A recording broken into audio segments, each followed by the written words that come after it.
stoked before fucking Necromic update. What is my life right now? Okay. And make sure We YouTube don't catches get it. Necromic mentionings this update. I'm gonna fucking I'm stopping on Warframe. No more Warframe content. Warframe.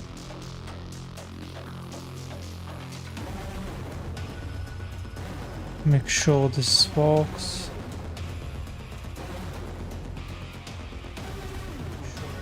How much iron do I have? Okay, good. Seems to be working. No OBS. Yep, Hey, yes. how do you get Aya again? Alex. Relic pack. You get relics. And Relic you packs, void, bounties. Your Oh, you're, ass. oh, you're My very, ass. very quiet. Me? Of course. Frog. No, probably me, because God forbid my microphone is consistent.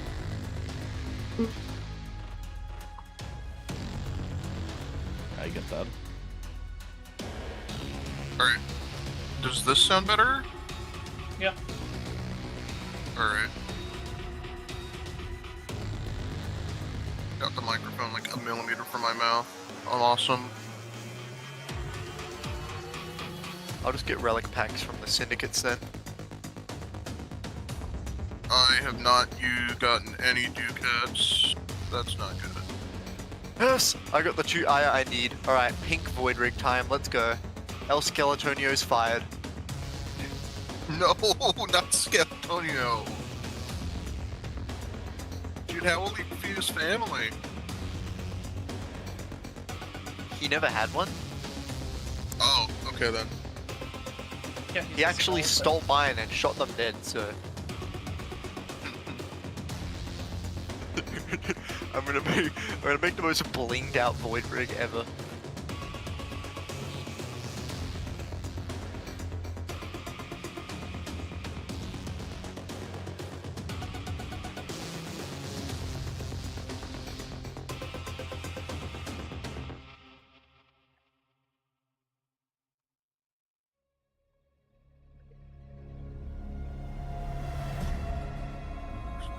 Baller thumbnail, Lily. Thanks. I wish I could get the Corvex Deluxe. I want my concrete. They cooking with everything but Corvex's kit, honestly. No, Corvex is good. He's just CC focused and tank, which is Two not utterly really useless things in this meta. Yeah. yeah. That doesn't mean the kit's shit. It's just not useful in the meta. True. Maybe he'll be reinvigorated with the new update. I mean, if it's very open tiled, then yeah. Dear God, his pillars are gonna fucking rule supreme. His Kaplinka pillars. Yeah, Kaplinka.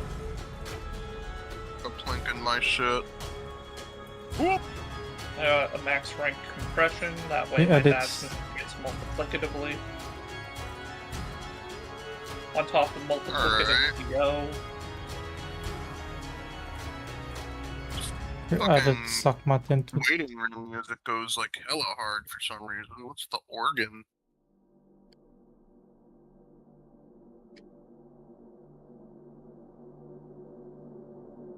That's what I'm thinking. Had like a fucking techno, and now we've got an organ. I thought it was gonna be like a futuristic, like utopia thing, but DE yaps on stage for so long, they get kicked out. TennoCon, day Oh. 2.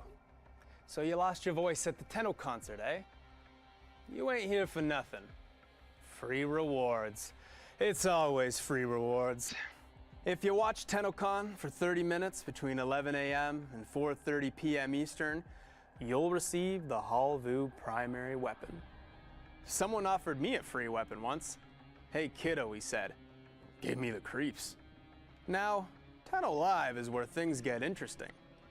If you watch for an additional 30 minutes, you'll get Mesa Prime, no strings attached. Those guns she carrying ain't no toys. Peacemaker. Ain't that ironic? So you need to know how to get these rewards. Logging into warframe.com/Twitch should do it. You can follow instructions better than any street cavat can. If you can do that, those Twitch drops will be sent to your inbox. Maybe you prefer Steam. If you log into your Steam account before watching, you'll get some Steam tokens. Been informed that Claiming those Atlas tokens may and work logging with into the your Warframe funny account hat. will redeem those rewards. Funny hat. It's almost Yeah. time. Oh, Let's enjoy the the show. heirloom signo. See you That's around. right. I'm just laughing at the gold void rig. Hey, you want to take your summer vacation game to the next level? Attachments. How about Spade? Bro, I got Introducing that the Australian Warframe from void Bigger rig. Extremes. Play like Oh a my Warframe. god, it works. Holy Relax shit, like a I may Warframe have to with pick your that up. very own Lisette. They're floating on my ancestors. Oh, what is Visit the merch this? store at What is this TennoCon or merch drop? Holy store.warframe.com to moly. purchase this 100% real I I want to Lisette get that pool Lisette pool float so bad. I know. I might have to fucking cop it.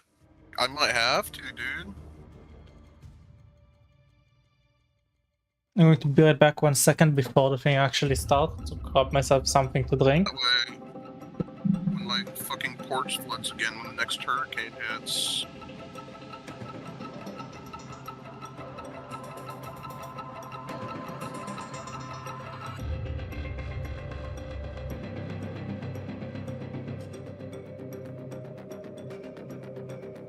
Oh, you messaged me about that. Yeah, I'll watch it later. Atlas with it. I'm tempted to get this hat, but I need to save. Unless, like, Corvex is next update, then I will get the hat. Gonna shadow drop Corvex during TennoCon. Probably not. Now it's Corvex Prime and then Corvex Umbra. Dude, I would be fine with an Umbra variant that's just all in on survival. I would take that. You kidding? I like the Corvex. He's So hard to drip out for me.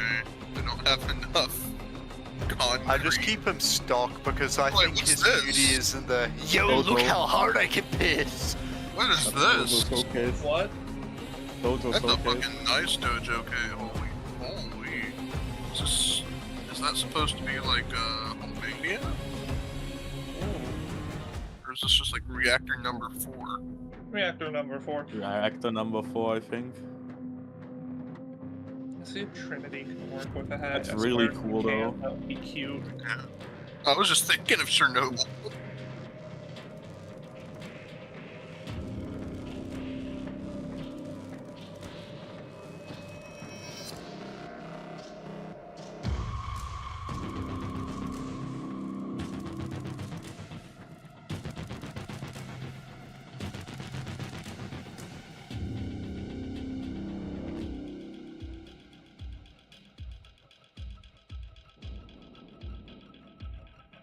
It floats too much. Which is it? I can't do it there. I doubt this would work.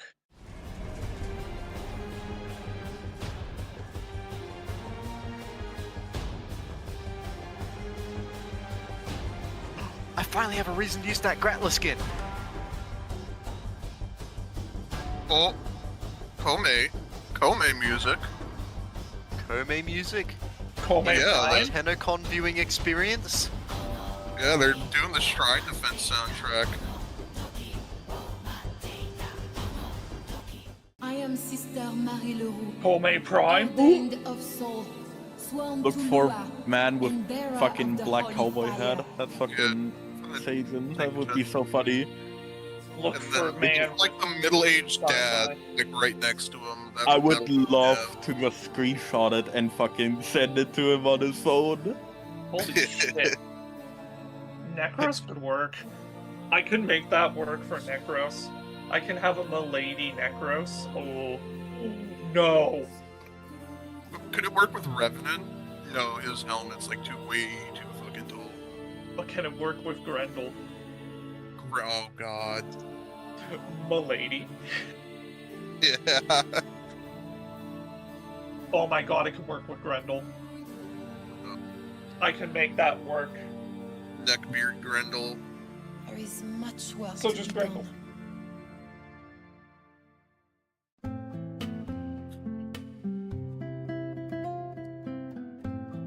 Alright, cool. I'm back.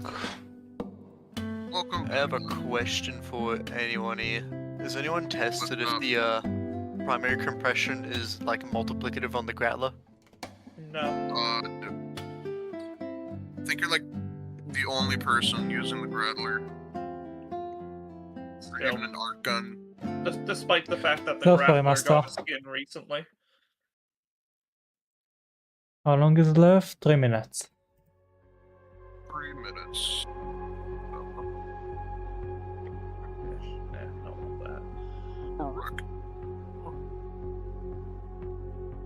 If all works out well, then I can get the hat and then still have enough for Bitch Boy Prime. Not Prime. Ugh. Gonna be a woman next, so Komei probably isn't a contender. It would be Araxia. Wait. Or Is it Komei? Is Komei next? no, it's probably Oh. Citrine. Citrine. Oh, it's Citrine, that's right. Citrine. I can't wait to see a fuck ton of them in the Citrine squad or now. Calervo, I bet. No, it's Citrine. They're doing male female. Yeah, because male female order.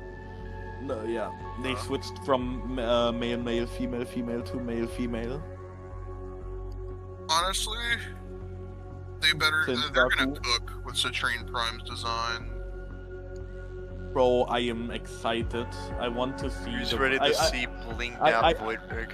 I kind of have hopes that they will do something with the Belric and Rania fucking story. I hope. That was Hopefully, pretty the cool. trailer does. Like, maybe we'll see them getting sealed by Citrine. Like, Guys, do you like my maybe? blinged out Voidrig? No one cares. Where can we see the blinged out Voidrig? Oh, you're streaming. I am streaming on Discord. Oh, dude, he is like pimped out. Holy moly! A Yeah. pimp named Slickback. Yeah, Steve is the Voidrig streamer. The Voidrig VTuber. My Voidrig is covered in gold. I have the Australian Voidrig. Let's see, where is this located? He's streaming Warframe right now. Oh, I that's... kind of, like, bro, I kind of want. Nice. You know what? Yeah, What? I'm gonna make a pimped out fucking Voidrig, and I'm gonna name him a Voidrig named Slickback.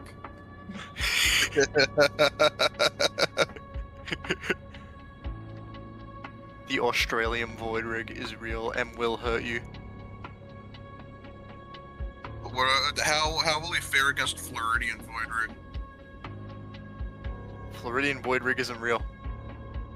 I can make it real.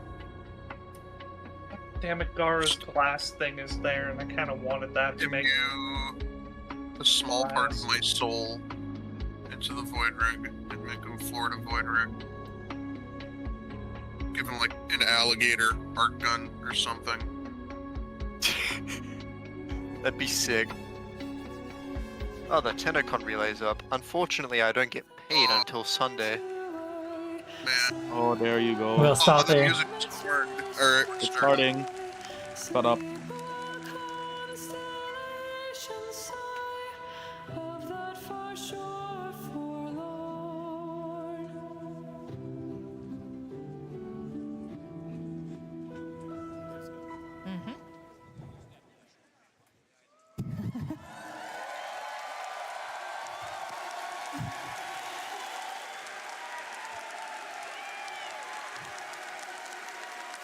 Guys, I found Steve. Hi. There's a sign over there.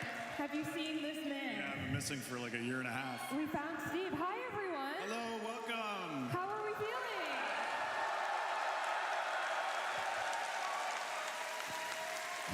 Welcome to the official day 2 of TennoCon.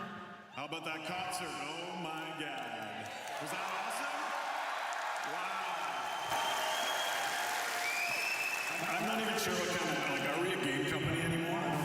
We were a music studio. Now we're a Cirque du Revolution studio.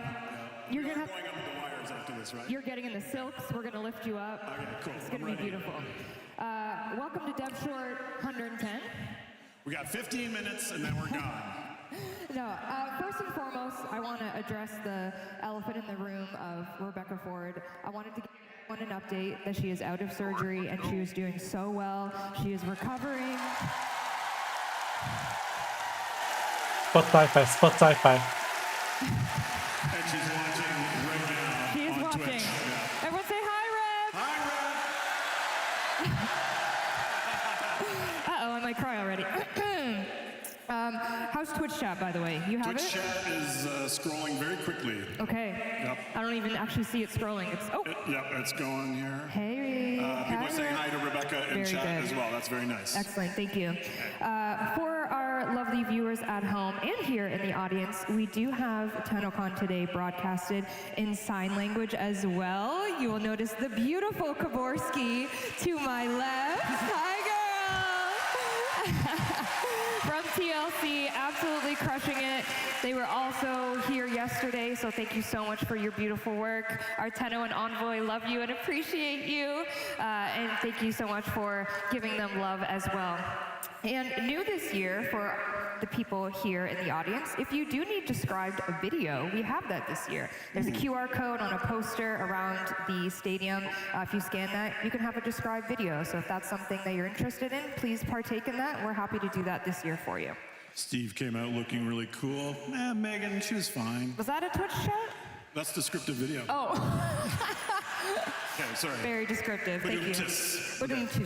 My clicker. Oh, you got a clicker? I gotta migrate over here to my clicker. Thank you. Appreciate you. Okay. For those watching at home, again, twitch.tv/Warframe transcription. If you want the beautiful ASL and closed captioning, you can access it over there. All right. As I mentioned yesterday as well, TennoCon, every year we're able to support some amazing charities. This year, That's right. we were able to support 2. Wonderful. Last night we brought out Sistema. You guys gave them a very beautiful, warm welcome, so thank you so much for that. And this morning, we wanted to bring out our second charity beneficiary to talk a little bit about what they do. So please welcome, again, Corey, your narrative panel host, and Chris from London Cares. Hi, Tenno. Good morning, the beautiful people. Amazing. Chris, thank you so much for joining us. Can you tell the beautiful Tenno a little bit about London Cares? Yeah, London Cares is a local organization here in London, Ontario, and we support people who are living unsheltered. Amazing. Last time I checked, there was about 160,000 people watching on Twitch. Do you have anything you want to say to them? Yeah, what I love about this gaming community is that you know something important. The toughest challenges cannot be done alone. Homelessness is on the rise across the world, and it's not just every person has a story, and a story of trauma, loss, isolation, and sometimes just overwhelming moments. And, oh my goodness, sorry. The reality is that homelessness, oh, I'm nervous, guys, I'm sorry. Homelessness isn't something that happens to other people, it can happen to all of us. At London Cares, we're part of a community-wide organization. We help everyone together because we know we can't do this work alone.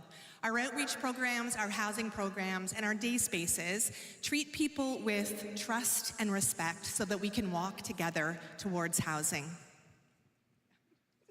Today, your generosity goes so far, and together we will come together and we will all lift together. Hey, nice. Amazing. Well, if you've ever seen a TennoCon, or perhaps you were watching last night, you know that we are so fortunate and thrilled to be able to announce a donation each year, and we're so happy to be donating $100,000 to London Cares. Yeah, Thank you. Thank you, Tenno. Thank you so much. And thank you for everything you do, Chris. If you'd like to join us in donating, if you're watching online, you can type in chat !LC to donate to London Cares. Thank you. You did great. It was beautiful. Bye-bye. Say Thank you, bye, Chris. everyone. Enjoy TennoCon. Thank you. All right. I Not know to we're sound looking pretty disrespectful, dapper but up like here. 100,000 Canadian, that's like Speak free for quid. myself. That's right. But we have some even more incredible looks. Yes. Last night we had the cosplay contest. Amazing. Mind Blew blowing. my mind, yep. Blew our minds. Blew Reb's mind as well. That's She was right. watching, She did one eye watch. open. Yep, one eye open. Groggy. Well, But like, we do have you know, there's a some little outside update on the cosplay donations. situation because someone's cosplay came at 2 a.m. To this sound morning. It was disrespectful, stuck did in they just Costco, mention London? But it finally made it. Please. Should we see it? Yeah, London, Ontario. London, Canada. Yeah, the good version of London. Oh, okay, okay. And a boreal key Yeah, as those are London, Marie. Canada.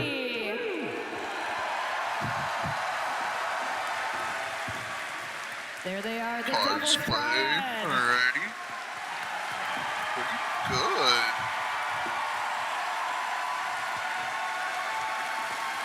Cameraman, can we get a close-up on the feet here, please, of Miss Marie? Get a real good close-up on those feet. Looking incredible. Impressive. Do you want to grab that mic for me? Thank you. Appreciate you. Wow, the Devil's Triad in all their glory. All right, Mr. Hoku Props, Mr. Leon, how are we doing today? We're doing fantastic. How are you guys doing, Tenno? Doing good, Tenno? Tell me about it. I know you probably talked at length about creating this outfit, but I just need to know more. What are we looking at and how are we feeling? Oh man, we're looking at so many different components on this. Whoever modeled it, you guys definitely put that effort forth, right? So we've got leather work, you've got a whole bunch of 3D printing work, bunch of really fun painting work, just everywhere. There's a lot of silicone, the back piece. This was probably the hardest part to pull off. Yeah, we get, oh, the nice close-up on the back. That's nice. So sick. Yeah, definitely an absolute joy to bring to life. Thank you. You look incredible. Thank you. Anyone Leon lovers out there? There they are. There they are. All right, I'm gonna come in between you and come to Miss Arboreal Key. Hi, Queen. How you feeling? I'm getting very warm right now. Oh, so, okay, we'll go quick. But I'm so glad. For people who don't know, the costume was stuck in Germany, and it arrived last night at 2 a.m. So this is a miracle, basically. Marie is a miracle in herself.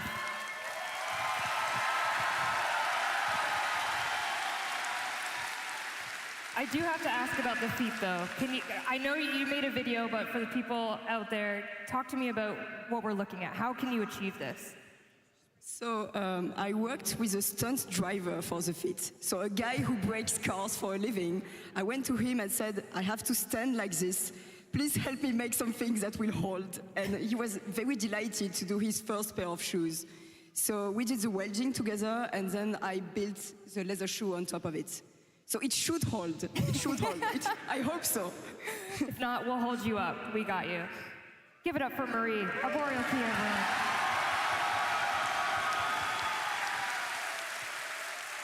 My. Look who it is. The blue man himself. Roth is here to grace. If Reb was here, she'd be going feral. She'd be going feral. Talk to me about the outfit. It's stunning. It's amazing. How are we feeling? Oh, I feel hot, obviously. Oh my God, be a fan up here. So, if I was to pick like my favorite part or something, it would be like the skirt. It's fully gold leafed by hand because no other technique worked well with that fabric. So I spent like a week only on. My workshop is covered in gold, which is a vibe. It's very Orokin right now. I'm taking roleplay very seriously. Thank you. Of course, the back. Oh, the tail. Whoa. Nice. Oh my God, that's a hazard. Amazing. That is a beautiful hazard. Well, we have the Devil's Triad, of course, but as you know, we also have Soulframe happening today. Oh, that's right, yes. And we have the beautiful, the iconic, she doesn't like my fashion frame, she might like yours. Plexi cosplay as Verminia, everybody. Enchanté.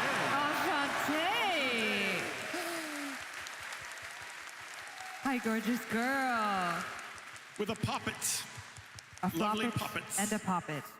Plexi, gorgeous, incredible.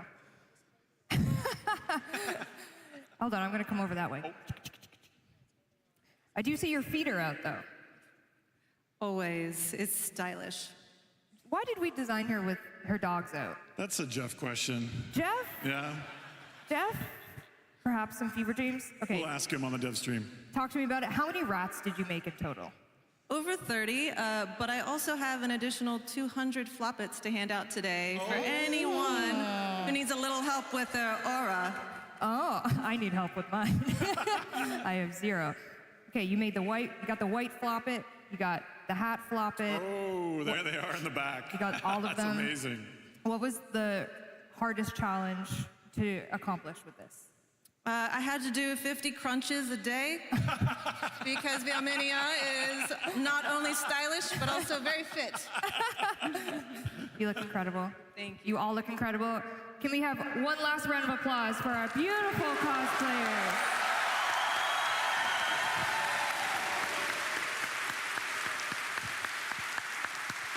They will, of course, be around all day for floppets, pictures. Maybe you can do some Kim lines with them. Who knows? The world is your oyster. Thank you so much. Thank you. Bye-bye.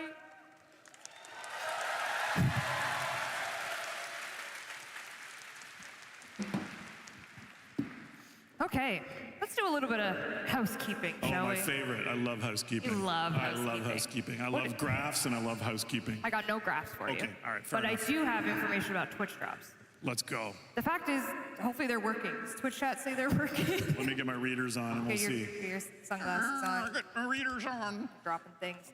Currently live right now should be the Twitch drop for the Halvu Sentient Minigun. Why sentient? Confirmation, they are working. Yes, they are working. work all Excellent. caps. You Yep. just got banned for the all caps. I just got apologize. banned, yep. Yeah. Megan Oh, no, don't read that. Okay, don't read that one. Don't read that one. Marriage proposal for Nope. someone. Yep, Nope. okay. No, we don't read that. We'll skip that one. This is for watching TennoCon during the day, so the panels that are up next will reward you with the Halvu. And then later on, during Tenno Live, the girl herself, Mesa Prime. Love it. We love it. You're gonna and another 30 minutes for watching. But, I mean, someone's demo is 35, 32? You talking about Warframe? No. I'm talking about Soulframe's live demo. Wow, we got a lot of stuff to show today. You do. Yeah, it's going to be a big day for DE and a big day for the Tenno and some envoys as well. That's right. A lot of stuff coming at you. Yep. TennoCon Digital Pack is still available. Perhaps you're watching and you have no idea what Warframe is or anything like that, and you're like, you know what, I'm intrigued. What the heck are they doing over there? You can still partake of the digital pack. Of course, it comes with the Barrow Katir relay, everything he's ever sold. So if you need to, get your mods, your Prime mods and things like that, he is available until July 25th. Amazing. Thank you for supporting us for all these years. I can't believe that this is my life and I still get to do this with all of you. What an honor. Absolutely. What an honor. And as well for Barrow, just an FYI, he does come with Void Surplus. So if you need that legendary core, everyone just opened their phones, they're getting Warframe out on their phone, they're getting the Void Surplus. Something exciting went live today. On the build, we had a hotfix earlier in the morning. And Sneaky. It was sneaky, and it brought Mesa Heirloom. She's live right now.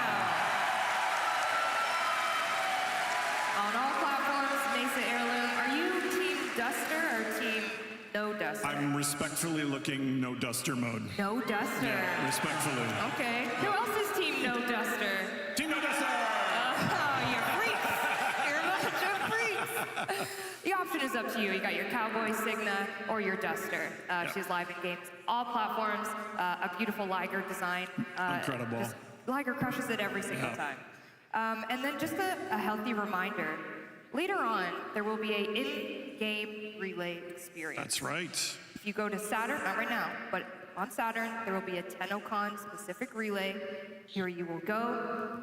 A little hint, go to the dry dock, perhaps. Okay, hang on to the dry dock. Got Maybe it. go to the right side of the dry dock. Okay, You didn't hear that from me. Not subtle. Okay. Not subtle at all.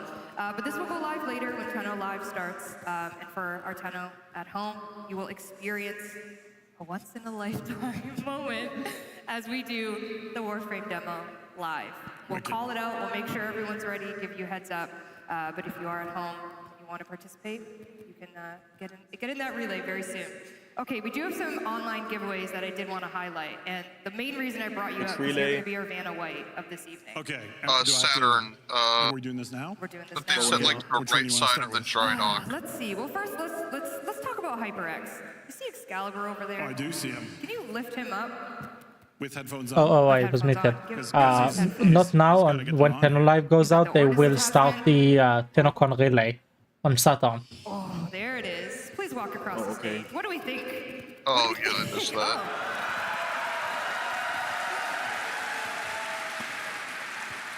I kinda entered all of those giveaways, but I know I have zero chance. Excalibur head, which can be used for many I things. entered I them. won't judge you. There's always, there's a 1 million chance. Arrow's TennoCon relay. I'm gonna buy my mod booster. Yippee! Also, keep some for Zanukas. You could be a lucky winner. Thank you, Steve. As well, we do have a Omen Gaming Hub. Now, can Steve Baro lift showed the up Omen earlier for Gaming me, and Hub? he had the mod I wanted, so I don't need to get the TennoCon pack. Didn't expect Steve to be able to lift that. Interesting art we have on the front. Bro, he's manhandling here. He's gonna break it. Later, perhaps. Yeah, I can see that. Great job. And then as well, Imagine that just being a prop because they don't want to get out the actual thing. here as you see the stalker, lucky number 13. They don't want to let any computer near DE stuff. They'll know they'll break it in 6 seconds. I apologize, the Lisette pool floating did not make it to TennoCon, but it is online. Are you devastated about Held that? up by a customer. Really hope that there's not like a limited stock of the Lisette floaties. But our merch is online I need to and cop available. one. Obviously, I if you need waited one. in the I have to buy them individually. Thank you. Apologies for maybe how long it was. It's funny I have to because buy every single one individually. Hey, look, you don't understand. I have to pay for Australian shipping. So you can partake in that if you would like. I mean, only yesterday I found out that Sai doesn't have a VIP ticket but a general admission ticket. And not only that, he doesn't have the VIP add-on for the goodies pack. Canada Life Place, obviously, you know, we're in the welcome to TennoCon phase. Okay, I understand. You're Megan Everett. I'm able. Okay, I am. Yep. Excellent. Excellent. We have the Life is Soulframe. good. Remember, we're betting on him finding Pablo. I'm young as a daisy. Okay. We have the Soulframe dev That's stream right. up Which next. is just hiding from him. Yes. You wanna give It's us a actually a low little chance because there's no VIP. VIP get the free, you know, signing ticket. The tempers. We're going to talk about our General admission is based on luck. If you get in early, you can grab one that is left over from the VIP. But we have a lot of cool stuff to talk about. Wolf riding and new games things. And yeah, tune in, please. Wolf riding. Please watch. Yep. Yeah. And then soon after that at 1, we have Sounds of the System, hosted by Zach McCone. I can see him front row right there. Hi, Zach. Hi, Zach. Joined by some amazing DE members, as well as some voice actors. We have Elsa, the voice of Marie herself. Yes, amazing. They will be giving some sneak peeks a little bit. Are they giving away things, like spoiling things? Zach has some spoilers, Oh, yeah? what the? He's got some spoilers ready. Don't say foo. And You then don't after want to miss that. I think Matt's going to be there, Matt Chalmers as well. I mean, oh my the God. The composer conductor himself. / composer. No big deal. My goodness. Yep. He said he was just up there doing a dance and he was having a good time. I see, I see. He's a man of many talents. Yep. And then after at 2 p.m., we have the art and animation of Warframe hosted by Danny. I don't know if you hear Danny, I can't see anything. But this is going to be quite the spoiler heavy one. No, I will say. really? In a good way. Okay. In a good way. Okay. Maybe the next Prime. Ooh, okay. You want to tune in for that then? For sure. Exciting. And other things. Giggles, okay. Giggles. And a couple other things as well. So definitely tune into that one. We also have the narrative of Warframe. It's back for round 2. Corey, as you just met, is hosting it with our lovely narrative writers and Ben Starr, the voice of Arthur Nightingale. And Renee Zager, the voice of Roth himself. Holy. This is star-studded, isn't it? This is incredible. I think Reb said it, but this is the TennoCon she should have been at. And isn't this incredible that the whole day is just a celebration of art made by people, humans for humans? Isn't that incredible? Isn't that right? Yeah. This, more than any other time in the world, is when we need to celebrate this. So thank you for being a part of it. That's right. We do it for you. And speaking of doing it for you, TennoLive 2026. As you said, we're going to have 2 demos during TennoLive 2026. We're going to have the Soulframe demo. Yep. You guys it's a double feature. It's a double feature. Get your popcorn. Get comfy. Yep, get comfy. It's a double feature. Yeah, I think we're going to hopefully surprise you with things that are happening in both of our games. There's a lot of stunning developments that you will be seeing, and I think the one thing I want to address also is that Soulframe is a sister project, and I appreciate everyone being able to support it as well. I know this is called TennoLive, but obviously this is for DE to grow stronger and to make Warframe even bigger as well. So yeah, we are going to intrude a little bit and show you if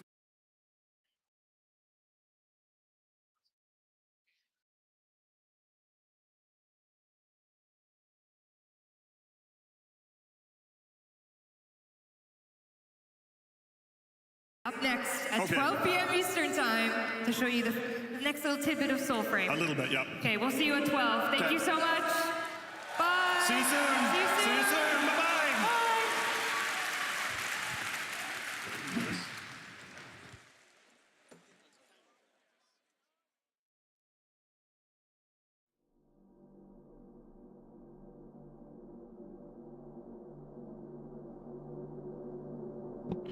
Okay, accidentally messed up with the stream a bit earlier. Suck, you're probably waiting for the sounds panel and the narrative, right? Also.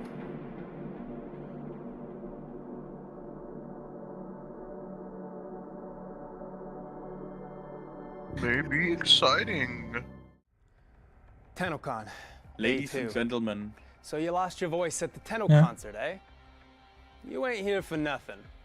Free rewards. What's up, It's Mr. always Mud? free rewards. Look in the singularity. If you chat. watch TennoCon for 30 minutes between 11 a.m. and 4:30 p.m. Eastern, you'll receive the Halvu primary weapon. Sweet Jesus.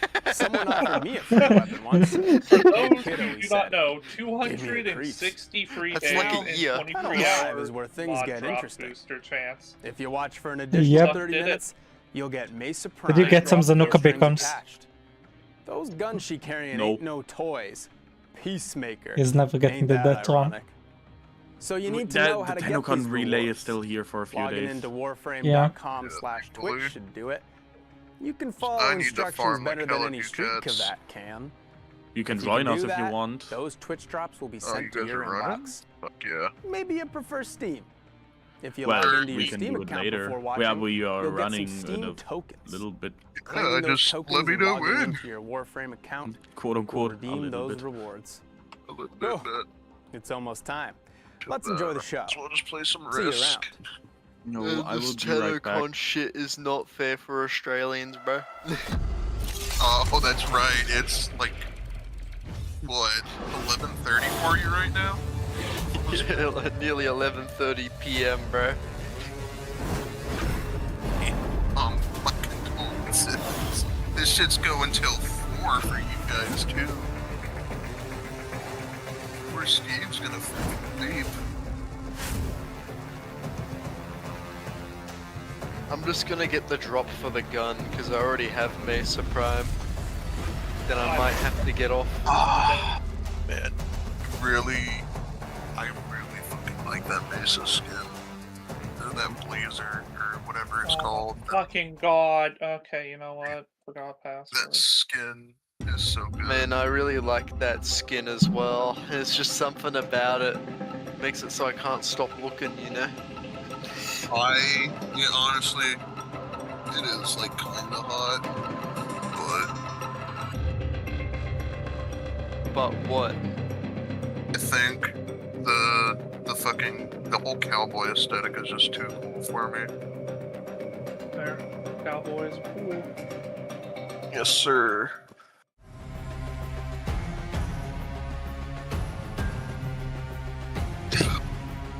says one person's watching the stream here. Oh, Yeah. This is the saddest day ever. It's Joker. Yeah, the one person went to sleep. I'll look back up real quick. Fucking nothing's happening in here. 5 minutes until I get the halvo. I'm really looking forward to dealing with that. I don't think TennoCon's gonna have much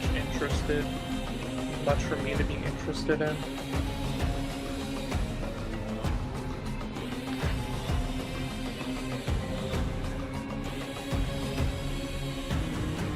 I'm really excited to see what they've got in stock for the next major update.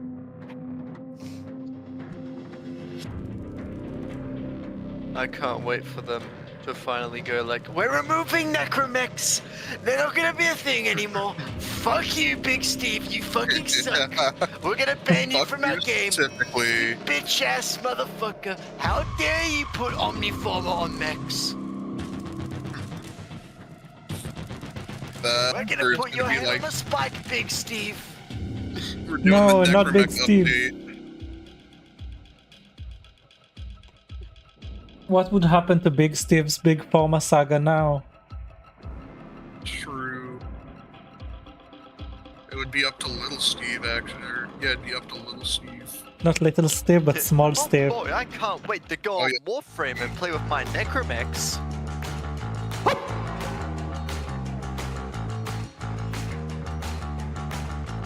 Wow, the arsenal looks so good this year.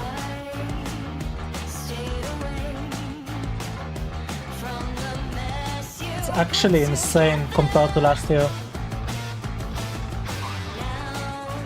We need to see if we can find Psy. That would be impossible, it's too average. Yeah. It's just like your average. He's wearing his own merch. Still, his face is too average. It's okay, we just gotta look for him in his merch. Yeah. I'm keeping a fucking eye out for now and Sage it. I just gotta look for like a tripped out cowboy, like a middle-aged dad right next to him.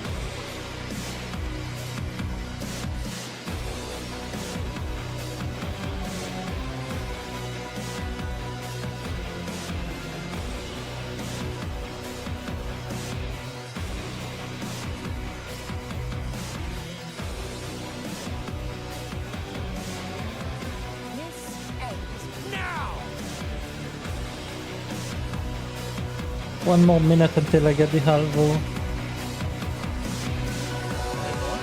Oh, I already have it. I should probably check too. I'm close. That's what she said.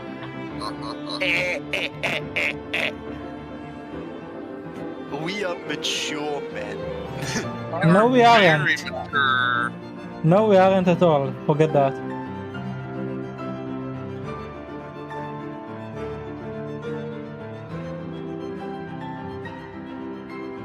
Ah, sick. I got the minigun. I'm like 90% of the way there, Palmer. Alright. Time to open Warframe.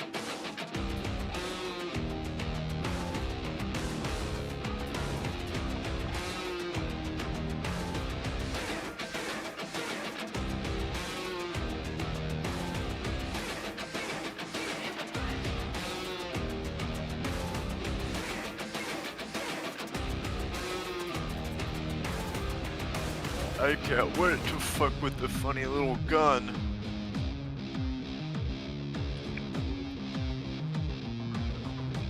Status or crit would be funnier on it.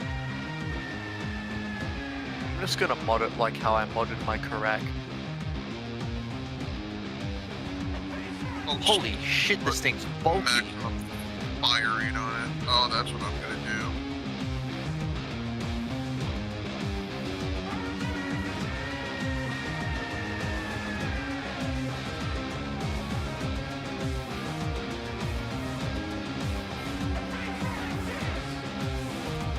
Seems Sai is trying to meet up with some creators. Maybe Sajin is there, I think. Oh yeah, Sajin, and a lot of other people are there.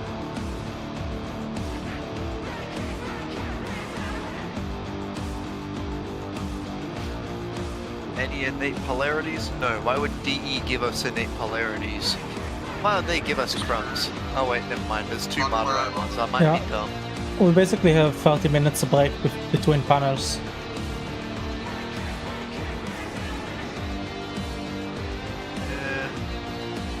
I think primary merciless would be the best for this.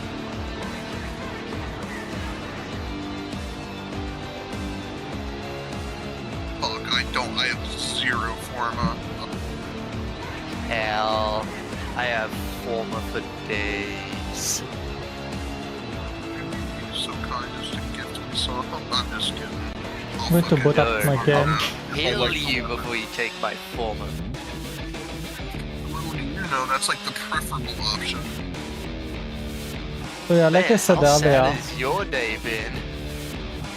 It's, the fucking mini hurricane ripped through my fucking neighborhood. That fucking sucks. Yes. anyways, Hell. that fucking sucks. Anyways, Yeah, anyway.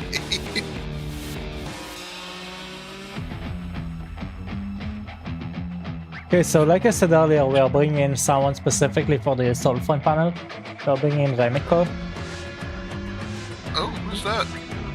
Someone from Sci server who has grinded Soulframe from beginning to end, as well as had the main wiki and interactive map. Oh shit. They did a lot of in-depth research into Soulframe. Nice. So I asked them to join So, specifically for the Soulframe panel, so we have someone to analyze everything for us. Oh yeah. I heard the founder pack and then never played. I just did it, so I'd like for the flowers, honestly. Great, now I have 2 messages from Baroketeer. I'm not reading either of them. Keep that freak Baroketeer away from me. Yeah, I actually have a thing for simply not clicking the inbox messages when Bao arrives. I ghost him. I visit him, but I ghost him. And I'm literally leaving his messages on unread.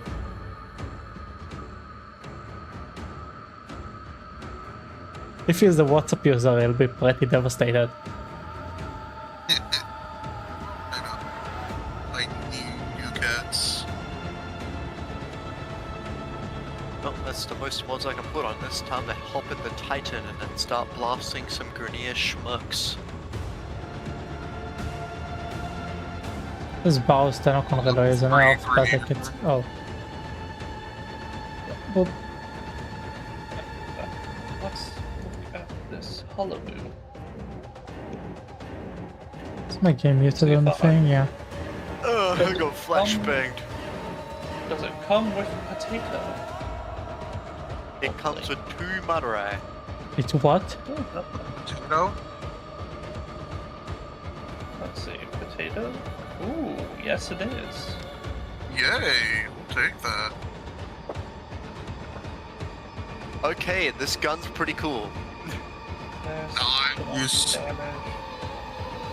So, is it like, is the split gun like the alt fire, or is it like an on kill thing? It's an alt fire. Oh, that's unfortunate. It's a toggleable mode. Okay. For it. I'll wait a bit to see if it has multiplicative CO. If it does, then woo! Woo! This shit's gonna go hard with like Corvex or another bulky frame. It's gonna look fucking awesome. Oh, it might look good with Lavos. It might look good with Lavos. Oh yeah, no. Caliban it will also look good with. Ooh, I like the fire rate. Barely any recoil too. Oh, it's a charge weapon. Oh. Interesting. I don't know what you're looking at. This is not a charged weapon. I am just holding my trigger. No, battery. Meant. Oh. Oh shit. Yeah, I just noticed. Oh, why isn't this weapon reloading? I put primary crux on this.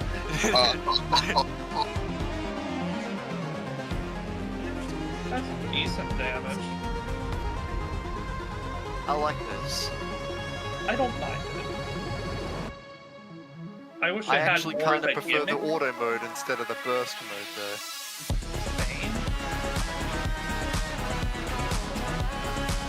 Burst mode, the alt fire. Yeah. So the burst is where I like auto aims.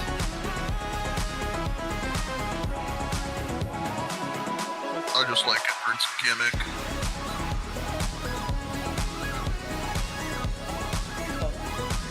I know what I'm gonna put on here, and that is. Oh, it has. Yeah, I'm gonna need to put prime shred on this.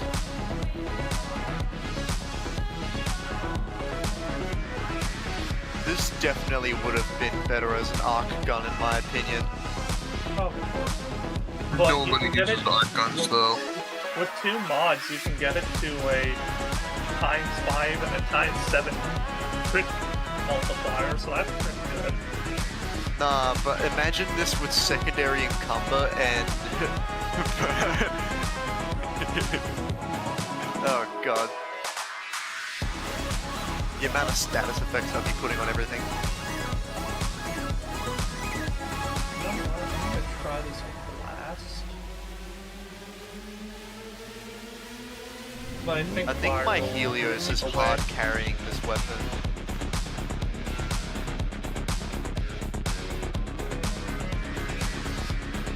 I like how it's a way to get Tau damage outside of Caliban and his melee. Oh, I kinda don't. Tau damage was supposed to be his thing.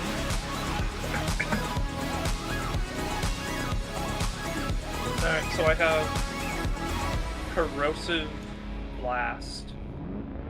Let's see how that works.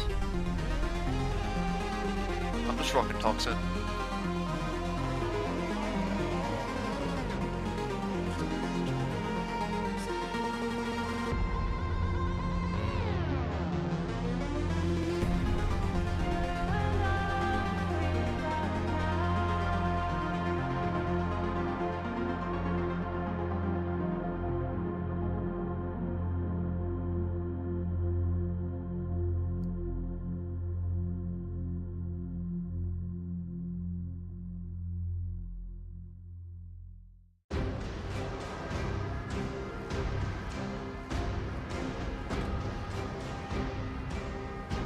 I'd definitely try to get a ribbon for this thing.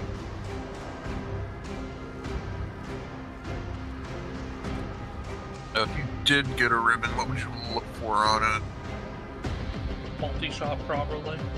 Just the basic crit chance, crit damage, multi-shot. Okay. I'd probably look for fire rate, multi-shot, fire rate and maybe status duration.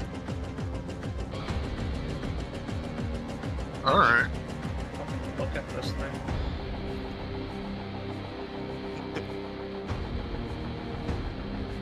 This thing splits into a shit ton of guns, so I might as well have completely abused the fact that this thing would probably stack mad heat procs. Yeah. Viral heat sounds. I'll put like I could probably test this right now actually. Once I get this gun leveled, I'm gonna see how many elite heat procs I can put on Lick Krill.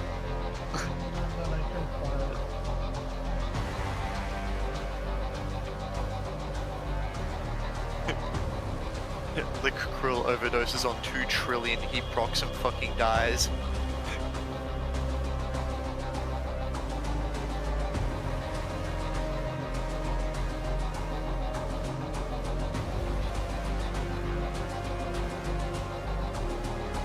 This thing does have a reload, it's just if you actually run out of ammo. Yeah. It's really short about though. 150 or something. Yeah. But the Oh, Bastion shit, is I also got it works right. like that.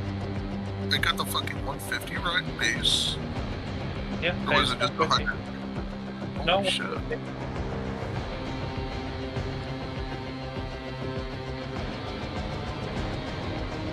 We all know Barra is gonna sell this gun later, probably. Oh yeah. Oh yeah. Yep.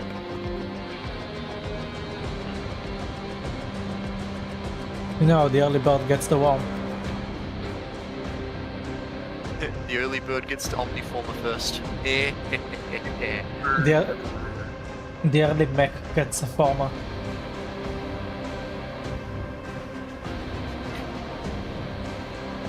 Man, I'm gonna be so sad when I have to finally finish the series.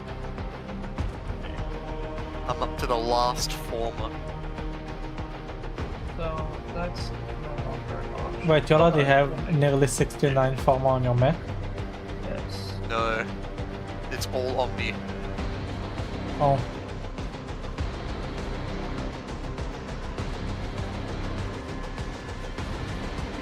Look, if they release a different variant of the Necromex, I'll put 69 Omniformer on both. Necromech Prime. Technically they are already prime.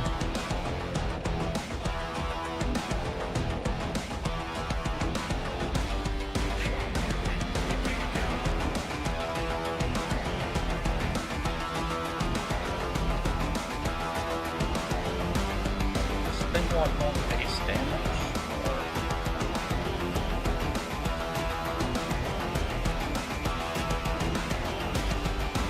Oh yeah, no, fire is good, and it with dear God, what the fuck?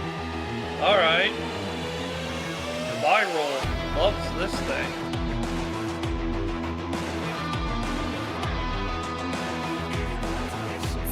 This is also gonna love this thing. Yeah, this isn't a room clearing monster, but I kinda like its gimmick.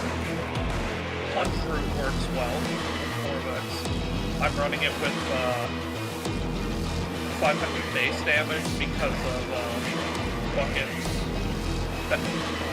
full work, and dear God, This might just replace the Supra for me.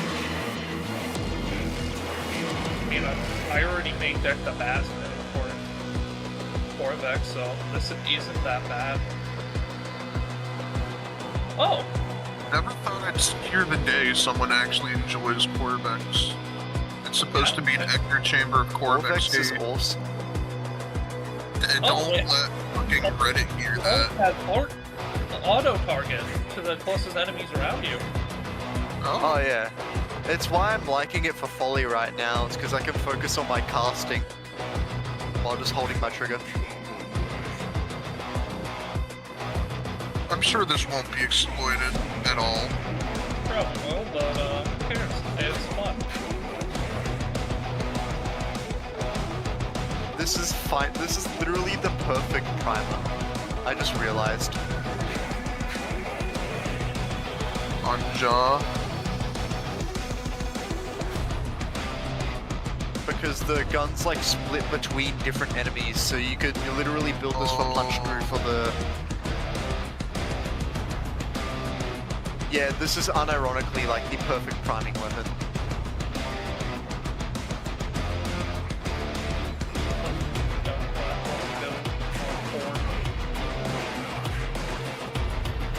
But I know what I'm gonna get out of it. I'm gonna want fucking crit damage crit chance above all, because that is really funny. I might build this as a status weapon just because it'd be hilarious to put 2 trillion procs on something. Oh yeah. If only this was a fucking arc gun, then I could put secondary encumber on this. It has no skins. So. Yeah, it looks cool enough. Oh yeah, I know it's cool enough, but skins indicate it has. Oh yeah, probably. This is already being like an ultra good supportive primer for my Helios. It's making my fucking Helios do shit tons of damage.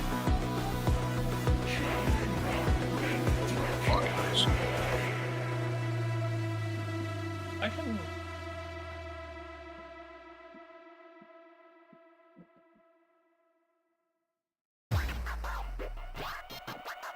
Stabs kan du dra Grammy-coin.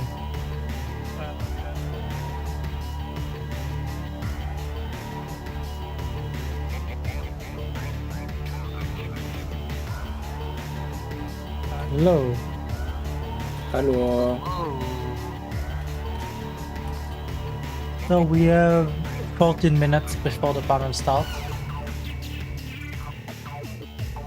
Yes.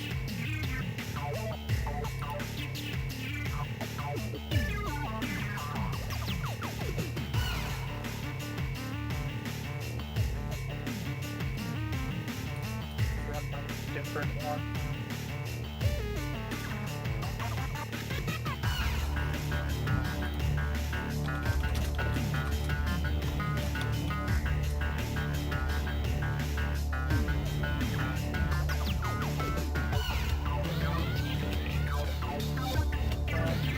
Debilitate could be fun with it. What's that one do again? When you reach max statuses with certain status, it breaks the status into its 2 elements. Oh, that was the one I was thinking of. That way it... I don't think it can break down the sentient one, but... since it has great punch through, or no, since it works well with punch through, it'd be nice. Yeah, this is definitely a primer.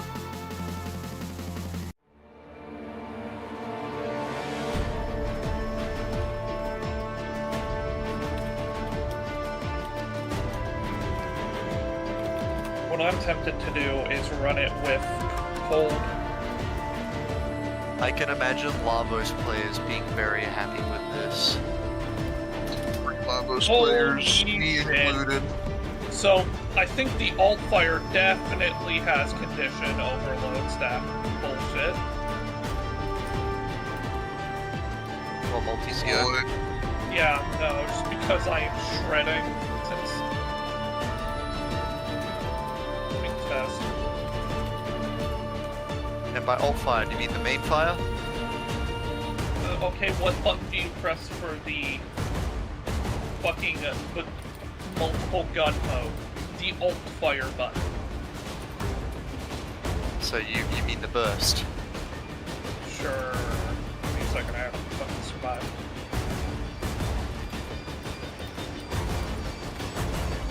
Ah, shit. I ran out of life support. I didn't notice.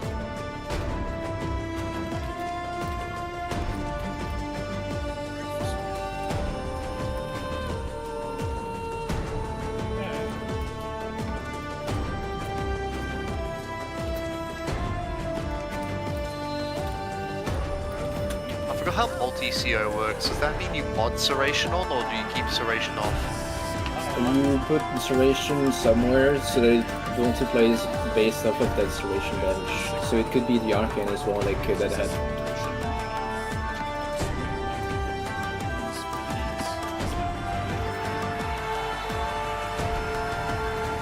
This doesn't seem to auto-target the Helios weak points, which is kind of a bummer. No, it aims sectors of mass.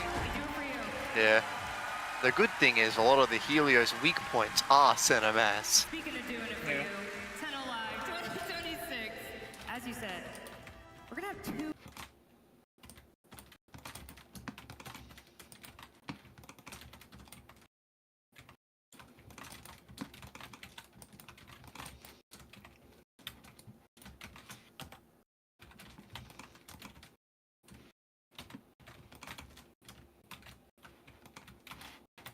No, I like this gun. Not bad. Yeah, no, it's definitely good. I'll give it that. I wouldn't call it a minigun. I would. Close enough. I wouldn't call it mini at all. It's quite large.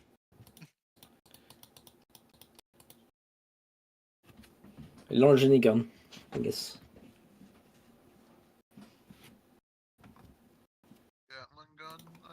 It's an interesting firearm. We're probably going It's to quite see the enemies with peculiar this shit. shooty. which is going to be fascinating enemies with this weapon. The level 7 Grenier when I come out with the fuck you 3000.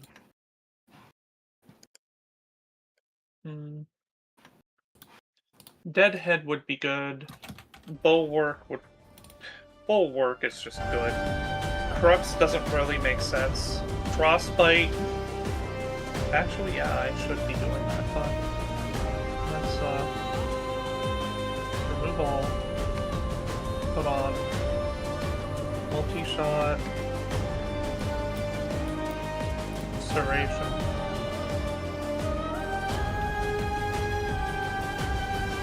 This. Then for the main thing, no, I can't go last because I want Horde.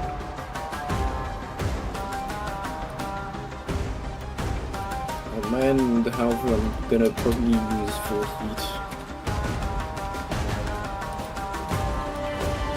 Is that for heat inherent, or is heat just like generally really good nowadays? Well, heat always has been good, so I could run electricity as well. I may do that. It's been a really hot minute since I've tried building anything now. So it could be the Arcane as well, like that had. Yeah, I'm gonna put Prime Shredded Val Acceleration on just to see what happens. It doesn't seem to auto-target the Helios weak points, which is kind of a bummer. Yeah, get like the Volt buff that increases your fire rate too. The good thing is a lot of And the Arcane that increases fire rate acceleration. And then the Worm fire rate, the Shield's Companion fire rate increases fire rate acceleration. And then the Revan of fire rate, the Shield's Companion fire rate. What else do you want? Fire rate.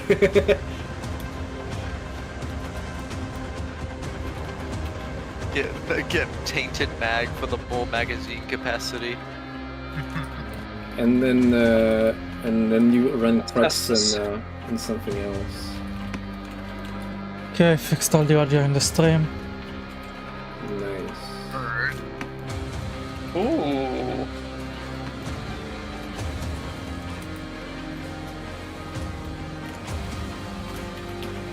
Alright, has good capabilities with Arcane fucking Frostbite. Yeah, that works too, yeah. Actually, no, it doesn't.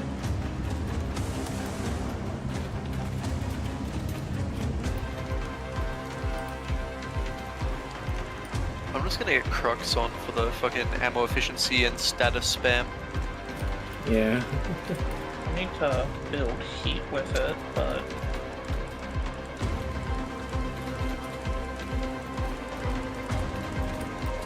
I'm gonna have to sadly take off a mod to put a status effect on. The fact that it only has base sentient is very funny. Yeah. But sentient's just a fucking status Vaughn at this point because it just gives you more status. Yeah, more status chance. Yeah, that's pretty good. Alright, I put heat on. Because it doubles your mudded chance, so... It with Chivaling Contagion is funny because you just have an auto turret that does that shit then. Yeah. Other than that, it's not that good. I don't know, whenever I look at the primary weapon category, I always think it's competing with my Sentinel, so...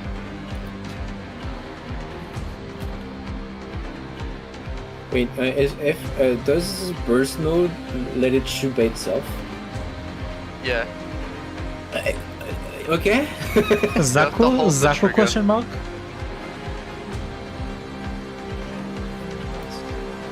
Oh, Zaku 2 is a gun? Well, now I know what to put on my engineer in my project. That won't work because I don't think engineers can swap modes. Yeah, that's the issue. But it would be amazing otherwise. They should do it that you can subsume one ability onto a crew member.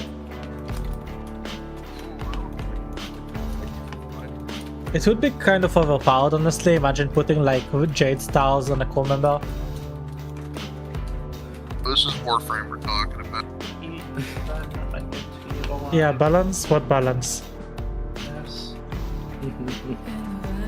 Totally not the reason the game is like as boring as it is. Your end game. Don't tell that in front of SuccMut, Why you will am I go even arbitration. thinking about the auto mode, bro? The default fire is amazing. Oh yeah. I want to mess with it after the 10 And line. I I don't haven't want to used mess with burst it mode yet. I only used an auto shooting mode. It just works. now. Anyways, get ready, 3 minutes. This thing's awesome. 3 minutes, okay. 3 minutes! Then we're putting you to walk, Remiko. What? We're putting you to walk. Okay.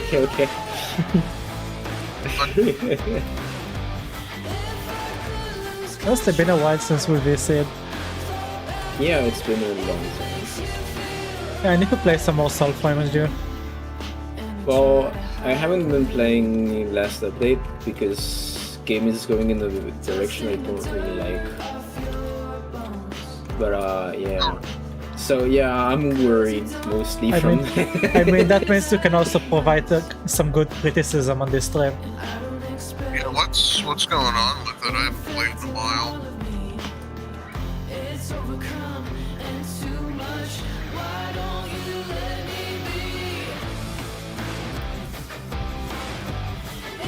I mean, it had a really good start, honestly. It sort of has Warframe's power fantasy to a tiny bit, like a touch of it. Too much already.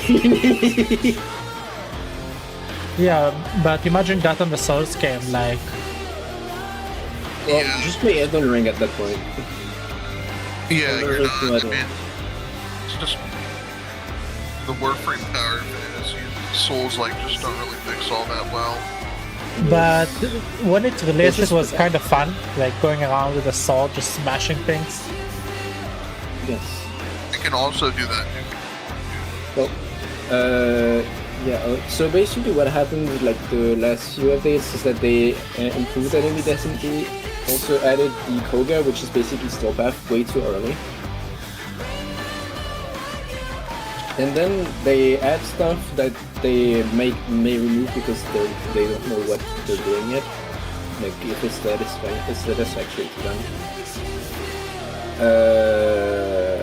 Like the looting system is interesting, but the fact that you have random shit right now is even worse because like if you want good stuff, you have to play like 8,000 years. Yeah, the modding was really fucking threw me off. Oh, it's not there anymore. Well, not really. Isn't it It's like in Pokemon or something? What? You had to like play music and then like capture. Oh yeah, like, that's still there. That's still there, yeah. But it's mostly just for smite buffs. Okay. And then they moved all the offensive stuff from the weapon itself to tempers, which are random things you can have on the weapon. It's starting. By the way, Ren, what do you think of the fact the name of the game is literally stolen from the community? It's stolen? Wait, you didn't know that? Back when they showcased Doviri, everyone just called it Soulframe. Then, surprise, surprise, later on they announced Soulframe. That's funny. I just cheated the title, honestly. Okay, so what is it gonna be? The Soulframe panel, of course. Well, yeah, better. The content. Looks like a wolf. Dog. Big evil dog. It was a bear. Oh. Hi! Hi, everyone! Welcome to TennoCon! Or maybe for the next 50 minutes Don't on say it. BoyCon. Oh, don't say it. Either way, this is Soulframe DevStream 16, and we're so happy to have the next 50 minutes to talk about what Soulframe has been up to lately and show some cool reveals. I am Sarah Aslan, Senior Community Manager, and I am joined by... Well, less because I'm they need Jeff. to move around. I'm the creative director on Soulframe. I'm Steve. I'm the CEO. Hi, guys.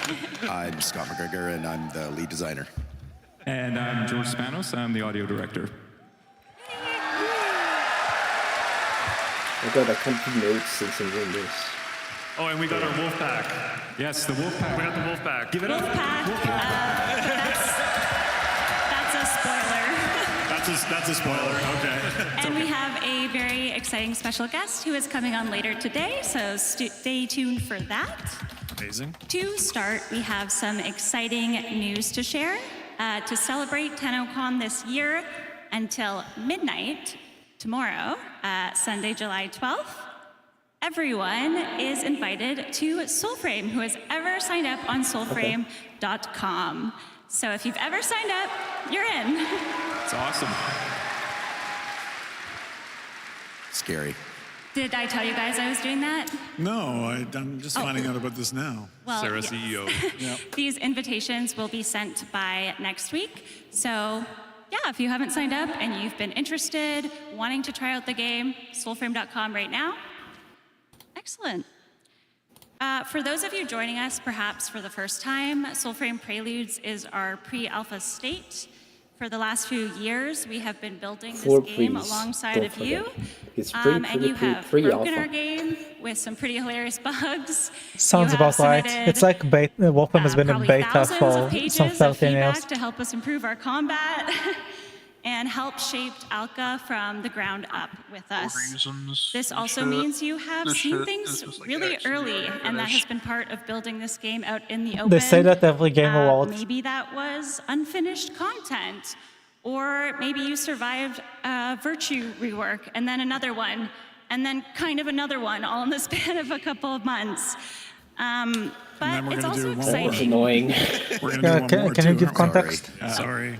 So basically what happened was What has it been like, guys? that we used to have points we could allocate with plus minus buttons been very to whatever we wanted ratio-wise. It's the And only way then we they know how to do decided to make it and we're really grateful that into we had prisms where you had presets, ratios. build it. So And that yeah, we're just very that excited to show you got what's coming, so nuked after Yeah, one I think we update wanted to because make it the as community close as we hated could it, to the and way the that Warframe became successful. and which is Sheldon build it also saw it and was like, community, "No, remove that." Thank you if you are a Soulframe founder. And then I now really we have appreciate, the same visual supporting vibe us in that as the way. prisms, and we just move a ball around to get the ratios, so And we I'm can't sorry get for weird respecting ratios things that you easily. got when you were a But founder. we can still do We'll make it basically right. what we want now. It was my fault. But yeah, this is a And very they important also thing. I think upgraded all it of us because in you the room needed know to keenly use a how resource the to game switch industry is around going this. these days. No, you don't. You can do we it still whatever feel you it's want very, to do. very important that the game has to kind of So be it's closer to the in old contact system, with but the not players quite. at all time throughout Well, it's the old development in system, order for it but to be successful. re Many, upgraded visually. many cases where Yeah, tweaked you a little. develop in a vacuum for 6 Yes. years and release it, and it just doesn't, Okay, doesn't so work. it's kind of and, fine it's just for a now. catastrophic Yeah, it's fine loss now. to It's to well, people's, they're probably careers, not gonna move it again, so we have to and build it with you, with the I'm bumps and happy with bruises. this because it's basically what was good from before with the upgrade visuals from the updates. Yeah, we would That's good. literally not even be here without you guys being interested and patient and supportive with all of the things we've been working on. That's right. One of these systems that will continue to be built upon, and soon, is Tempers. That's right. Okay, I'm Tempers were scared. launched very recently in Soulframe Preludes 15. They are unique modifiers for your weapon. Tempers are random. And of course, our most asked question since Preludes 15 is indeed, how can I have more agency to deliberately better build towards the weapon I want? Well, good news. We have an update to share. That's right. So loud and clear, we got some feedback about how weapon randomization can be unpleasant or make things more grindy. And so there are some good aspects to that where people will have a discovery that interests them and it might change their playstyle or open up their mind for new possibilities. But our intention, if we didn't have to Okay. work on So TennoCon, we all would the have shipped issues this a I little had earlier. from But our P15 intention are has always fixed. been Let's that go. you, as your crafting Oh, abilities so basically all increase, good now. you take control away from Well, RNG, basically what they and did and was becomes, it was in full your control. I random, think we have some and UI you mock-ups for also this had a as well. shiny version of each weapon. Yeah, so this is again. So you couldn't like as change Tuapani whatever the becomes fuck more you wanted, confident in herself, and you were she bound will to be able RNG to fully. extract tempers, Now you can and, just you'll be able get to the kind of weapon you build want. exactly So the kind that's of it's just legendary very weapon that you expensive, deserve. of course, because you So need that's 8 coming tempers to get soon. it maxed. Not super soon. So yeah, Yeah, we're that's really amazing. excited to get the system to you as fast as we can. And The issue learn we more have about with Tupel that I cutting, have our with this and a blacksmith lot with of the other imposter people have syndrome. it might is not be tied together. We're that definitely makes gonna get that the stuff player as quick as we character can, very, but we are also very, going to work very on a strong. progression system that involves So you Similarly end that up we getting did with, the Warframe Warframe vibe back already from the system that came out And we, of course, last batch, appreciate basically. your patience with the system alongside. So basically, by making it expensive, they sort of fixed it. You need to grind for it and stuff. Reveals for today. Well, they basically made it let's get painful into before. it. Now it's Later, expensive, but it's today, fine because as you can Megan get whatever said, the we fuck will you be want. taking the But stage you again will at still end up 12:30 for extremely TennoLive strong at with the a end. demo. Because like in P7, P8, big, P9, long demo. 10, Yeah, it's a very ambitious ish, demo. I wanna miss that. when you were a new player and an old player, Let's see, the difference in strength was like 20-ish damage outside of 32 bugs. minutes uninterrupted. Now never the seen difference before, is although I think like we're gonna spoil some of it more really, in like the few it's hundreds showing new minimum. systems, new characters, and I So, hope you come away with the impression there's a that huge gap the grandeur that and the scope you and feel our the plans power for the fantasy game go and up the world a little above the world which we don't become really obvious. want. So here's Most a couple hints players here. don't really want because But we definitely, don't please tune into something TennoLive if you're different. interested in Soulframe. In a Souls We'll be game. the opening band, so to speak, for Warframe. No, we this don't afternoon. want a Souls game either. Some of the characters and also you meet they will upped expand the enemy upon the density a story. fuck Wouldn't ton. it be sick to have a Raven companion? Love So it looks like they're adding an Orkin Tower. No, called it a it's crow it's so not many the times. Arkan I Tower, it's the stumbled over old Raven. space Some people mothership. think a crow and a raven are the same bird. Yeah, it looks like an Orkin Tower. Aliens or something? Yeah, they're aliens. The theme all you will This see sword later will we've also seen expand on a who few you are as an times envoy. as concept. No, this one we didn't. That's new. pretty crazy. Oh yeah, here we go. This sword we've Some seen crazy like for weaponry. about So 6 this is very tuned months-ish into a in. certain nemesis we're It going to be looks introducing later like on. Heart Shadow from Destiny. Yeah, I so don't know we're gonna Destiny, get I'm some sorry. weaponry. But basically that's a concept for a weapon that's gonna come out, and there's a basically good we're probably lore gonna get behind it the this progression batch. of Is this anyone like Soul Calibur? Alright, take your Steve. Yeah, any Soul Calibur fans? If Any anything old Soul cool Calibur happens, fans? like Scream Recorder or Some something, chain and then blades? Let's send it to go. me, and then I'll go Not like, the outfit that usually goes along. when I wake up. But yeah, That's true. the weaponry inspired. And if they mention anything about I Necromex, think we need a DM me pack to kind immediately. of match the weapon type. Put your notifications on loudest. I will say Necromech We in might give you full a shot. form. Holy, we're blasting. Sorry. Okay, the armor is pretty cool.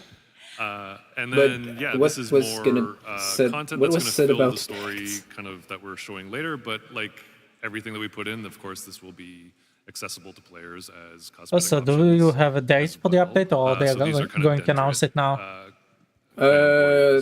We probably won't have I a only date hope for I can this. survive your fashion critiques. We'll probably have a in these. range feel like of I'm like being set a up. month.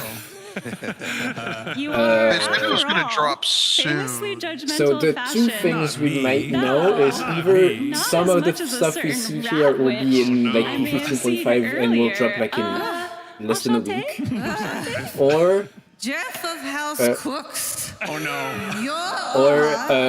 we'll just get everything in P16 and a date later date.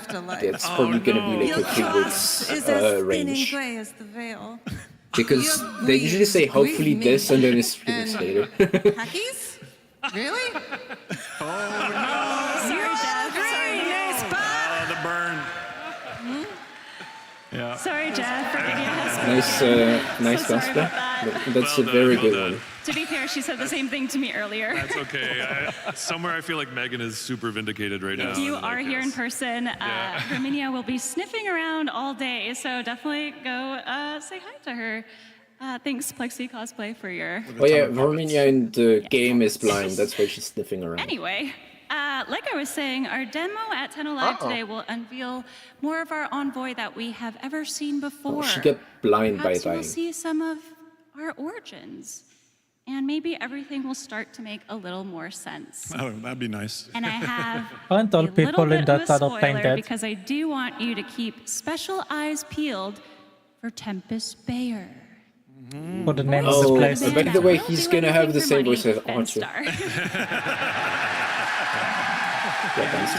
So great, so He happy. really will do anything for money. Out of the park. That's Yeah, amazing. it's fantastic. And there's a little special He's something. really No, doing anything Ben for money. asked for this role. Yeah, I really No, hope Ben people asked for this pay role. attention later on in the demo. It's really, really incredible. He's really invested in the Warframe community then. So tune in for that Yes. later today, as Yeah, I've that's said a pretty million neat. times. But we do want to And show we you wonder, because we something also really exciting already had a few right quotes now. from Bear, and we And wonder let if us he'll redo them begin for the with story our bits most we already asked had. question: Uh-oh. Mounts when? Mounts when? And the answer to that shall be revealed right now. Okay, so Yeah, I feel like we've been asking for mounts for like 3 years. We've been What the hell asking is for that? it for 3 years. What the hell is I'm that? so sorry, guys. I must have sent them It's the just the wrong skeleton video. being I'm sorry. using an envoy Earth was lecture. that? Do you think? Could we just show it live? The joys of Okay, dev. maybe we show it live Can then. we show it live? Okay, please. Landon. Less broken. Anything better than that? Sorry, I know you're practicing for the demo, but can we show it live? All right. You gave the nod. Are you joining? I really feel like the mount joining should the have been a wall? thing a while All right, ago. let's go. Here we are. Yes, they added teleport before, and I was like, why? You know, I'm actually obsessed with all of those beams around this stage. Because I walk in those things. What's gonna happen here? Those are probably in the cheaper end. Oh, but with the still. N on the other Wolf line. summon. Yep, So we're gonna finally have the bit Yeah, of story at to get. Yeah, finally. What is this UI on the? Oh, it's a new pact. It's a new pact. Okay. Interesting. Is that wolf not a part of our end goal? Now, do wolves usually go on their own, or that's do a they wolf travel club, like yes. in groups? I think it's called a pack. Oh, really? Is that what it's called? What's going on here? Ooh. Oh, is it gonna be a fucking random world find? Pretty sweet, pretty sweet. Let's go. Yeah, it's the wolf pups. We have the 3 colors of the wolf pups. Yeah, so, Motion blur. okay, the PC's muted. Anyway, What is imagine the health blue though? sounds and sounds. Is it because it's Yeah, so wood pact? sometime after TennoCon, we'll be putting in the wolf riding. You're going to have to raise your pup that you picked after the Orangol Okay, so fable. that's gonna be P15.5. Raise your pup into a full-grown wolf, and you'll be able to get into groups and play co-op with your wolves. Yeah, finally. That's so much better than Toy Calling. Let's go. Scary. Scary, but exciting. And hopefully you never see that cursed abomination that we saw before this. Oh yeah. That was terrifying. My favorite thing was that was in underwear as well. I promise Oh, yeah, by it the is way, a lot cooler with sound. Delightful animation like this. If you look at old gameplay, you will see a white flash instead of the black But one. we do have. And that's because a lot of people reveal complain right because something of Landon's photo wearing right now sensitivity. that maybe- So now it's black because of that. Very fancy. But the transition itself is basically the same. He's got it equipped. We do, He's got it. yeah, He's we got the do have Vatigar another equipped. exciting reveal. Although this one is a little less wholesome. Yeah, okay. Yeah, here we go. So So if you're playing Soulframe right now, this will be pretty shocking. We are bringing the Edgelord to the Envoy. So that's the new any pack folks logic that with are health as well. KOTOR fans, like I still am, will appreciate the added choice to maybe play Okay, that's a little just bit of probably a, visual. shall we say, a darker urge sort of version of Soulframe. And this is the first pack. When you equip a Vatigar pact, you'll have to watch the demo to understand the context yeah. of all this stuff. Vatigar packs. Yeah, But okay. if you're paying That makes attention, sense. you'll notice that it unlocks a new virtue system, and these are the pantheon of the Ode. So this is, I don't know, this is kind of our Yeah, so our Vatigar edgelord are basically aspect like here. the anti-envoy. Our anti-envoy. Spirits made by the Ode. So Can we show the them pack is some basically corrupted Vadagar packs. in action? And that's why are we this gonna do that? person Are we gonna works show it? like Oh, that. okay. But it's probably the same system, just visually different. Yeah, is it I mean, not that muted? it's Is it just wrong. the PC? I'm not sure. We might have some It's- live tech support. It's might just do for some some live tech. You might get to lore, see Rue, but though, as a- gameplay-wise come out doesn't and, look like, different at all, and, like, which is tech this. interesting. So Vadagar. I mean, there's no Scott, reason to make it is too a new different pact, gameplay-wise. As Steve described, virtues twisting and corrupting into something a bit stranger. Can you tell us a bit about the 3 new arcanics that come along with Vadagar? That's why it's all Well, I have black the looking. names from our lovely narrative 'Cause I team. never know the names. Vault's Arc, Yeah. guided by Visitor's Hand. Throw Ichor boomerangs that damage foes. So I don't think Activate once more to cause the boomerangs to explode. Some people might recognize this. Where's that Dark Sector fan? Yeah, where's right where's there. that one? There, right there. Yeah, that's a glaive. Look at that. Look at that. It's not a That's DE for game you. without a glaive. Yep. And it We was can't let it so go. cool you can't see it anymore. It was okay. We pause for this intermission. Everyone give a shout out to Rue. Okay, Rue's got the. So, yeah, Scott, can you tell us a little bit about the other packs, arcanics they will see? Yeah, so there's the second ability is Zephyr's Grasp. Zephyr's Touch, a Zephyr's gasping Touch, breath yes. in Ichor. It's changing, yeah. Yeah, so we can grab your There you go, enemies. George. Sorry about that. Okay, you guys can continue now. Yeah, so you can grab your enemies and debuff them and set them up nicely for use with your arc ability at your first. The third ability, I'm not really sure what the name was. Osaraxia's Osaraxia. Stampede. He doesn't want to pronounce it. The waiting I'm terrible. herd. Yeah, so it's like a crowd control ability that you can like summon a bunch of. Yeah, that's Trample your basically a enemies to corrupted version of. Who doesn't want a demon horse? Lots of them. The Garen Root Landon, can pact. you show us some in action? Let's take a look. Well, it makes sense since Vadagar stags were the first Vadagar enemies we got in the game.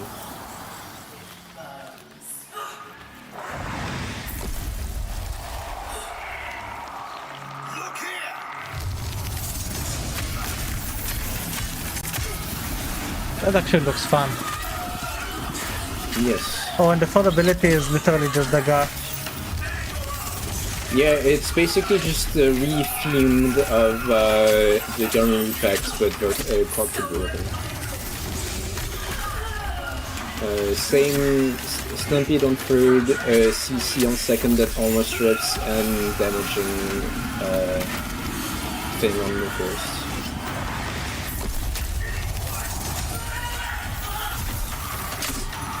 Also, they recharge really fast. Yes.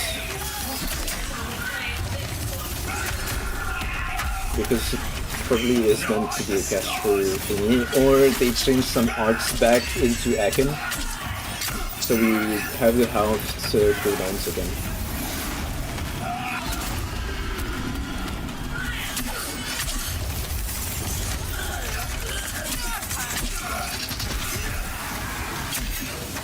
Or killing.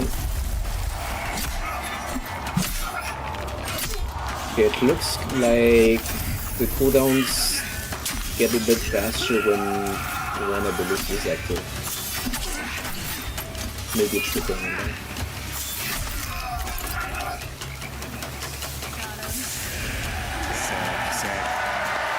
Ignore the chest.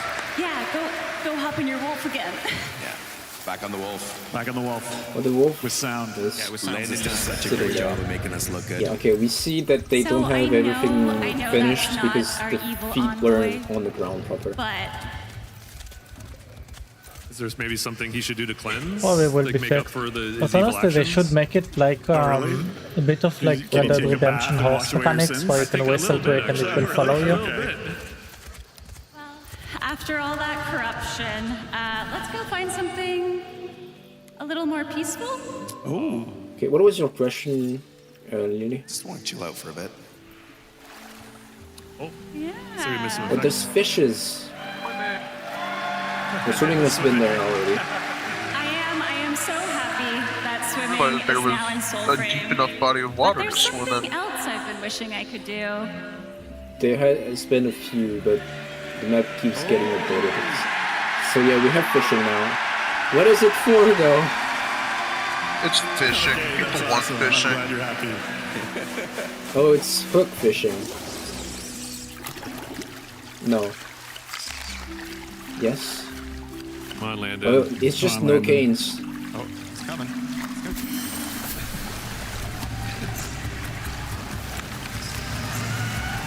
Yeah, so the fish is corrupted right now. We see it by the black pool.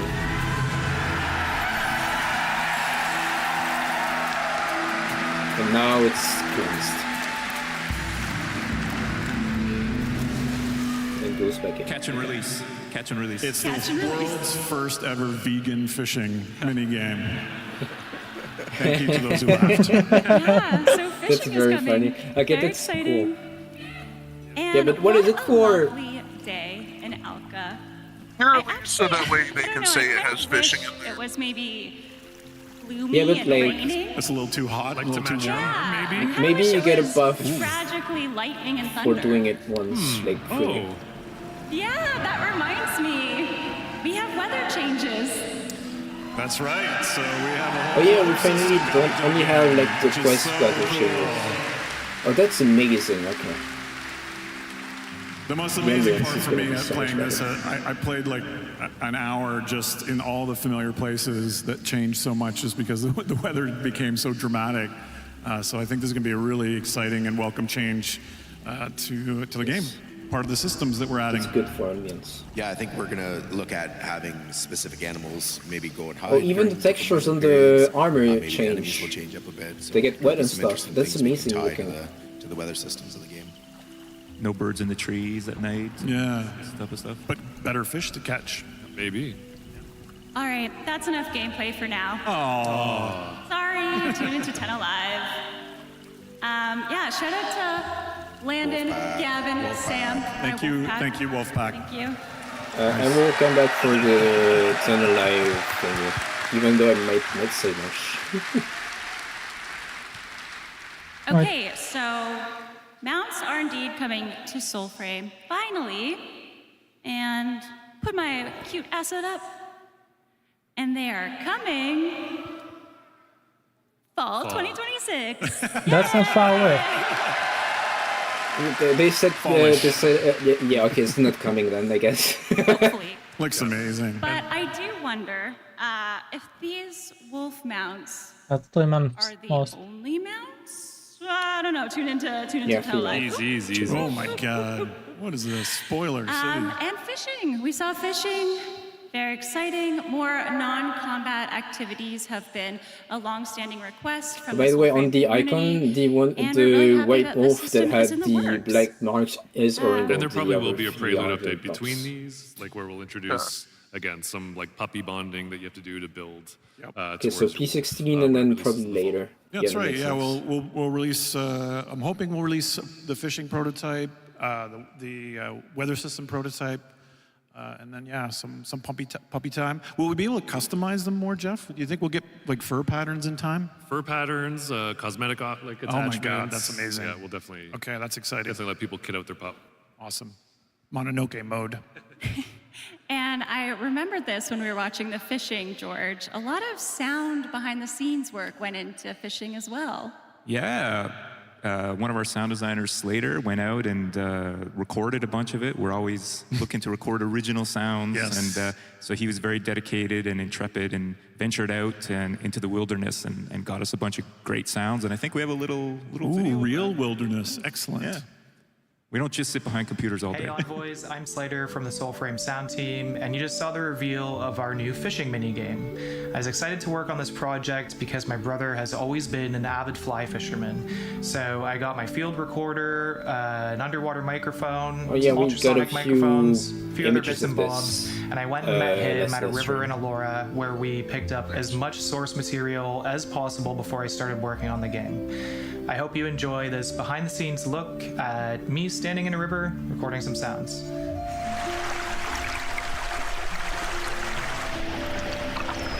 Yeah, same place. We got a few picks already, I guess. Because very good.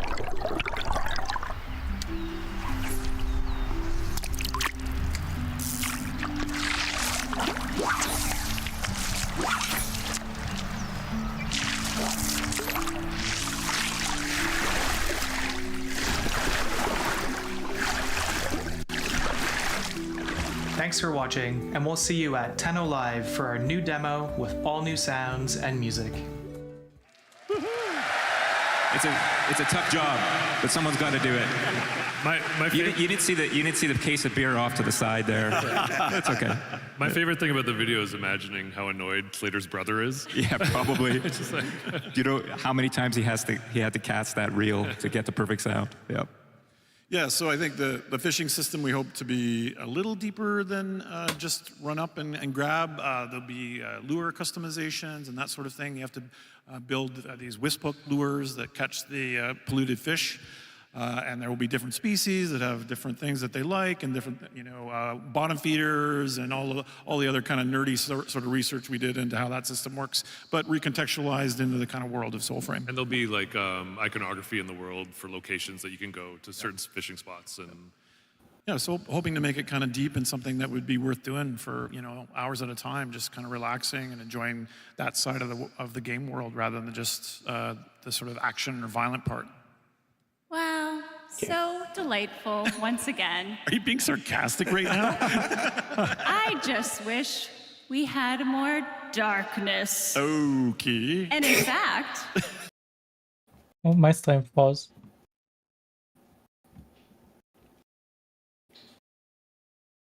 Yeah, that's the new writing boss.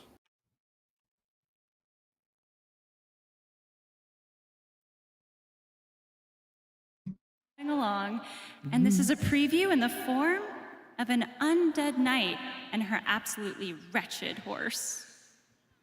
Okay, so she lied because we got one concept art a very long time ago, and then we got this thingy last stream.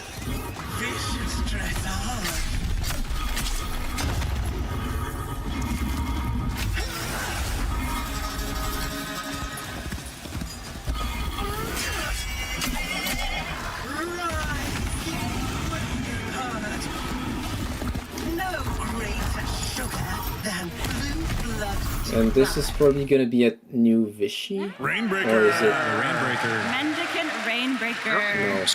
Voice actor. No, it wasn't So yeah, a this new is one of our Vichy, newer because we had corrupt enemy the Mendicant encounters thing coming behind. to Soulframe. She's obsessed with her steed, and in her mind, all the living are guilty for every cruelty ever done to horses in Alka. No one is safe, especially those playing Soulframe right now.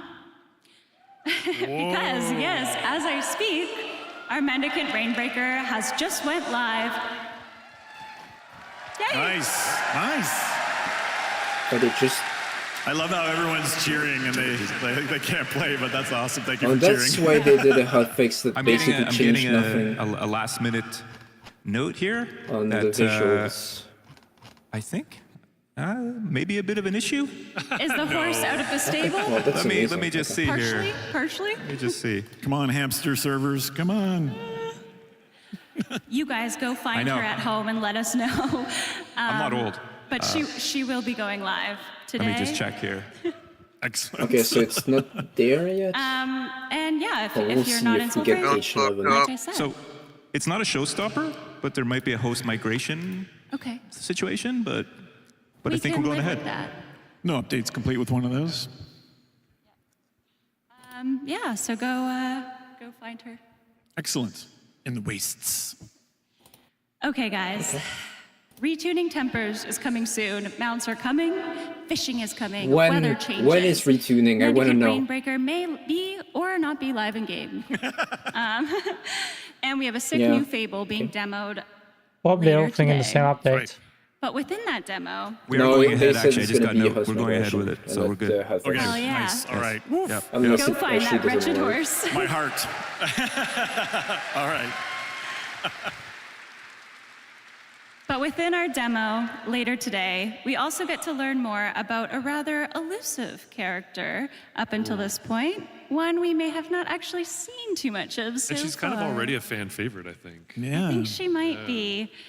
The Empress of Elfvale, Alora, will also be seen, and she is, of course, voiced by no other than the one and only Jennifer English, who we would like to welcome to the stage. Yeah. So they're getting Mayel. What? Another Expedition 43 character. Well, I don't think she has welcome the to same Tenno. voice as in Expedition 33. Is this your first TennoCon, Jennifer? And have you met any Tenno or envoys yet? I can't hear a word you're saying. Hang on. No, met several envoys, and this is my first time in Canada, let alone my first time. Welcome. Okay, welcome. Welcome. You're all really lovely. Well done. Well, we're so happy to have you here. Both you and Ben add so much to So our she's table, which she's we'll see later basically today. And of a course, I'd goddess love in to the game. ask, when you first met the Should make it Empress simple. on the page, what did you think?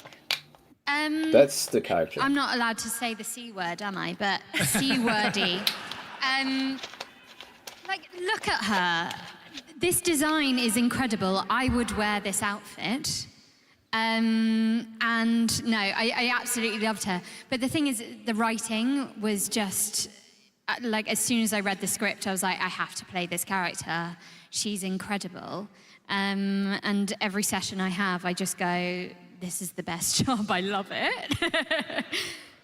One of the Wonderful. things I find so interesting about the Empress is that she can be playful and yet deeply unsettling in the same breath.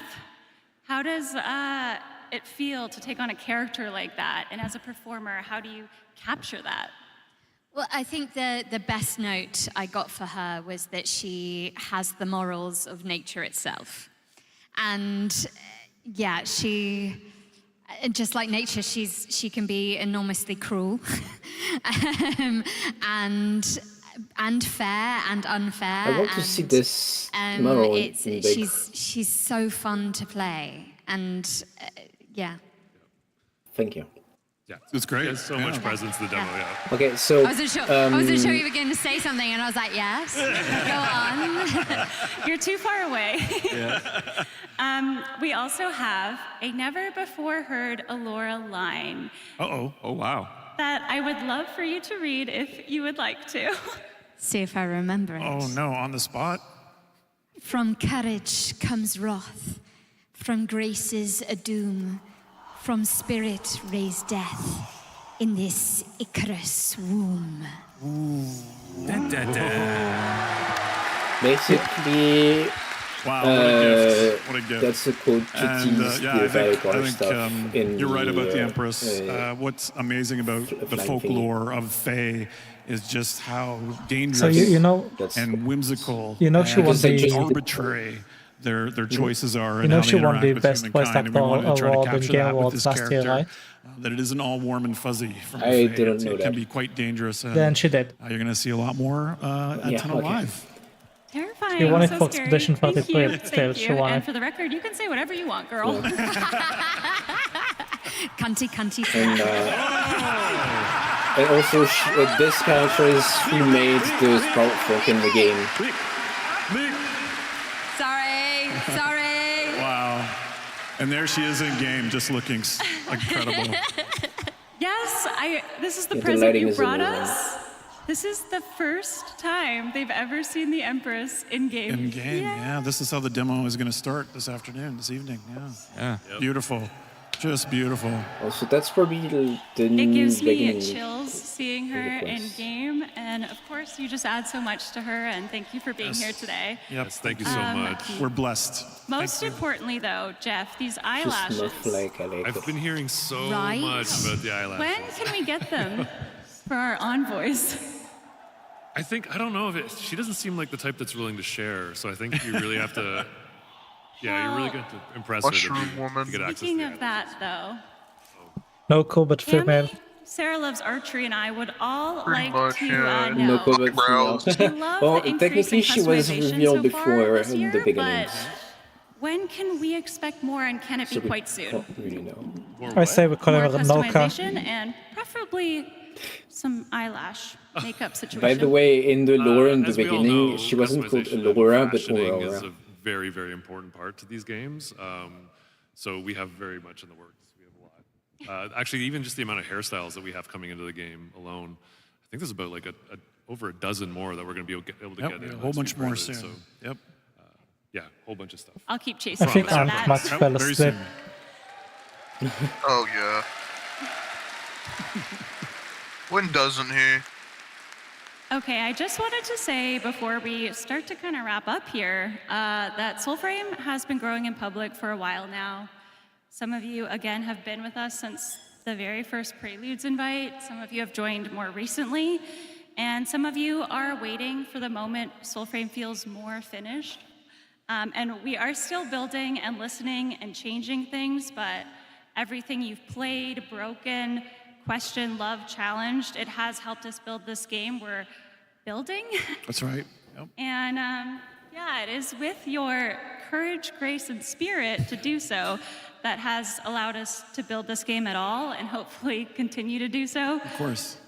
So guys, is there anything you'd like to say to the players who have been a part of that process along the way? Well, I think because we're at TennoCon, I would first thank our Warframe players and our Warframe Tenno for letting us talk about this other game. I know some of you, that's not why you're tuning in, but again, this makes DE stronger for us to have this as well. And so I appreciate your patience as we talk about our sister project. And then, of course, I have to thank our envoys who became founders, or have been signed up for a very long time, and who have been with us through a lot of the upheaval. I would say a lot of the changes that have been difficult have been ones where we've diverged from the things that we know in Warframe, and we've kind of gone into a slower, melee-focused game. We've changed how, say, some of the crafting system works, and I think that has created a bit of friction maybe between updates. And I just really appreciate your patience and your generosity, because if we don't get it right, we will make it right. Our motto. Yeah. I hope it actually works. Thank you. I really appreciate you all. They should hire Todd Howard. Okay, so today we have showed you the world Did you of see Soulframe Sign expanding, in the but we people? have not shown you the full Should story hire we Todd built Howard today. so he For just that, says again, it just you works. gotta tune into Tenno Live, but we do have a teaser now. Jennifer, would you do the honors and cue that up for us? A splinter in the heart sings in the dream.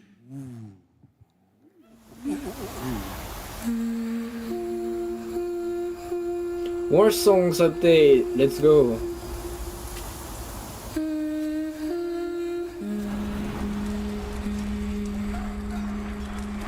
Oh, it's slower about our mom. Oh god, that is a face.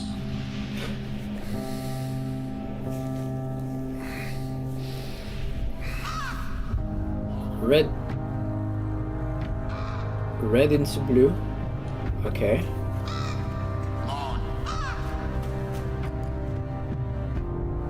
Yes, that's war song stuff. Oh god. Okay, yeah, so... yeah, exciting. That's so exciting. Thank you guys so much. 1 minute of the 30-minute presentation. Yeah, 31 more to go. But the very before we go, that's the very exciting thing to say, because the demo, the trailer just reminded me. Just something to look forward to, and give a shout out to someone we are fortunate enough to collaborate for since Dark Sector is Keith Power. That's right. The music Yeah. you're gonna see. Yes, everyone give it up for Keith Power. Keith knocked it out of the park, because he always does. And he's given us, I think, some, like in Warframe, some of the most iconic music, but now for Soulframe as well. And so, and I really think what you're gonna see this afternoon is just some really special I music. didn't know if he was still up there. I Definitely. thought they replaced him with Matt Chalmers. Thank you guys for watching. Thank you for and watching. Shout out to all of the Tenno for being here, and hopefully Rivers you of both sign Danger up at is Keith Power, by the soulframe.com. way. Yeah, genuinely, thank you so much, everyone. Thank you. Which was the only music we had until things came to be way less private when 88 got taken down in P7. Well, that was amazing. But GivePower isn't a D employee, is he? No, he's contract. Beside. He's freelance, I think. Anyway, I will be back for the Yeah, the TennoLive Soulframe. bit. Yeah, the Soulframe TennoLive bit. Yes, I will go now. Thank you for having me. No problem. Bye-bye. Have fun and a good day. TennoCon, day 2. So you lost your voice at the TennoCon concert, eh? You ain't here for nothing. Free Okay, rewards. so we have a short break. It's always free rewards. Just me new frog. If you Yeah, watch those trolls. TennoCon for 30 minutes Dead. between 11 a.m. and 4:30 p.m. Eastern, They're dead. you'll receive the Halvu primary weapon. SuccMut is dead. Someone Stabs offered is me a free definitely weapon probably once. dead as well. Hey kiddo, he said. Gave me the creeps. I'm Now, betting on you. TennoLive is where things get interesting. If you watch If- for an if additional you 30 die, I'm minutes, going to revive you'll you. get Mesa Prime, no strings attached. Those guns she carrying Go, ain't no go get toys. caffeinated. Peacemaker. Ain't that ironic? I mean, So it's you need to know how to only get these like rewards. what, 12 Logging o'clock into for warframe.com/twitch 1 o'clock. should do it. I'm fine. You can I'm just follow hungry. instructions better than any It's nearly street 8 p.m. here. Kazakh. If you can do that, Oh, those man. Twitch drops will be sent to your That's inbox. gonna be like 3. Maybe you prefer Steam. If you log Mesa into your shit Steam account comes before around. watching, That's you'll get some unfortunate. Steam tokens. Claiming those tokens and logging into your Warframe account will redeem those rewards. Oh, it's almost time. Let's enjoy the show. See you around.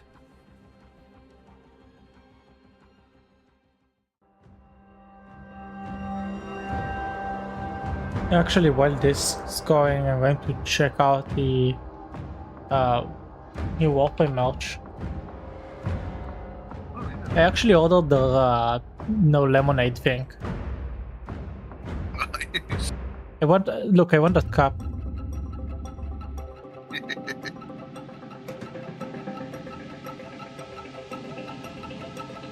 I am back.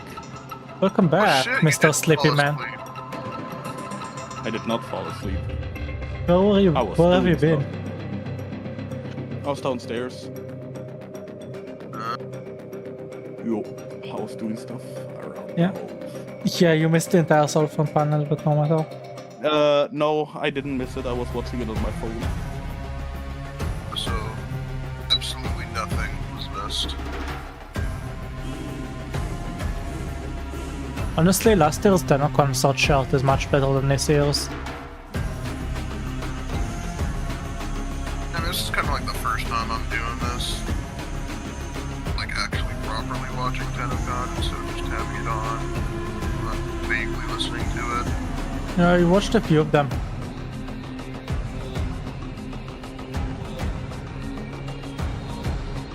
I really want them to bring back the... I want them to bring back the, what's the True Master shirt? O Master shirt? Yeah, so Warframe merch, you see, they have the MR30 merch. Oh, okay, yeah. Like pins from Destiny. Yeah. Okay. I don't want the pin, I actually want the shirt. And they don't make them anymore. Oh, that's a bummer.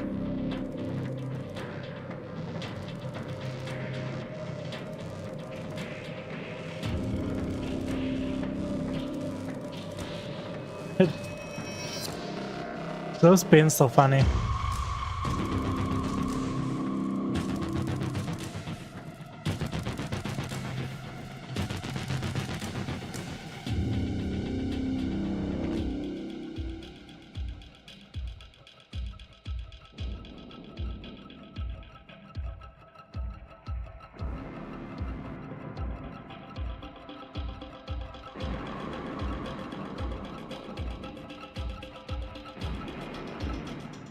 Yeah, Warframe merch is so expensive.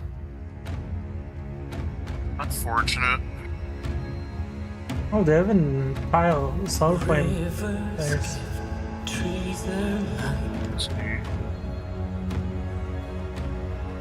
Yeah, they have much more space than last year because this time they are renting the entire Canada Live place. Last year they, for all of that stuff, they used the RBC place, which was smaller. Oh, okay. Father Leon Allard, at your service. Hopefully it's like that next year too, because that's like going to be the one time they have to do it in like a warehouse. All sins can be forgiven. They're probably going to keep doing that from now on because it works better from what I'm The saying. agony of the night's darkest hours. It's more space and they have a bigger stage. So I really like that extremely long screen they had at RBC Place for TennoCon. Yeah, it's nice.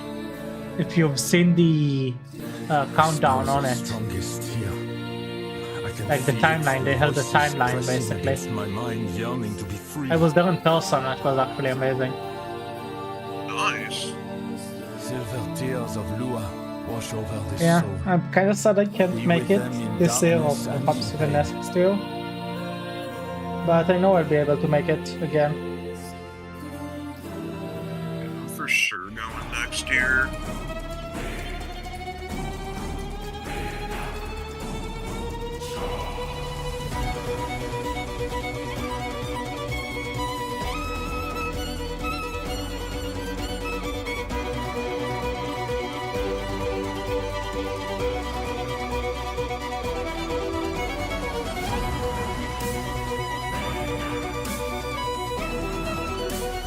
But yeah, no, this year's TennoCon is not going to beat last year's, definitely. They kind of... The reason is old piece reveal was just stacked. Yeah. They could get the crowd going with a single wall back then. Like it was enough to say the word POW and everyone freaks out. Now everyone knows about it, so...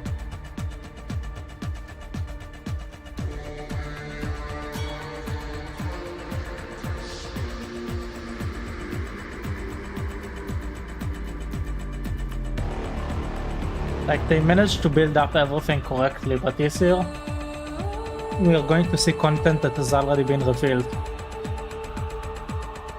without any like future content. Yeah. Next year could probably be good, like better than this one. Because they're revealing 2 content updates that we wouldn't know about. They're doing 2 content? Oh yeah, they're doing 2 next year? Last year they did 2 old piece and then TOW. They showed a quick glimpse of TOW. They do it every 2 years. If you remember Whispers in the Walls in 1999, then a year later they only showcased 1999. Last year old piece and then they showed TOW. Like they showed old piece the gameplay, you know how TOW was back in the old piece, and then they showed you a glimpse of TOW in modern time. So this year they're only going to show us 1999. Not 1999, TOW. Oh, okay. Then next year we're going to see 2 new content updates. I mean, it's going to be pretty big, I hope. It seems like they've dedicated a lot of resources into it. I'm not saying the quest would be bad. I'm saying the TennoCon cannot get as much hype as it did last year. Oh yeah, I'm just right back again. Because as far as building hype and momentum goes, you have to keep all the people on toe. Like, they would show some incredible gameplay, yes, but last year, just stacked one thing on another. First thing they just said TOW and everyone went shouting. Then they showed the Torn Academy. Then they showed the big sword. And pretty sure, what is it called, Lullaby of the Manifold was already revealed in a previous panel, in the sound panel, which is what we're getting now. In 10 minutes we'll have the sound panel, which we're going to, I don't know if Suck can hear this or not, he's not here, but yeah, Suck would probably give us a great analysis of the sound.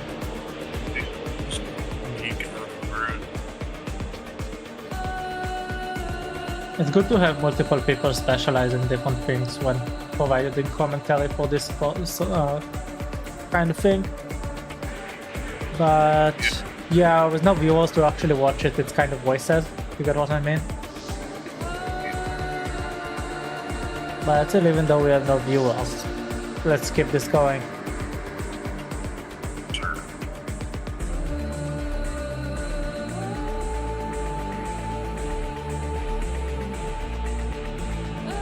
Maybe I'll download the stream and I'll cut it and then I'll upload it as multiple videos. Oh.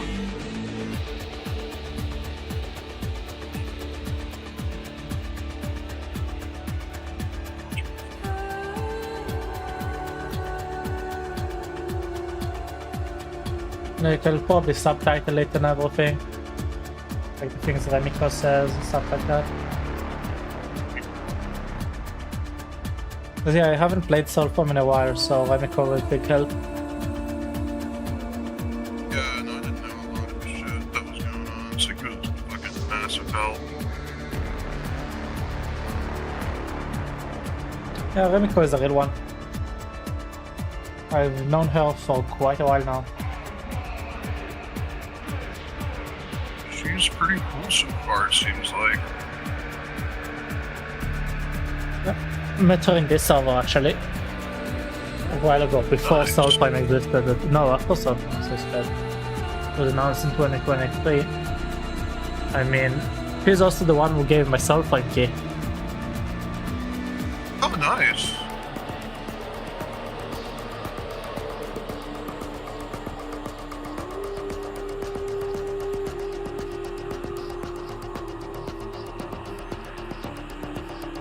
I mean, nowadays they're pretty common, you can get one every other day.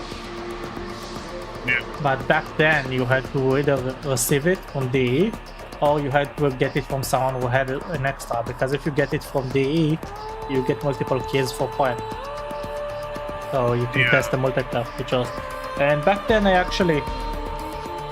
the Prelude server was the only place to post like feedback and stuff. It was a locked server. They had the general Soulframe server for people to chat about it and sometimes get glimpsed.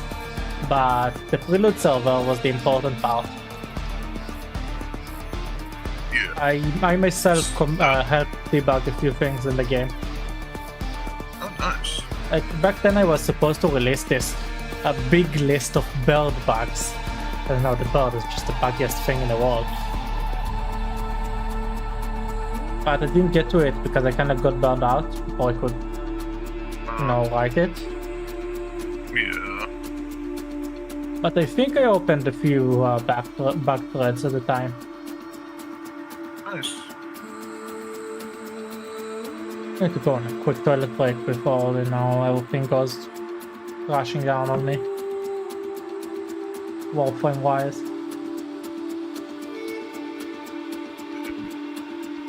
Yeah, we have 7 minutes.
I'm back. So I asked Sai to join at random. He still hasn't done that. To join at random on phone, I did it to him last year when he was streaming. I interviewed random people in the wild about Limbo. Nice. Probably the worst stream experience ever for people who were watching it at the time. It was funny. That's all that matters.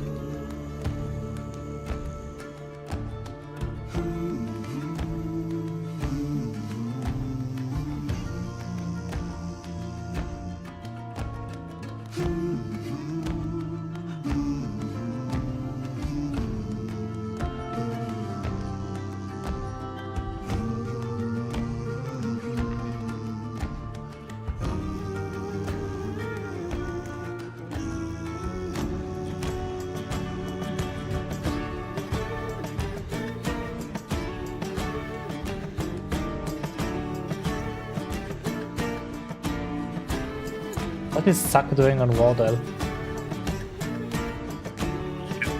Done for the day.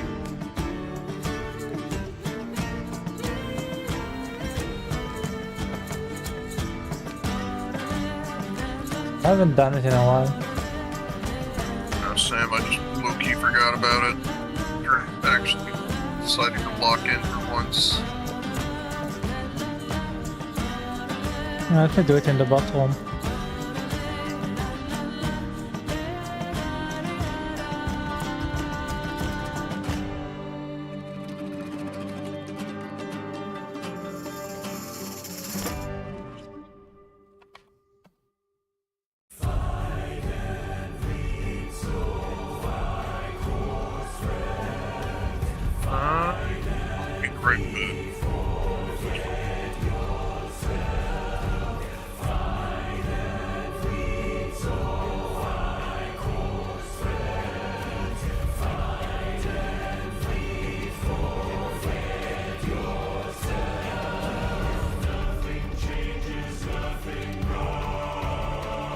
Okay, co-workers are here now. I'm gonna dip. Oh, I was hoping to have you give us insights for the sounds panel. What insights? You know, sounds panel? Your panel, kinda. I will only watch and study what they are saying. No, they're showing behind the scenes for how they make sound too. Yeah, watch and study. I can't really say anything about it.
Wow, wow, wow. Hi, everyone. How we doing?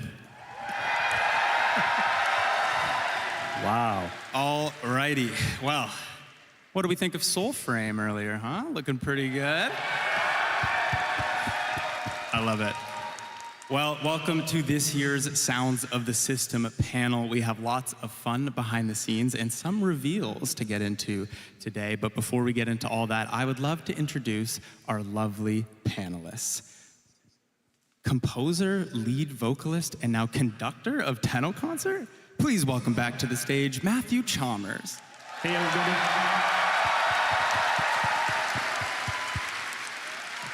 On his right, the auditory auteur himself, please also welcome back Associate Audio Director for Warframe, Eric Preston. What's up, TennoCon? Hey, everybody. Wow, you guys look great. Oh my God. Now, you've seen his work before, but for the first time on stage, please welcome sound designer Giovanni Agapito. Hey, everyone. Also a newcomer to the stage, but a master in the booth nonetheless. Please welcome to the stage, Jeff Folks. Hi, everybody. A TennoCon 2024 alumni to the stage and a true craftsman. Please welcome back sound designer Mark Perquin. Hi, everyone. And last, but certainly not least, you know her as the voice as Marie Leroux in The Old Piece. Please welcome to the stage Elsa Perusian. Bonjour, ça va? My name is Zach McCone. I'm a senior community manager on Warframe, and I have the honor of talking to all of these lovely folks here today. So thank you all for being here. All right. Why waste any time? Let's chat The Old Piece. Matt, this update was very cinematic, and so the music had to match. Would you tell us a bit about that process? What was the first step in the journey of creating such a fantastic score? Yeah, I think the first step was a phone call from Eric where he was like, I think this is the one where we do orchestra. And I was like, yes, finally. And so yeah, then it was just about like finding the right influences and figuring out how big of an orchestra and when do we record this, how much music, and all the details that go into that. But yeah, that became a big sound of the old piece. How many people were in the orchestra? I think it was 44 in the end, yeah. Wow, it sounded amazing. Yeah, it was recorded over 2 days. Oh. Yeah, we did a strings and winds session and then a brass session the next day. And yeah, and a lot of the musicians who played on the soundtrack played here last night at the concert. That is so cool. Well, Matt, you also seem to be collecting jobs. How was it like conducting in front of a live audience last night? It was cool. It was cool. I mean, very different from last year where I was the lead singer and, you know, pretending to be good at that. And instead I pretended to be good at conducting. You were great. You were great. Yeah. You're amazing. But, you know, it's easier in some ways because I was facing this way. And so my field of view included no audience members until I turned around and I was like, oh my God. I love it. Eric, I want to ask you about nailing that emotion in sound when there isn't a lot to go off of in the early stages of development. Tell us a bit about what it's like as an audio director in the development. Honestly, it's probably one of the funnest parts when you're right at the beginning of the project and there's no rules set yet. A lot of that process just involves looking at like early level designs and early concept art and putting up reference material to kind of see what sticks. And actually, for the old piece in particular, I remember there was one level that I loaded up, and it was kind of like a crater level, but it had this beautiful kind of ambiance and style to it. And that was the very first shot that I used to put some music up to and some sounds up to get a feel for how it was going to work and what's going to work and what doesn't work. So yeah, it's a great fun time at the beginning. Honestly, it's so impressive. If you've seen some of the early videos, it's literally just squares, circles, and triangles. So it's extremely impressive to be able to bring out all that emotion in such early stages. Congrats, Eric.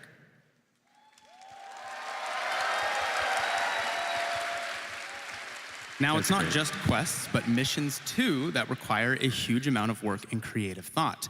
Mark, you had first-hand experience with this when you were designing sounds for our newest bosses. Tell us about it. Yeah, so working on the sentient giant from the last update was a really cool challenge. Typically with enemies, what we will do is have one bark vocal sound coming from them. And it's a compromise between hearing that enemy up close versus hearing them far away. And so with this giant, we thought, let's not compromise, let's have both. So we made some sounds that work while you're right up next to the giant. And then we layered in some echoey reverb, to give you that distance when you're far away, and then we mix the two based on how close or far you are from the giant, because we really wanted you to feel like it was everywhere in the level, even if you weren't right up next to it. But when you are right up next to it, you're like, oh my gosh, it's right there. I love it. It's my favorite boss out of the three. And you actually made a video showcasing your behind-the-scenes work. So let's take a look.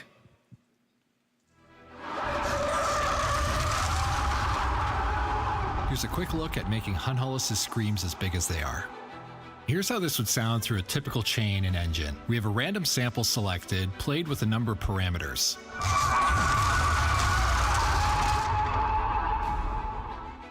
It sounds decent from up close, but we lose some volume from far away. So let's get rid of our spatialization node and play this without any spatial info.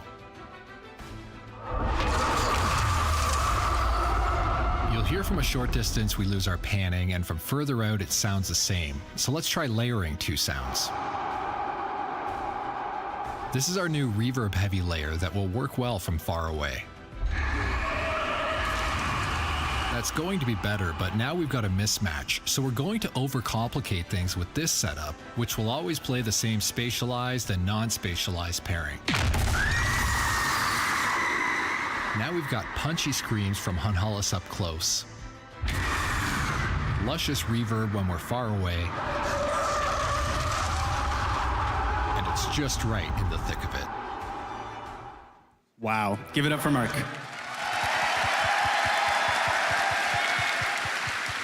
Now, Jeff, you also worked on another set of bosses this update, the Prime Vanguard. What's the challenge of designing such a chaotic fight into our harmonious mix? Yeah, that's right. The Prime Vanguard, there's so much going on, so it's trying to make the chaos readable. If there's multiple Warframes fighting you at the same time and their abilities are overlapping, there's projectiles and effects all on the screen, so to try to make that somewhat cohesion was the goal. We kind of did that by thinking about carving out space in the mix for the important things. So whether that was like a big impact ability or an ultimate or a projectile that you needed to know to move out of the way so that way you didn't get hurt kind of thing. I love it. Yeah, another thing we did too, because they were boss versions of the Warframes we all know and love, we wanted to kind of punch up their abilities a little bit and give it some more oomph. So you might not hear it, but sometimes there's a kick drum sample there to give it that extra little punch, and you'll feel it when the ability happens. That is really cool. You nailed it. It's such a good fight. Thank you. Next question, I want to ask the entire panel of sound designers. We jumped from a battlefield to an ambient space station to a giant space egg. What was your favorite sound when you got to design for the old piece? Matt, you want to start us off for sound or for music? For music? Favorite piece from the old piece would probably be Roses from the Abyss or Ironclad. Those two were fun. I see Nelda like, yeah.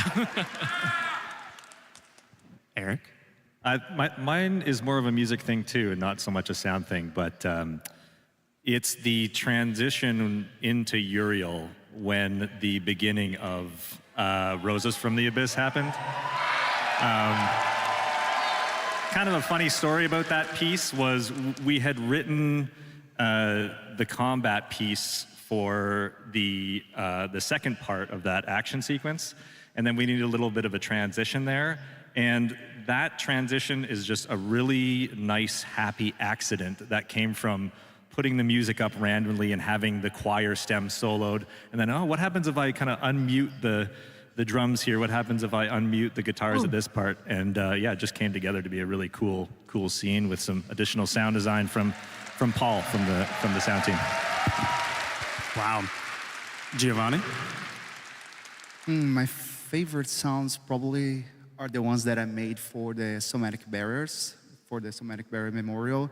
It was a really good challenge because the approach would be different this time, like less sci-fi, more organic, because as you know, like before each major combat, you can receive a buff from other players. So because of that, the organic vibe, it has to be like, ideally speaking, it had to be really strong because you are like receiving energy from the ground, basically. So it was a big challenge to make it less sci-fi, more organic, more like sentimental in a way. And yeah, I love it. My favorite sound so far, for sure. Very cool. And Jeff? Yeah, I think we had a day when we were designing where we all got together in the booth and we did some army yells and cries and chants, the Tantavi, huh? And that was a really fun day, and the noises turned out cool. We all lost our voice together. We cried a lot. And Mark? I think besides the sentient giant, for me from the last update would be the search drones that you try and avoid when you first start the quest. I've been listening to a lot of the music, and there's a track that Matt had written called Deepest Dark that has a French horn trill, and I kind of tried to mimic that in the alarms from the drones when they spot you. And it's kind of like, in my interpretation, nods back to like a World War I kind of air horn. I put it in, and it worked, and it sounded good to me, and that's the best. Wow, that is super cool. And Elsa, do you have a favorite line of Marie? Yes, my favorite line would be to Roth when one of you is dating him and Marie is not able to understand the attraction. And so she goes, "Is it the tail? It has to be the tail." I knew it was the tail. I love it. Well, let's talk about the amazing cast of characters that we had in this update. Elsa, you were incredible as Marie, and honestly, another round of applause for her amazing performance in the old piece. Now, as Marie, you are a soul worshiper sent to monitor the devil Roth. You even help us to get to know Leon better. A lot to take in on the first read. Did Marie grow on you as you read for her? Tell us about that process of recording for Warframe. Yeah, yes, it's been an incredible journey voicing Mary, and we've had several work sessions throughout months, yes, and since I had never played the game before, the DE team had to guide me through everything, the situations, the relationships, the lore, basically, and as you may have noticed, it is quite something. And the more we worked together, the more I understood and loved Mary very much. I mean, her loyalty, her kindness, the French outburst every time she gets emotional. Her cleanliness, she might probably iron her prayer books. And well, the fun point is that session after session, she's starting resembling me a little also, because I'm sure you already know Kat Kingsley, who is an amazing writer, and And as she got to know me, she started writing a little bit for me too, adding touches of humor sometimes, which I love. And I mean, how cool is that? That is really, really, really cool. Well done, Elsa, well done. Now, Eric, you're in the editing room when you receive these voice recordings. Tell us about that. Yeah, I mean, it's always a treat to get to receive all these incredible voice actors' files in the emails, basically. But it's nice to be able to work in an audio environment, with sound effects and music, and then once that final piece comes through of the dialogue, it's incredible how much it really brings it to life. And yeah, this was no different. I mean, when we put the audio in engine, there's a long time where we're balancing how often voices play, and that's a great process where we really get to kind of learn what the characters are all about. And yeah, I mean, it's a treat for us to work with amazing voices like yourself. That's super cool. So that means quest, missions, and also romance, as we've seen in the latest update. I bet you many people in this room are dating Marie in-game. Actually, let's hear it. Who is dating Marie? So everyone. Is there anything you would like to say to these people? Yes, it made me a little bit sad. I'm a little bit sorry for all the Hex members that are not X's members.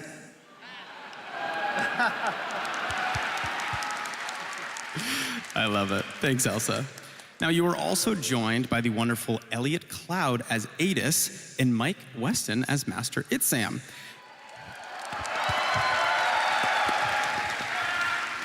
Eric, these are two characters that require a lot of processing effects after they do their raw recording.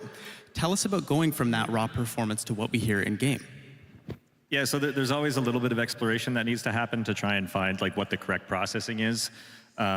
For these two characters, it was a combination of a comb filter, which actually removes a lot of frequencies from the audio itself, and then taking another track on top of that and pitching it down just slightly, so you get this kind of interesting phasing that happens between the two.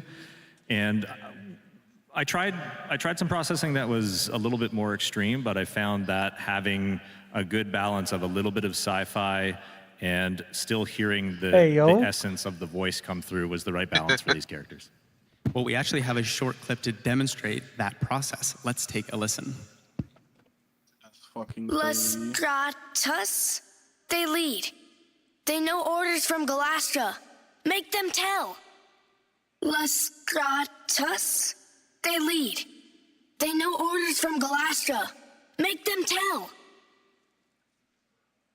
When the applications of Tauron are applied to Neramon's theories, what is the expected outcome? When the applications of Tauron are applied to Neramon's theories, what is the expected outcome? Fascinating. All right, well done. All right, take care, SuccMut. Now, regrettably, we are going to move on from the old piece, so please, one more round of applause for the amazing sound team here and all the sound team at DE.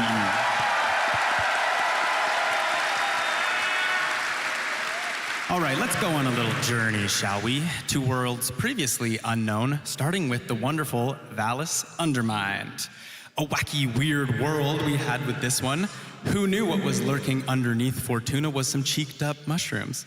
Now, Jeff, I want to start with you, as you had a huge hand in creating the sounds for Noko. Tell us about that experience.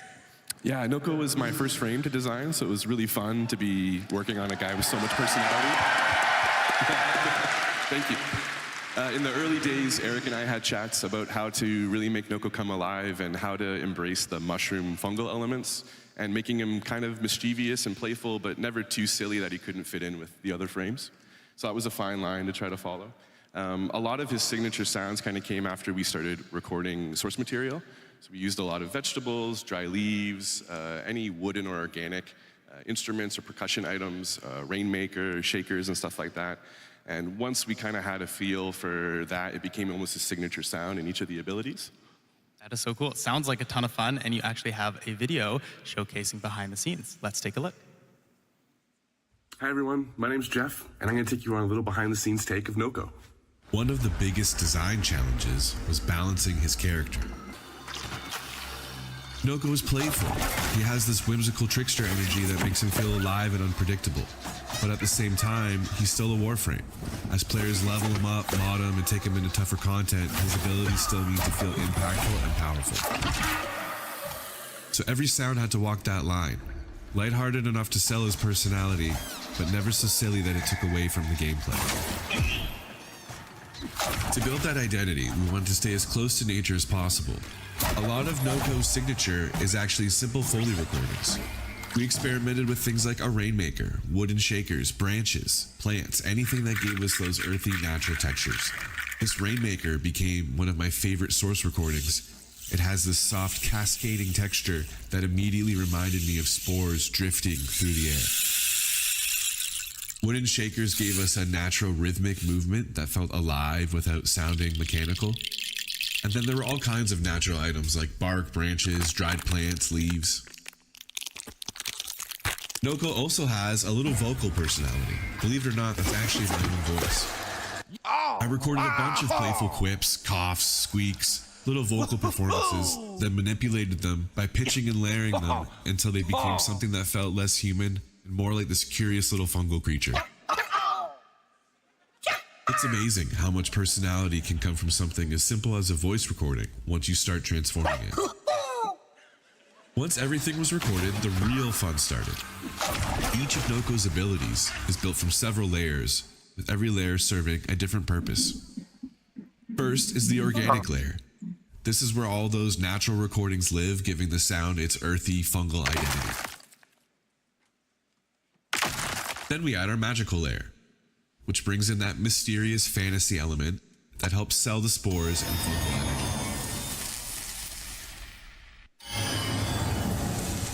Next comes the impact layer, adding that punch and weight needed to make the abilities feel satisfying during combat.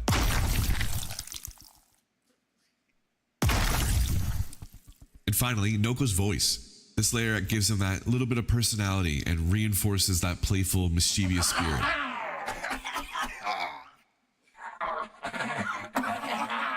But it's only when all of these pieces come together that NOCO really starts to feel alive.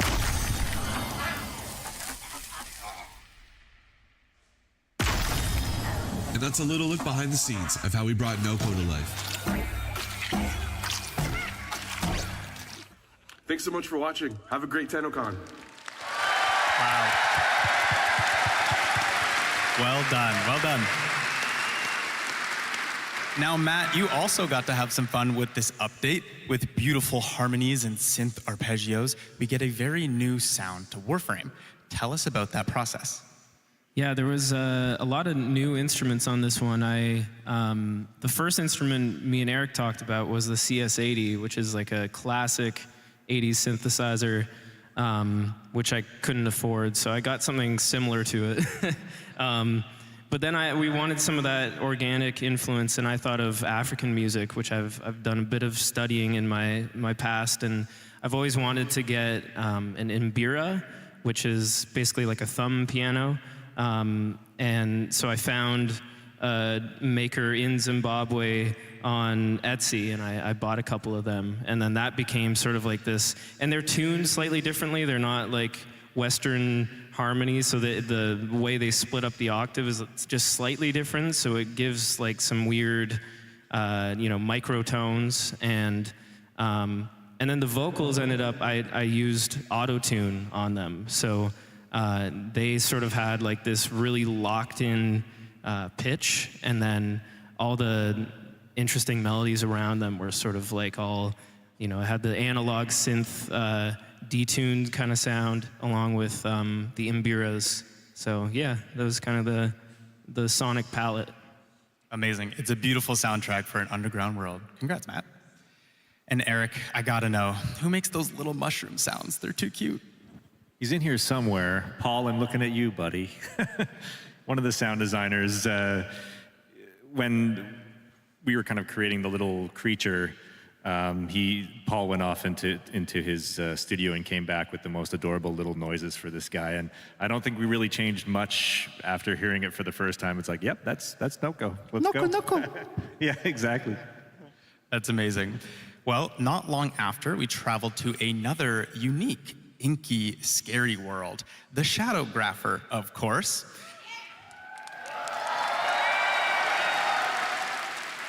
Now, Giovanni, I have to give you your flowers. With $19.99, you lent your talents to the tech rot enemies, so blobby, ink-covered enemies seems like a natural progression for you.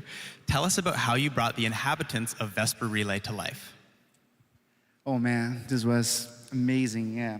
Like, I think, as Jeff said, like, we were naturally recording a bunch of sounds, so it was very organic. So when we were discussing the sounds, the approach for the Shadowgrapher update, it just felt natural to continue this approach as the enemies were covered in ink, basically. So we recorded a bunch of voice, basically, like all kind of stuff. Me and Chris Teixeira, my partner in crime in this update. And we recorded a bunch of like voices. We were kind of simulating like crying, screaming. We used a bunch of different devices like a telephone that we turned it into a mic and tape recorders. And for the Valleys Undermined, we recorded a bunch of vegetables. So we had this source material already. So as all the Shadowgrapher textures, they were kind of gross in a way, we kind of used that as well. So we already had everything recorded. So it was kind of blend between me and Chris and Eric screaming and crying and making a bunch of weird sounds and weird vegetable sounds, basically. Pretty gross, if you ask me. Well, let's see how you brought all of that together in a behind-the-scenes video. Hey everyone, Giovanni here. I'm going to show you how we recorded the enemy sounds in the Shadowgrapher. When we started developing ideas for the update, it didn't take long to realize that we needed new sounds for the enemies. After all, they are now covered in ink, and the whole update has this weird and spooky vibe that we wanted to match. So Chris, my fellow sound designer, had this brilliant idea of converting an old telephone as a low-frequency microphone. After that, we got a vintage record player and connected the microphone to it, passing the signal through our modular synths. This is how it sounds right now. Nice XLR cable.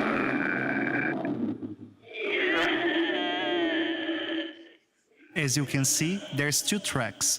One is the telephone converted as a Not at all microphone, creepy. and the other one passed through the synths. Pretty weird if you ask me. After this recording session, I had plenty of material to work with, but I still felt the need for vocalizations. I really liked the idea of the enemies having baby sounds, so I decided to give it a try and recorded myself at home, acting like a big baby boy for a day. In the end, it turned out to be a strange little creature with a high-pitched voice, but I think it fits what we were looking for. Well, you'll be the judge.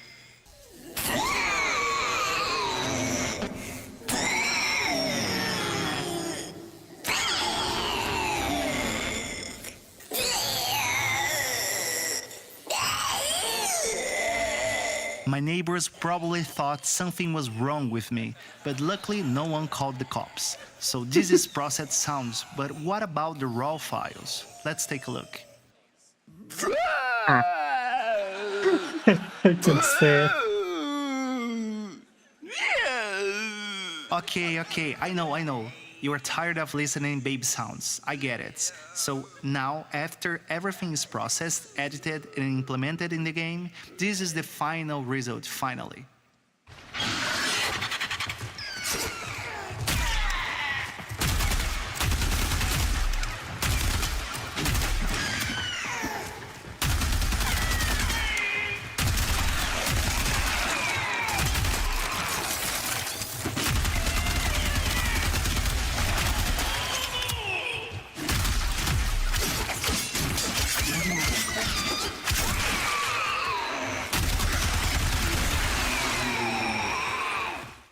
So that's it. Thanks for watching and enjoy the rest of the show. Bye.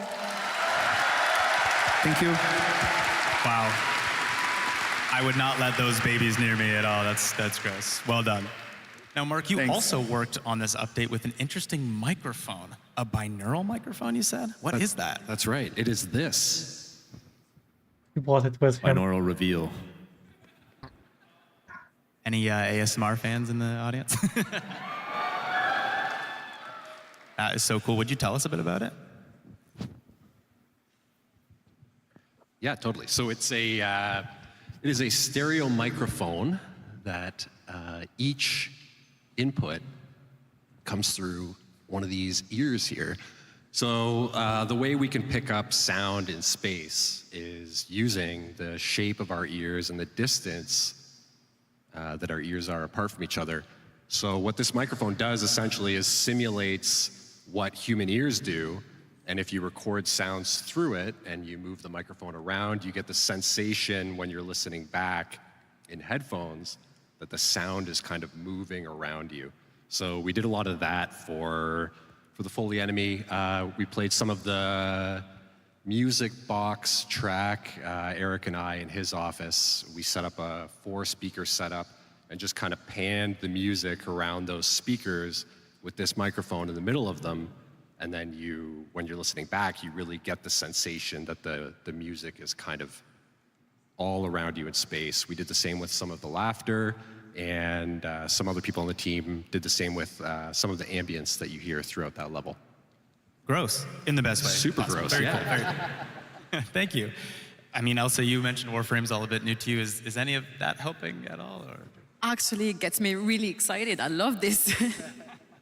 Now, you've lended your voice talents to other games, shows, commercials, you name it.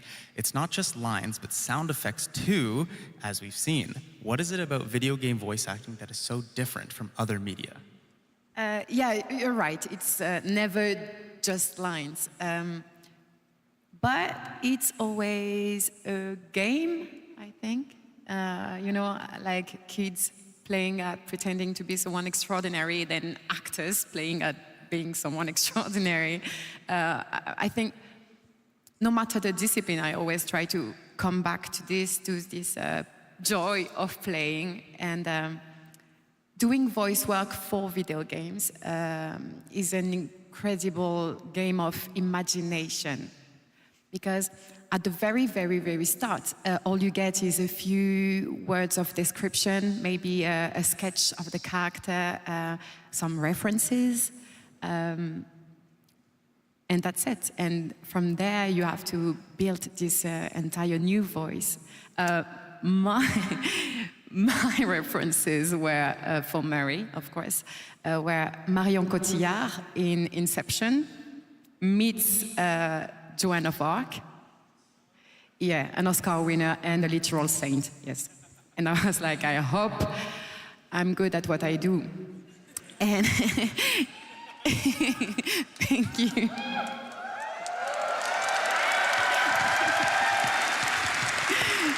Thank you very much. And so, yeah, so that's it at the very beginning. So from there, every single line, you have to imagine the movement, the situation, the difference between what's being said and what's being thought, which is never the same, and that's why it's interesting. And also in video games, of course, you have the battle cries, the running, the hits. So you already all know that it's physically demanding video games, but also I think technically, because nowadays cinematics are gorgeous. They are basically films. So you have to act like if you were in a movie to do them justice, because when it's done right, it's beautiful, and you guys can tell. Wow, thank you, Elsa. I appreciate it. Thank you. Speaking of different, Matt, we gotta talk about Drip. What a fantastic song, and shout out to Francesca, our lovely vocalist, who you heard last night at the concert. But what inspirations did you have when working on the theme for this song? Well, we basically wanted to just make like a pop horror track. So just I was looking at a bunch of pop tracks and a bunch of like horror movie scores and seeing like, okay, what would be a cool way to approach this? And yeah, I think we have a little clip, right? We are gonna play a little clip to showcase this amazing song. Let's take a listen. Let's go play peekaboo. Something I've grown into. Look at the blood, look at the ink. Watching it drip, coming up empty. Feels like a shove in the hip. But I know your whole soul is in the grip. Look at the blood, look at the ink. Watching it drip. What can I do? What can I say? I'm having fun, running on empty. Even after jumping again. Looking away, 'cause I'm the one for you.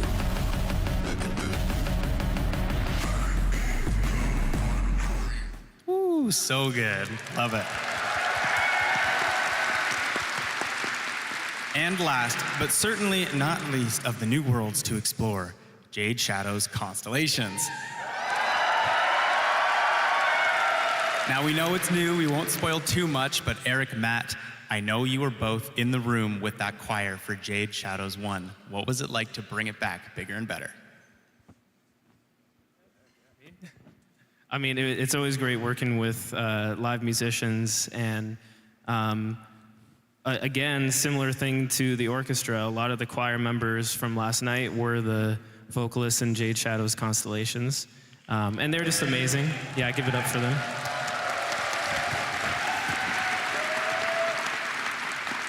And yeah, it's always great to work with live musicians. You know, you picture what it will sound like, but then when there's 12 unique voices singing it, and it's not just me layering it a bunch or me and Fran layering it a bunch, it turns into something different. You know, it becomes a more collective thing. And you also record the sound of the room that they're in, and it's all happening live rather than multi-tracking.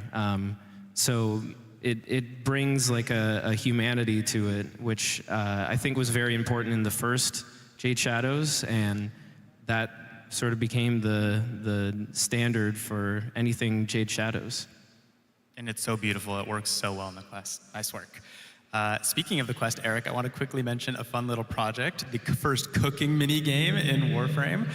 I believe one of the sound team members had something to do with that.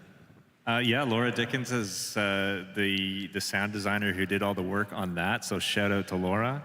Yeah. Have you seen this man?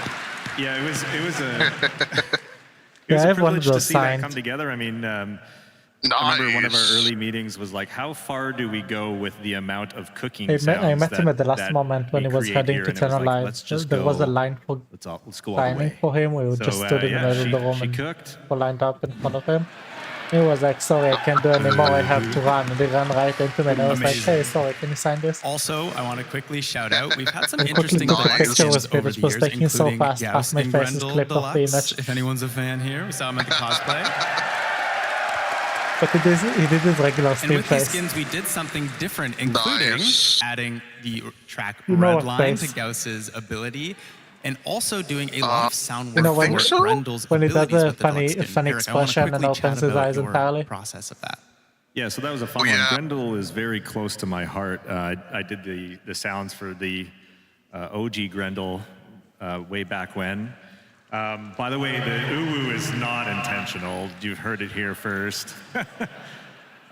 Those sounds were all created using like throat singing as the main character layer. So when we went to update Grendel for the deluxe skin, it was kind of a fun challenge. The first version of it that I did was horrible. I was like, okay, let's just do some subtle glitching of the original sounds and see what we get. And yeah, it was not good.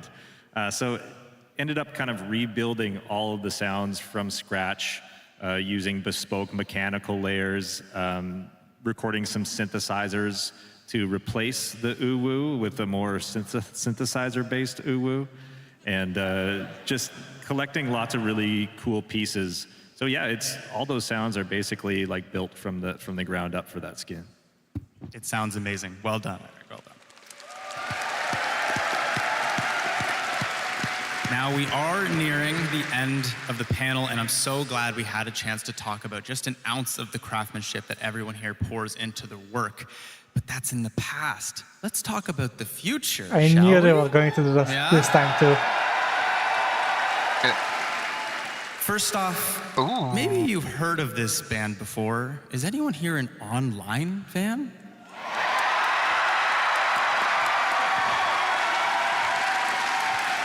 Well, you'll love this because coming in a future Nightwave update, the newest, oldest online signal running late. Yeah, they teased it a lot. There's a lot of mentions Now, of this as much song. as I wish we could show you a little teaser, you'll just have to wait. Thought we were going hear back it. to like Tune it was into going to be the- a I know, 1999 sequel. Tune into the narrative panel, though, to learn a little bit more about this Nightwave update.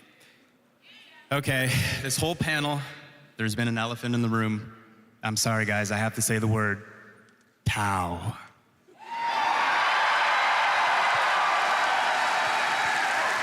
Now, I know we can't say much, but is there anything we can say about Tau today? There's nothing really that we can share. Nothing. Oh, hold on. Okay, you end up not doing it. There might be one thing we can share. Someone's joining the cast of Someone characters. is joining the Warframe cast. Should we hear for the man himself? So this is the Let's take a reveal the listen. soundtrack. TennoCon? Oh, that's unfortunate. I don't believe we've met. But I have a feeling you're going to know a lot more about me very soon. So, happy TennoCon, everybody.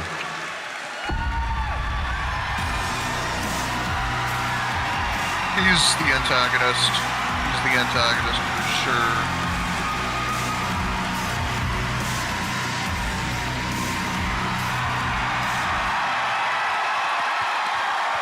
Yes, that is right. Matthew Mercer is joining the Warframe cast next. You're going to want to tune in to Tenno Live to learn who he plays. I think an executor. I think he plays an orc in executor. I'm stoked. That was awesome. Certainly sounds like an Every executor. year in the sound panel, we try to incorporate you guys, the players, into the next sound for Warframe. Now, we have a little idea, and let's just say where we're heading has some interesting weather.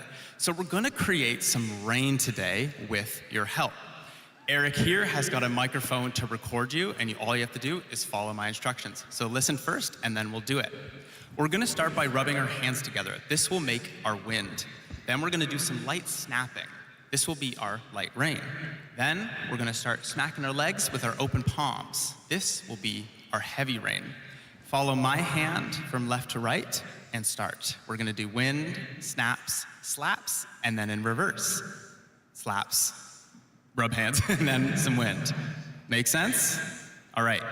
On the left side of the room, start rubbing your hands now.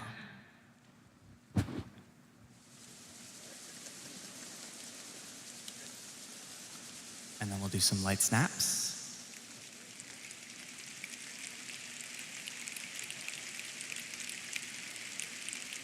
And then we'll do some slaps.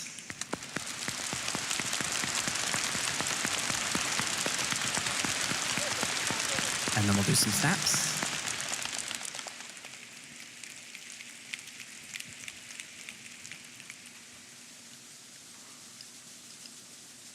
Did we get it, Eric?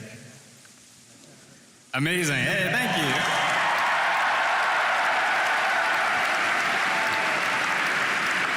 Well Part done, of the thing I everyone. like about TennoCon is that they actually incorporate the crowd into it if you've seen all the lights. Thank you, panelists, for your amazing answers today, and the whole sound team at DE. The lights are basically, they have like devices that they give to the crowd, like lights and handband, and they synchronize it to a device, which I don't know the nature of, but I assume they did it for last night's Tenno concert. I've been in the last one. Well, they just sync everyone, the blinks and the colors and everything, you just synced with the song. Nice. Well, that was pretty neat. Yep. For Kome, I'm pretty sure they modified one of those music boxes. You know, the old ones, you see them in opening in movies from like medieval era that just plays like a song when you open the box. You're lagging really bad. Am I? Yeah. Ooh, wow. You sound like a robot. That's on TennoCon, Discord alone, it day seems. There's excellent So you lost your connection on voice at the YouTube on TennoCon the today? thing, no BS. You ain't here for nothing. Free rewards. see. It's always free Yeah, rewards. Discord is not balanced. If you watch TennoCon for 30 minutes Okay, between I 11 boosted a.m. it. and 4:30 p.m. Eastern, How is it now? you'll receive the Halvu primary weapon. Speak again? Someone How is offered it? me a free weapon once. Hey, kid, It's a little better. Gave me the creeps. Okay, good, I gave it Now, priority. Tenno Live is where things get interesting. There we go, yeah, you sound If all... you watch yeah, for an you additional sound- 30 So, minutes, for- you'll get Mesa Prime. For strings Kome, what attached. they did is they took one of those guns she medieval carried ain't era no music toys. boxes, you know, the ones to open Peacemaker. them and those Ain't like that rotating ironic? statue and music. So you need to They know how to modified get it. these rewards. Logging into to make their own tune. warframe.com/twitch. And they use that for the You can puppets follow ability. instructions better than any street cavat can. If you can do Give it that, more- those Twitch drops will be sent to your inbox. It Maybe clicks you now, prefer doesn't it? Steam. Okay. If you They log showcased into it your last Steam year. account before watching, you'll get some Steam tokens. Claiming those tokens and logging into your Warframe account will redeem those rewards. Oh, it's almost time. Let's enjoy the show. See you around.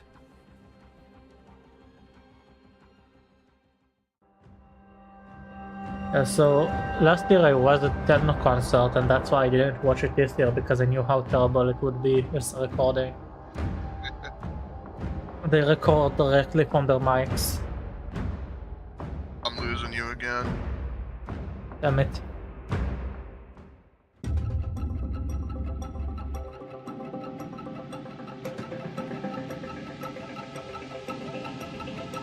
A second. See if something is eating at my internet.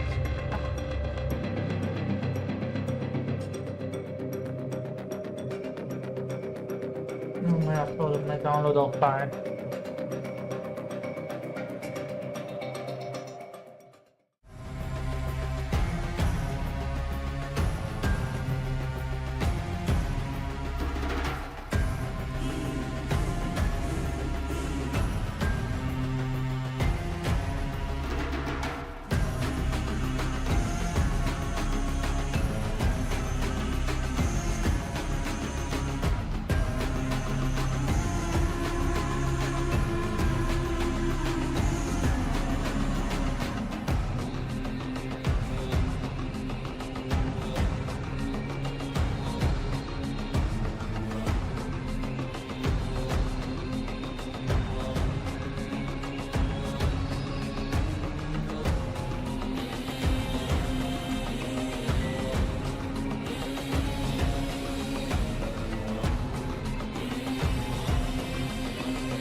If your Warframe merch is great, and it's probably the best to buy it at, TennoCon.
Yeah, that is still at the same place though.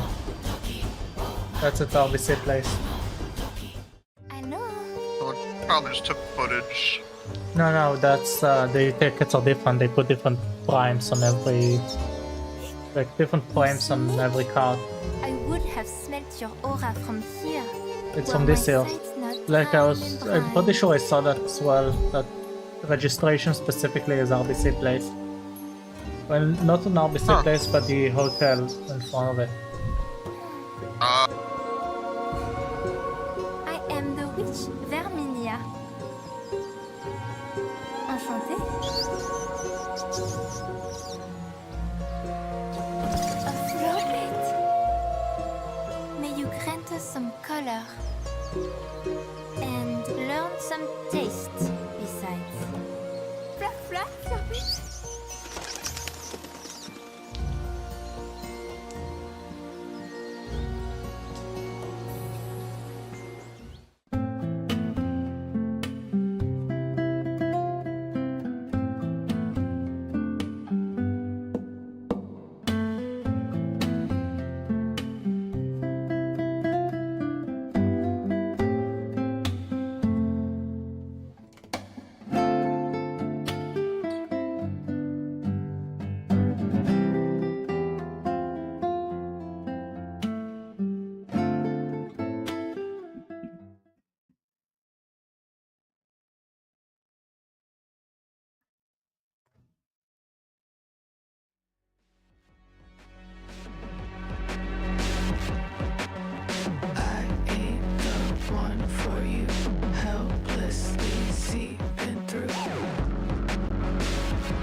watching it drip, coming up empty, feels like a shove in the hip. I don't know your whole soul, I'm losing the grip. Look at the blur, look at the ink, watching it drip. What can I do, what can I say? I'm having fun, running on empty, even after jumping the gun. Looking away, cause I ain't the one for you.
Watching it drip, coming up empty, feels like a shove in the hip. I don't know your whole soul, I'm losing the grip. Look at the blood, look at the ink, watching it drip.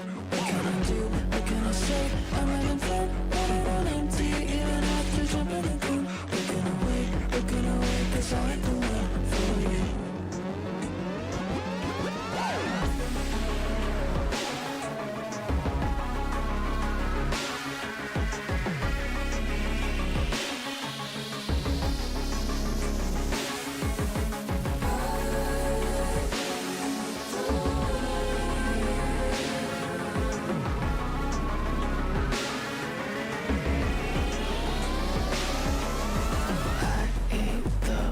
for you.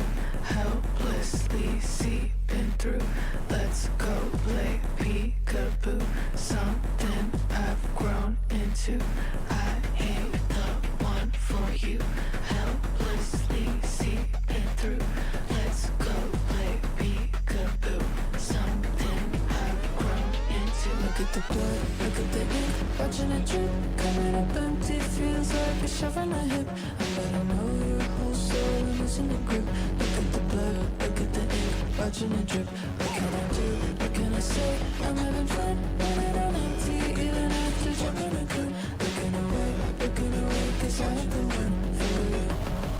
Look at the look at the cold, look at the ink, watching it drip. Coming up empty, feels like a shove in the hip.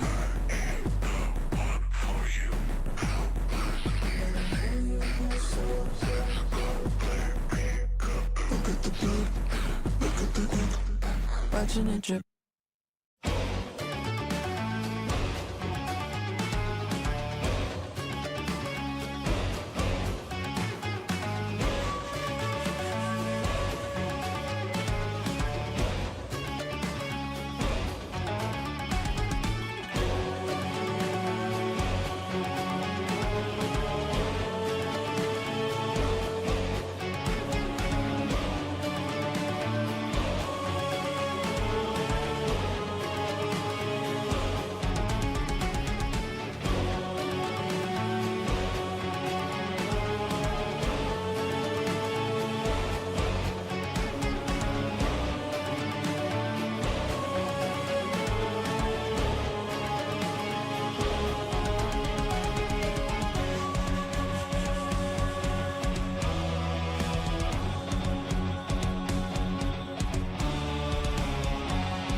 So next panel is our animation, the narrative, then we have the last panel. For the last panel, I'm pretty sure... What? Looking forward to the narrative panel. Yeah, See this how is, they- this is the second narrative panel ever. I mean, hopefully we'll get an explanation as to why story feels all over the place. But I doubt it. I mean, the story isn't really all over the place, you simply have a lot of like side segments. Yeah.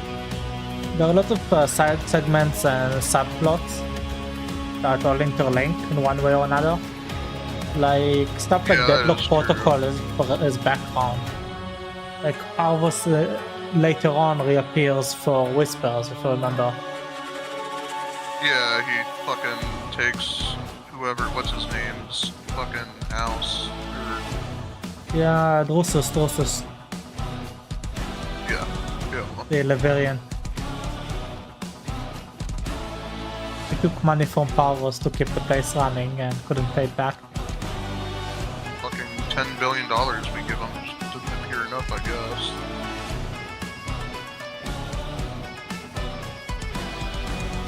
Definitely spent it all on Dante merch. True.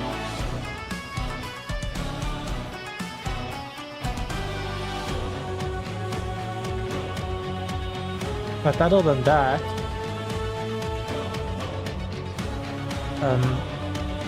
you basically the narrative of Warframe. There's the main thing that really matters in the story of Warframe is the main quest line from Vor's Prize all the way to Tau. It has a very strict line that you can see, and playing the other quests gives you more background. Okay, yeah, that makes sense. It's like a sort of law is not mandatory situation. Yeah. Anyways, panel is starting. Last year I skipped this panel because the dev signing was right on it. That's kind of stupid. I mean, they can't squeeze all of that in. There are many people, so they sacrificed the panel for that. And they really wanted Pablo's signature. True. Yeah, Parvos is Pablo. Wow. And then when I was Oh my heading there, I goodness. met him at the store. Hi, friends. Hello. He didn't have a pen on him. Welcome to the art I and was on the way there animation anyways. of Warframe. My name is Danielle Sokolowski. I'm the Principal Senior Community Manager on Warframe. He And was I'm like- joined by the incredible talent you see here on stage. He was like, They're here to represent if I don't their make it in teams time, and they'll talk kill about their me. work on Jade Shadow's His walls. Constellations, the old piece, Such a and Chad. of course, stuff that's in the works, right? Right, we gotta reveal some things, right? Yeah. I feel So like he's why the don't one we that gets meet the our most flack if panelists? We're something gonna start goes over here with wrong, the lovely so- Elise. Hi, my name is Elise Geimer. I'm a principal animator. Yeah. I mean, I did I'm save Tim like Sorman. 10 minutes I'm a later principal again, animator on so... Warframe and a mocap performer on both games. Okay, he's Then I showing off. silently walked into the room, like, Hi, I'm for Mike the panel Skyers. to I'm watch the principal remainder of the character panel. artist on Warframe.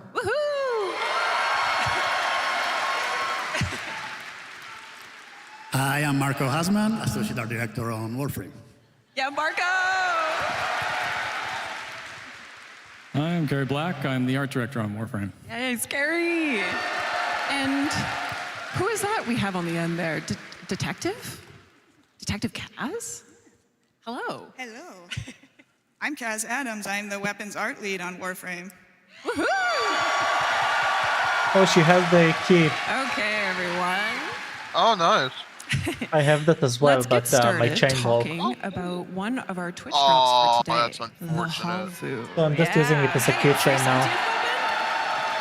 For free. I mean, yes, it's if you're watching convertible. from home, you'll be getting this weapon for free just by Okay, we'll watching. take it. For you, those who are in the audience, you're getting it in an email. Don't you worry, we got you. For free, of course.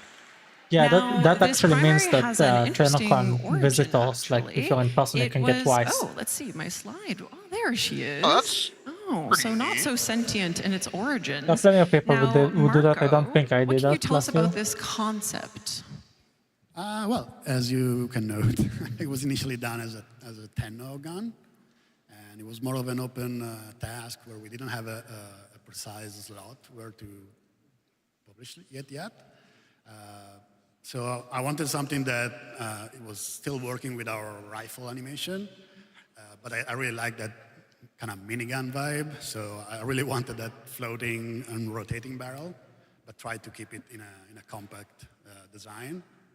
So that's what it was at the beginning, and then, yeah, a while later, we have a slot for it, and we decided to give it a sentient twist, which I think having it be a sentient weapon made it such a more unique weapon at the end than it was initially, especially thanks to the work that the weapon team and the specialty team just kicked it out of the park, I think. Absolutely, absolutely. And Kaz, can you talk about giving the Halvu a bit of that sentient treatment? Well, it's already got a lot of the sentient sort of vibe to it to begin with. It's got these hook shapes, and the floating stuff really lends itself well to a bunch of weird ideas that we can put into it. If we change it into an alien thing, you can do whatever you want with it. Exactly. So, why not? Why not? Why not? We love weird stuff in Warframe, don't we? That's not how weapons work out. Yes, and those weird components really came in, and the team on the animation team made that a bit of a focal point in the alt fire, and actually kind of like every animation aspect of this weapon, utilizing its many moving parts. So let's have a look at the animation work that went into pretty well that. with machine guns and Tim, belts. what were you thinking about going into this? Yeah, aside from that, so what you can assault see here rifles. is me just kind of kicking the tires the first time I got my hands on the rig, Especially kind of grabbing everything and the seeing what moves and what doesn't. weapons you get from Shadowkeep. Kaz actually suggested it, it'd be the nice Vex content? if the separate barrels could all move individually to expand and contract a bit, because originally they were all just moving as one piece, like a minigun, where it would rotate and only the top one would fire. But once they freed up all the controls, that allowed me to do whatever I wanted with it. You guys like that? Yeah, it's pretty sick. So we went Warframe weird for sure. Just wait, we're gonna show you some of the final versions of this as well. It gets better. It gets better, believe it or not. But I know this is a team effort, Tim. Like the VFX team came in, the design team, our Lua scripters, our technical animators to make this really sick sentient weapon. Now, just you wait, guys. Again, this is free. It's a free sentient weapon. Yes, that is the alt fire, correct, Tim? Yes, and just a little lesson for game development. Whenever you make a decision, it doesn't add to the work, it multiplies it, just so you know. So my apologies to the programmers and designers who all had to deal with the complications of having them all fly out like that, and figuring out how to do the math to have them auto-aim and things like that. But it all came together in the end. Yep, they made it look incredible. Again, reminder, this is a Twitch drop for today. And again, for those of you who are in the audience, you get it in an email with a code. So you get this really cool weapon. Thank you for being at TennoCon. All right, since we're on the topic of weapons, we have a new Prime Access coming later this year, which will include a very exciting primary weapon. Oh boy. And let's see who you can guess who for. Which Warframe? Hold on. Introducing the Steplos Prime.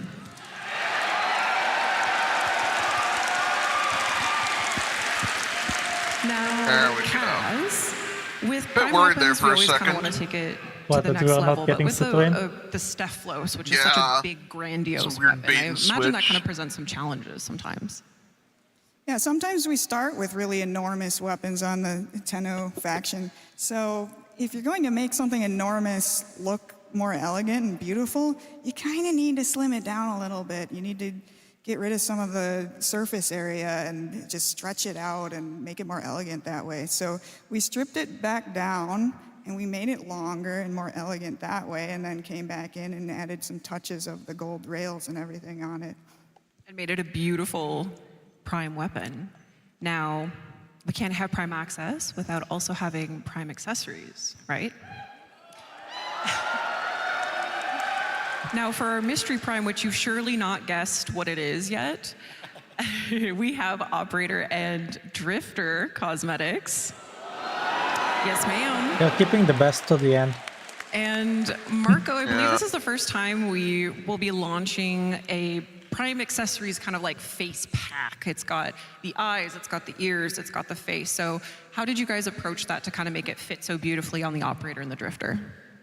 Well, we generally wait until we are done with the actual Warframe design. It gives him mad scientist the vibes. accessories, so we can steal some Yeah, it ideas does. and keep the identity of the original Warframe still Look, his present name in these as well. accessories, and maybe you can guess what the crystals are here for. Oh, did I hear the word crystal?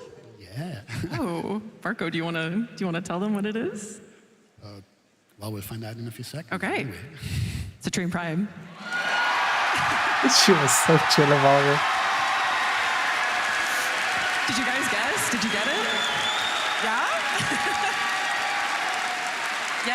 Yes. Our Crystal Queen is getting the Prime treatment. Isn't she beautiful? Yeah. Gorgeous. Marco, Citrine already has a very kind of looks one-of-a-kind design. So how did you work with Corey to integrate those Prime elements? Well, yeah, a lot of work goes early on to try and keep the identity of the original Warframe still present and still very recognizable. So I think that's when you approach a Prime Warframe is the main challenge of that task. And then you tend to add on it and take maybe a couple of big elements to take the bigger swings at. Like in this case, we have the shoulders and we added a skirt on the back, but still always resonating with the main theme of the Warframe. Absolutely. And now, okay, so we have a very exciting future ahead of us with Citrine Prime Access. And now this isn't everything that's going to be in that Prime Access, of course, so you'll want to tune into some future dev streams. We'll share a little bit more, but how excited are you guys for Citrine Prime?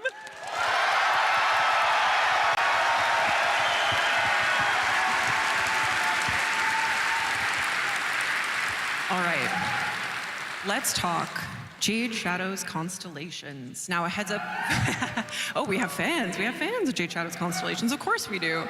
Heads up for the audience, if you haven't played through the quest yet, there will be some quest spoilers, so maybe avert your eyes. Extended or surprise. Maybe not. Maybe you'll find this interesting.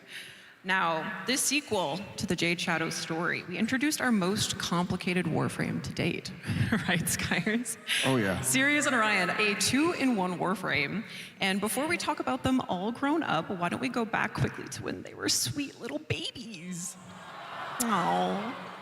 Now, Mike, as the creator of the Jade Warframe, what was it like for you as an artist to not only see 2 cinematic quests come from your design, but also Warframe babies? I never would have expected this. It was a career highlight to be with Jade initially in the Jade Shadows Quest 1. It was like amazing that an idea I had spawned such a story that was super intrinsic to the Warframe world. And then when I was about 1 week left in my paternity leave, Reb reached out to me and I'm like, if she's reaching out to me, this must be important. And then she's like, so we're gonna do Jade's babies. Do you want to design them? And I was like, yes. And I was still on paternity leave, and I had a few moments during a nap to do some sketches, and During a nap? Yes. And shared these ideas, and Reb was very interested in doing a very angelic, white angel, black angel kind of theme. And I, kept working on it and developed it into what you guys saw today, or in the past quest. Yeah, and were there any kind of standout moments while you were designing Sirius and Orion? Yes. You guys all saw that really awesome animated trailer by The Line, right? We were still heavy into working on the 3D models for these, and these being 2 characters with a lot of complexities with their helmet wings that open, and then they both have to be done this the entire time. 2 parts of one whole. It was crazy to see the trailer release, and then all the amazing fan art that came out really helped us get over the hump and get these guys. The loaded button. Yeah, and we love Sirius and Orion here, don't we? Oh, the we what do, button? we do. Thank you. You don't have the loaded. Thank you, Antonio. Yeah. I've got the load up button. Look at our boys there, our drag it sons, and all drop grown it off up. your They had a screen. growth spurt. Now, Kaz, working off of Mike and Antonio's work with Sirius and Orion, you designed their signature heavy scythes, the Wrath and Pride. Just How click did and you hold it want to and drag it off approach the the screen to the right. concept and the models for these? Because you did both. Yep, I did the whole thing on these ones.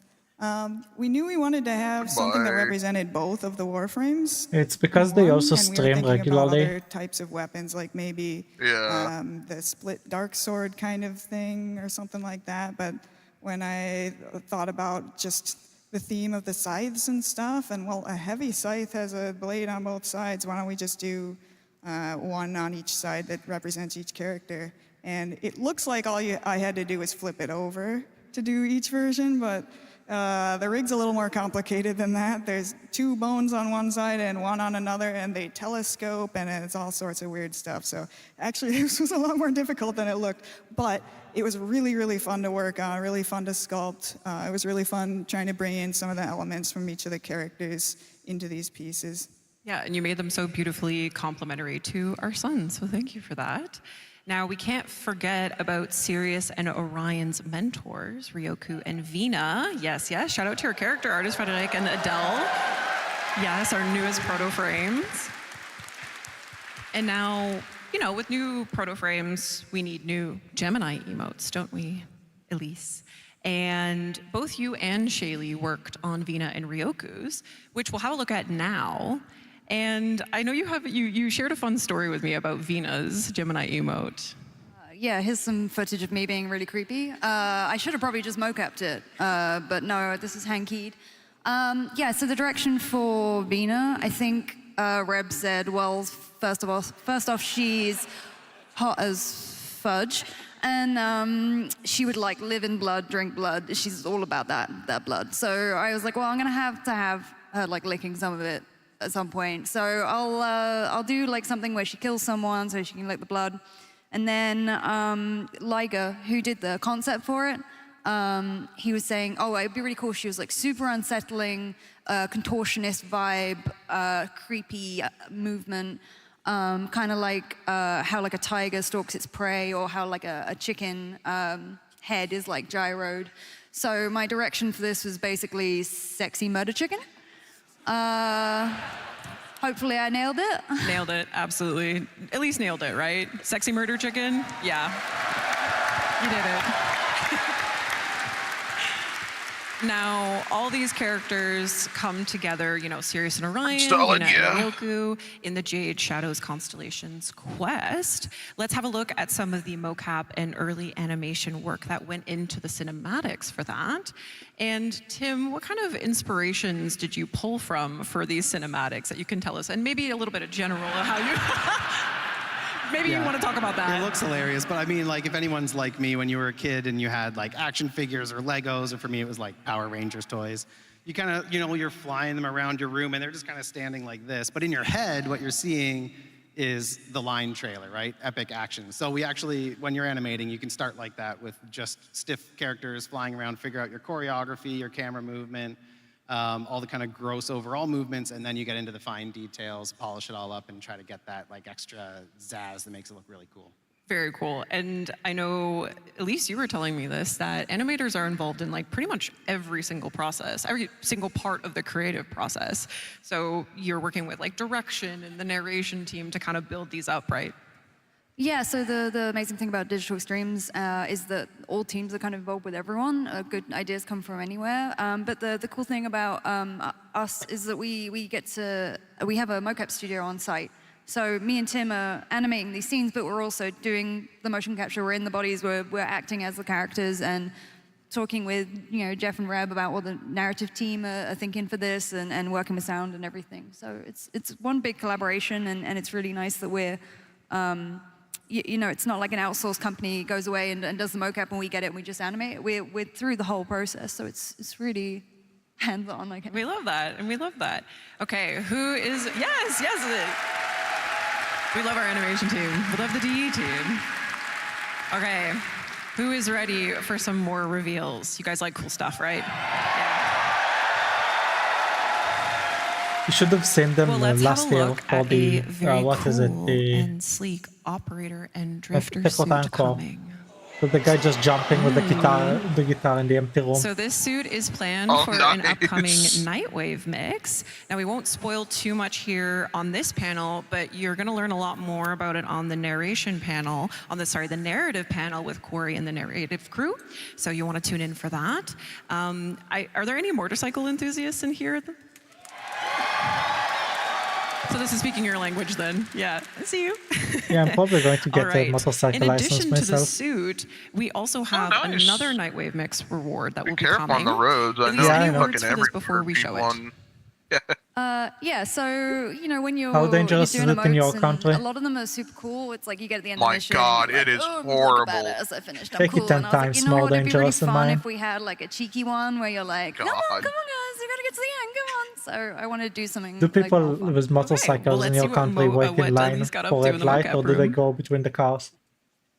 They go between the cars and like mock fuck.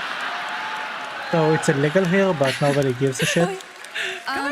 Yeah, and this is animated by No, I'm pretty Eric. sure it's illegal in most Shout out states Eric. here too. I know you but guys are cooking up like the you most said, they don't give a diabolical shit. ways to use As this long, right as long now as when it nobody comes gets out. hurt, they don't mind because it means means easier All right, I have a services. feeling that this emote like will pair deliveries and quite stuff. nicely with our next reveal, So which it's more is actually a contributing community than artist diminishing. creation by Fomorian. Yeah, say hello to the Conquera Signa. Until they get like fucking wrapped around. There she is. We got residential zone. Okay, I would have an atomic cycle. I'm sure Jeff is really happy about Jeff is this. so happy. I got away with getting dance emotes in the game. Now cat ears? What else can we get away with? But yes, this is a community creation by Fomorian. And you might have noticed it says Conquera. So this will be our top tier donation reward for the Quest to Conquer Cancer campaign in October. So yes, you'll unlock this together as a community. Free reward. I have so many design Get ideas for excited for this that. for Fashion Fine. Now, to tide us Nice. over It can until fit on then, so many someone was frames. pretty eager to model them Probably for the most us. used would be a rally. Yeah, I This can man see is it. never going to talk to me Yeah, like this is Anthony not does the now. use I He's never going intended to forgive me to for think this. of. We also had a very special opportunity to work with another community artist for a deluxe skin. The Corvex. Maybe you guys can create a sound quake in this room right now. The Banshee. Oh, Yeah, shit. we know what the rework is now.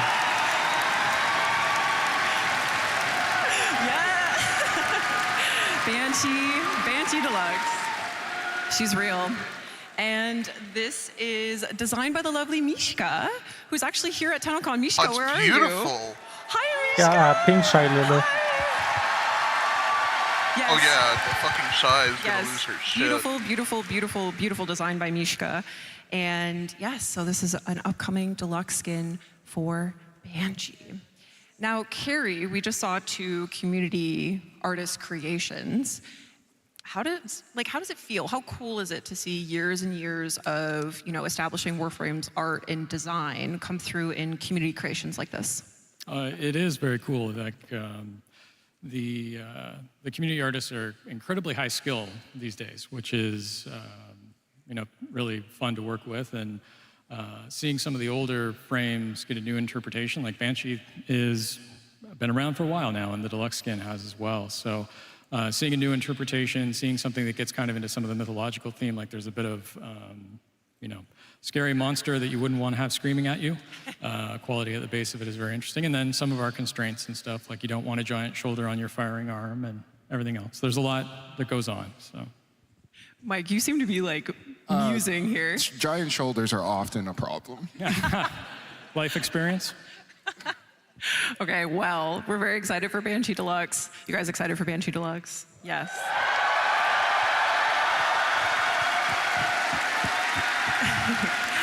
Okay.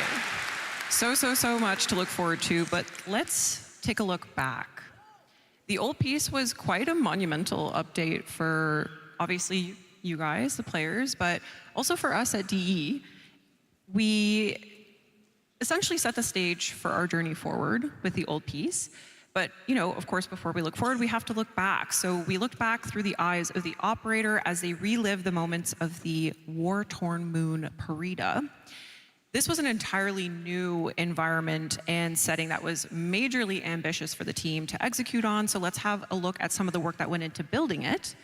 And Carrie, I'm curious, what did the beginning, weeks and months look like establishing Perida? Rushed.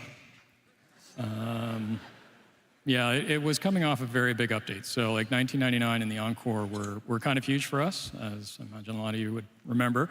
So, it was an intense patch at the beginning, and trying to nail down what it was going to be and what we had to achieve was an interesting process. So, it's the World War I vibes where you see that there was a grinding conflict.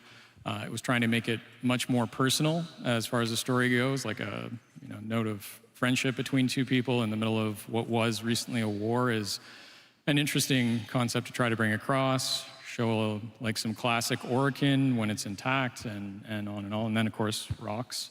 Rocks. Yeah, bane of our existence, I as it learned that turns they were out. very challenging for the team. For years, yeah. Plains of Eidolon, about a week and a half, 2 weeks out, we were still trying to make rocks that would look sufficiently good. And it feels like it's a solved problem now. Rocks are hard. They are. Rocks are hard. Perida. Call them at your enemies. We love rocks, yes. Perida is also where we meet Adis, our little sentient friend who went through many iterations, actually, before we landed on the version that we know now. So let's have a look at some of the exploration the team did there on that. Marco, how in the world did you make players care about a sentient character? It's kind of unintuitive for us, right? Well, this is one of those rare occasions where we managed to get most of the concept team to take a stab at this. And we had, stuff that was very, very alien and something that was a little bit more into the human. And then, you have to pick one artist to go at it and finish it up. And in this case, Alfio took care of the last steps that you see here. And even at the very last steps, we even took more of the humanity out from taking care of the skin, but still keeping that kind of mask that could still emote, and you have the original Eddie's face under it, aligned to the eyes, etc. So we pushed it more and more into less familiar, more alien. And I think at the end, the reason why you still care so much for the character is mostly for the narrative, for the story, kind of the whole quest that you run through with him, and especially the work that the animators and voice actor did that really push it forward. Absolutely, you brought it all together. Now, if you've played the quest, you know that Adis has the ability to control what has got to be one of the biggest bosses in Warframe to date, the Hunhullus. Oh, Carrie, you might want to fact check me there. Is it the biggest to date? Are we including spaceships? Ooh, spaceship bosses? Maybe bipedal characters? Let's go with that category. Golems or something. It's very big. Yeah, he's very big. Yeah. How did you guys go about tackling such a large-scale sentient? I mean, it is different. You don't often kind of design from the point of view of an ant about to be stomped. So a different kind of design challenge on that side. And happily, we had the same person who did the vessels actually did the Hunhullus, and there's a lot of overlap in terms of scale and everything else that's involved with that. But, it's a different point of view. You actually care quite a lot about a foot design. I know there is a lot of caring about foot designs in Warframe, but this one particularly... Carrie, we're trying to get through this panel without mentioning feet. It's a fetish. You had to say that. But yeah, you look up, so your silhouette at the top, Shout out to everything else Sci-Fi in the matters. So crowd. it is a bit of a different game, and it's bloody huge. So. It is bloody huge. Shout out to Alberto for such phenomenal work on the Hunhullus. Now, if you want to see some really cool kind of in-progress states of the Hunhullus model, we actually have a bonus panel content article that will be posted over at warframe.com after this panel concludes, and it includes, Alberto's kind of step-by-step on how the Hunhullus was created. So you'll definitely want to check that out. We also can't forget about the Dactylus in our lineup of sentient characters.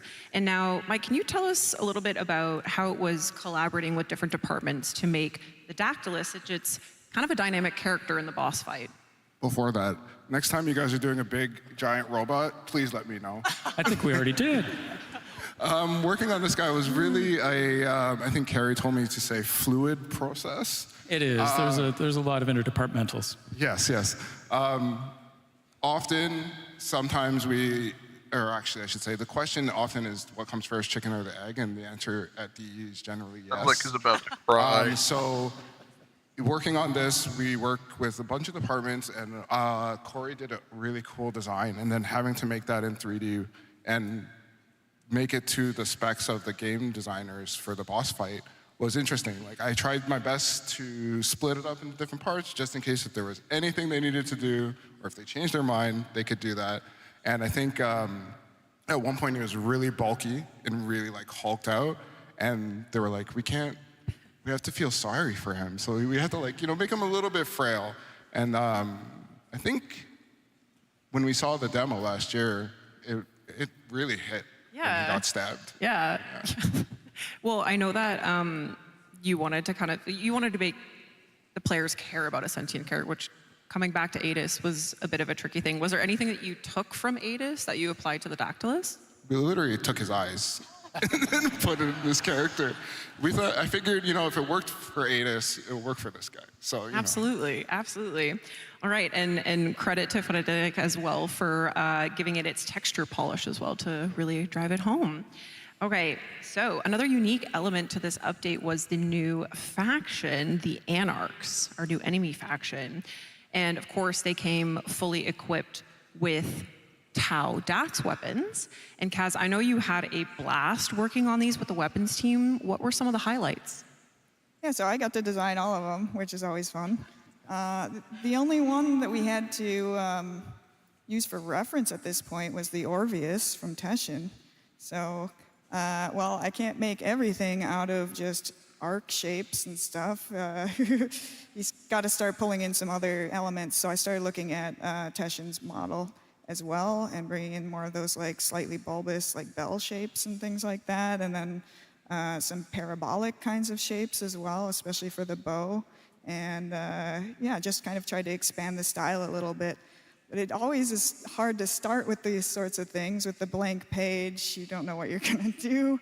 But by the end, the last one I did was the Grattler skin, and that one I'm really proud of. I think that one came out the best. Yeah, as you should be. It's incredible, right? Yeah.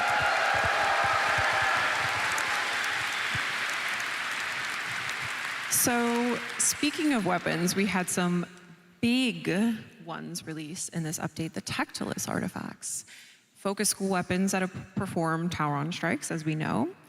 And Tim, these had to be big. So what kind of techniques did the animation team employ to kind of give it that oomph?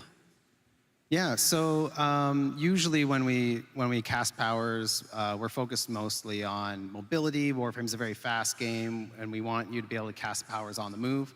But with the advent of the Gemini emotes, we kind of tapped more into a cinematic camera where we would take control for a few seconds, not too long, and it really adds more cinematic flair and zazz to it. So when we had these big weapons, we knew it wasn't going to feel huge and impactful unless we did the same thing. So we made a bit more of a cinematic moment, take over control of the camera, and really show the perspective of how big these things are. And I know you guys didn't mocap any of these because I don't think you could, right? So they were mostly hand-keyed, am I correct? Yes, we'll often shoot video reference, but I think maybe that first one that was shown in the demo was a little bit longer, where you grab the sword and pull it out. That was originally mocap, but then we had to crunch it down for speed, and there's heavy modification after the fact. But the rest, I believe, are all hand-keyed, yeah. Incredible. And I know a lot of VFX and SFX to kind of really bring it home and give it that punchiness.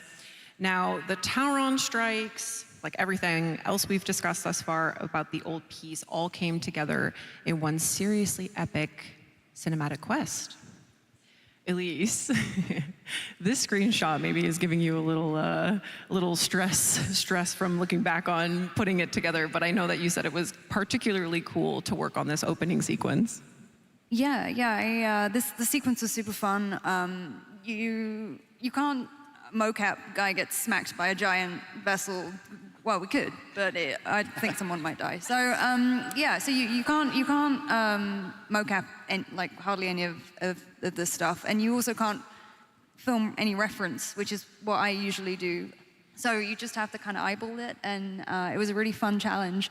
And then I think I was done with the sin and moving on to other stuff, and then Jeff said, hey, I know we have him on the ground and then he gets smacked and then rolls and then does all this other stuff, but the designers have added this really cool Marrow tick feature, so what if instead of that he jumps up, hits him in the face, then gets blasted, then falls through the air, then gets knocked, and then da-da-da-da-da, and you have 2 weeks to go.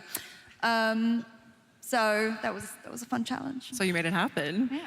And Tim, as I understand it, you found some motivation during your mocapping. You found it in a really great place while you were working on the old piece. Do you want to share that? Yeah, so like, I woke up at 1 last year with frozen shoulder, which just meant that like, if I wasn't dead, I was just being quiet until Warframe Twitter leaked something. And then I was mocapping, I think, What did agile animations for Uriel. We know what the next prime is. That kind of Well, hurt. yeah, I think I really need physio. And physio apparently is find all the things that hurt the most and then do No, that they for showed 5 it on minutes in the morning TennoCon. and 40 minutes in the evening.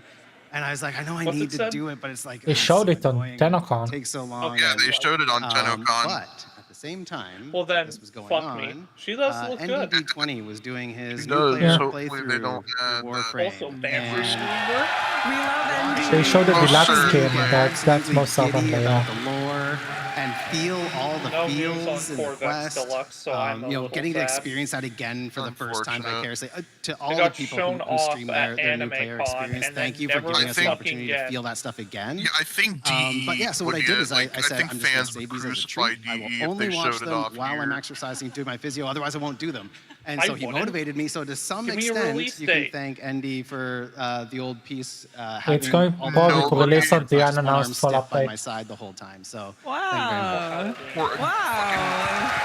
90% of I was Warframe. hoping to shake his hand today, but he's not here. So sometime Virtual. maybe we'll make that happen. Virtual handshake.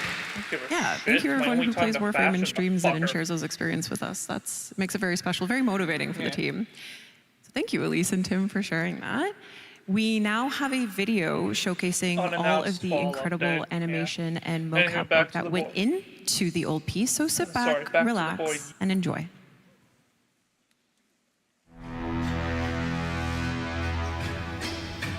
Cast and cry, praise the mirror. It was just a large Excalibur all along.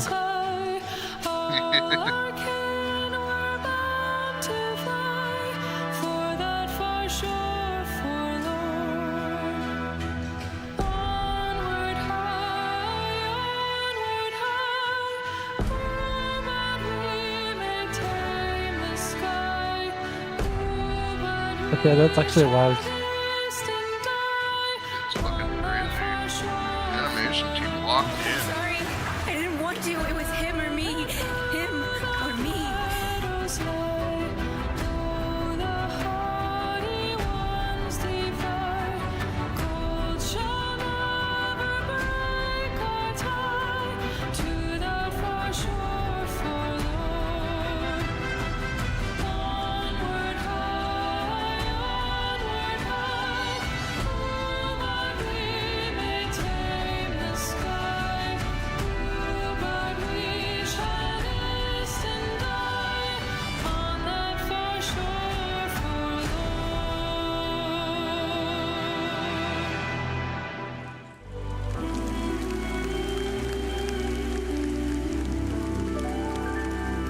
Tenno, I heal.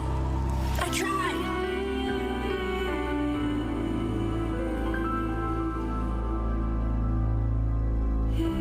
My light goes with you now.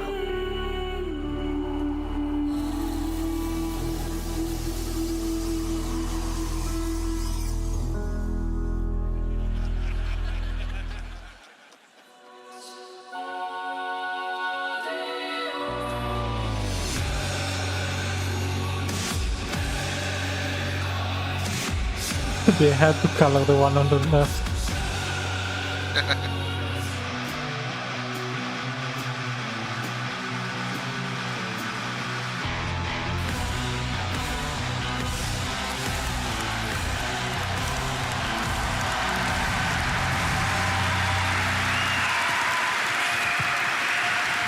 I mean, wow. I should. I think we know how your shoulder got messed up. Yeah, actually. We gotta talk to Jeff. Literally just got a case of the olds while I was sleeping.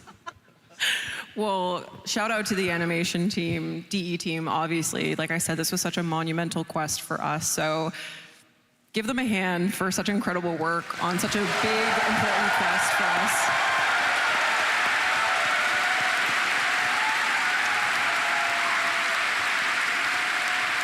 Now, of course, that quest sets the stage for our journey to Tau. Are we finally getting a sneak peek? Are you guys ready for some Tau reveals?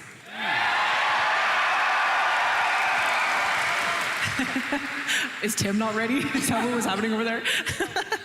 Okay, so let's start with the kind of weaponry you'll have in your arsenals. How does a shotgun sound?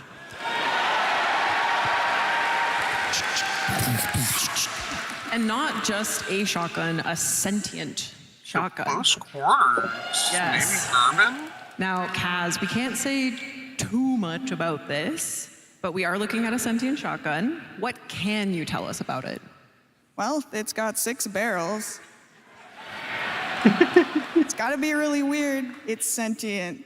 There might be a really weird animation that goes with this one, with some really weird little arms and stuff. Tim, do you wanna give him a little tease, maybe? Warframe weird. Warframe weird. So sentient arms, 6 barrels. They move. They move. They do stuff. Okay, you'll just have to wait and see. All right, and it's been a while since we've had a new fist melee weapon. Punching people with sentient limbs, what the fuck? Kaz's jazz that you guys are excited. Can't wait. It is an unbelievably cool design. Perhaps we'll see it This later in is still action. worse than the mech by now. Without spoiling anything again, Kaz, I'm not... Sorry, Kaz, I haven't given you any crazy prompts Have you for ever this, seen the but mech by now? what can you tell us? What was actually your favorite part about this design? It's a brass knuckle that has the metal parts on the McDonald's front, they icon. might look a little bit like sentient thingies that move in that undulating way on sentience. I don't know what you call those. What are they, generators? Wings. Wings? Yeah. So it's stabs kind of them like, back you to know, the when you're deck. like tapping your fingers. It's kind of badass. Ooh, undulating fingers. We like that. And with a new shotgun and with a new fist melee, you'll surely need something to shoot and punch, right? Well, we're heading to a place where you'll meet some very interesting sentient enemies. So this guy is a rain catcher. You fill all of those horses' bottles. Pretty cool. Then you have water to drink. There's like corruption. Don't you just want to punch him? Yeah, I kind of just want to punch him.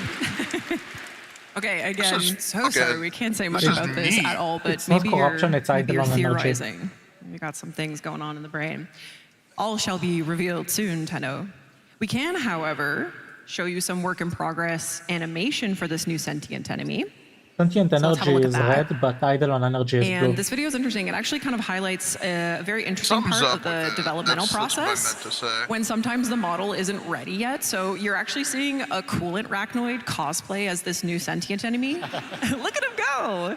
Yeah, I was actually talking to Eric who animated this, and he said it's really useful to have existing models with similar shapes and movements to work off of. So this is really super cool to see, and we're excited to see when the model gets done. Actually, do you guys want to talk about that a little? Oh. Sorry, I was just gonna say, yeah, we Warframe production is pretty quick, so sometimes we just have to get going without knowing what the final model is gonna look like, and we just have to use whatever's close and then adjust when the final stuff comes in. And it works out in the end. Okay, you got a little teaser there for how that sentient enemy is going to be moving around. Okay, we have a new shotgun. We have a new melee. What else could we possibly need to deal with these new sentients? Maybe we'll need the core cracker. The core cracker. Yes? No, that's not it! That's not it! Killer? Somebody guessed it. So Yes! Don't look at it! I wonder what he killed accidentally. Hold on, I'll have Sage in. Oh, I was going to ask Sci-Fi. We love the core cracker. We'll see who says We love the core cracker. Wow. Okay, you ready for this? An interesting weapon like this surely needs an equally interesting I would ask Warframe. Sage and Cool if I was closer with him. I wouldn't find that. I haven't spoken in a while. Yeah, I know him since Say hello to Nova Briscoe. server, but I met him at last TennoCon. Marco. What are we looking at? What are we looking at here? Well, Okay, yeah, so there you kinda go. arranged Briscoe that. is a new That's detective alright. Warframe that's gonna play an important part. Yeah. In the our main update for this year. Absolutely. And as you've seen, he's carrying a big gun, and we're kind of going with that. I guess it makes sense. Vibe with him, but as you can see, probably and guessed by the spoilers that we've seen online, he has some sentience influence going on. Yeah, he's back. But kind of an opposite is take back. compared to something like Caliban, where Caliban is more like a very parasite. heavy on the sentient elements. It's not a the open parasite, chest, it's a these sentient floating- modification. Floating elements. Damn it, missed. In this case, Briscoe is almost. What was that?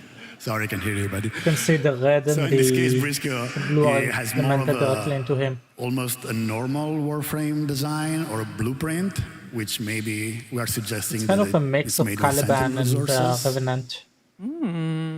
Yeah. Go. Looks interesting. Teasing a little too many things there. So who's excited for Briscoe? But hey, we have another flame with a hat. Yeah, we'll take it. I have one extra little tidbit of information about Briscoe that we can share. He will have his very own hound companion. It's very exciting.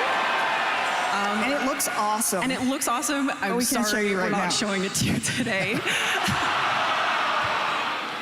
Picture it in your mind. Picture it in your mind. But we'll show it in future dev streams. Don't worry. But get excited for that.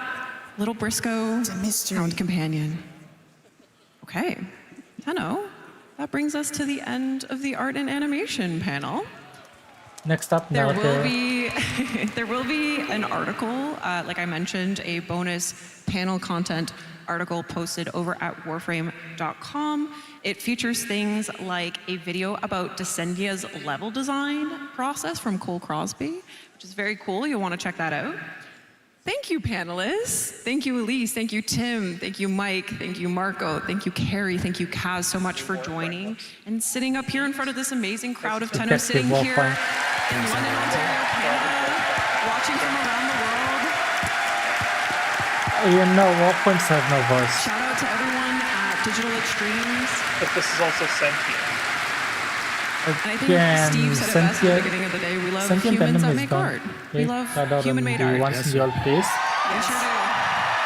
Okay, so I need you to listen carefully. Sentient Heartfelt Warframe, thank not you There's for a creating chance. characters and Over worlds Caliban. that make us fall in love he's more gonna and more get with Warframe with Warframe. each update, Well, each sentient chapter protocols of wouldn't make this sense. 13-year story. We I are so said, dude, appreciative most for of the all of your hard protoframes work. nowadays Thank you don't so make much, sense. the DE team, the art departments, the animation step departments, two, everyone we've who got- makes these updates happen, who makes Warframe happen. And thank you guys Pretty for sure the watching VA is going to and voice being some here Orc with in us Executor. today.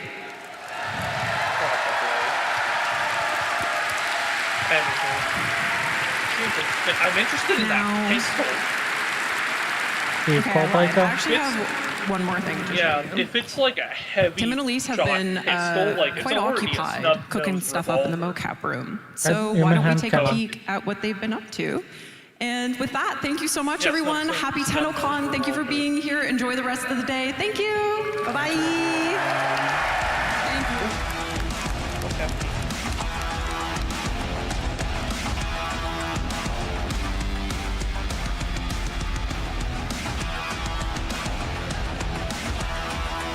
Just the book the baby.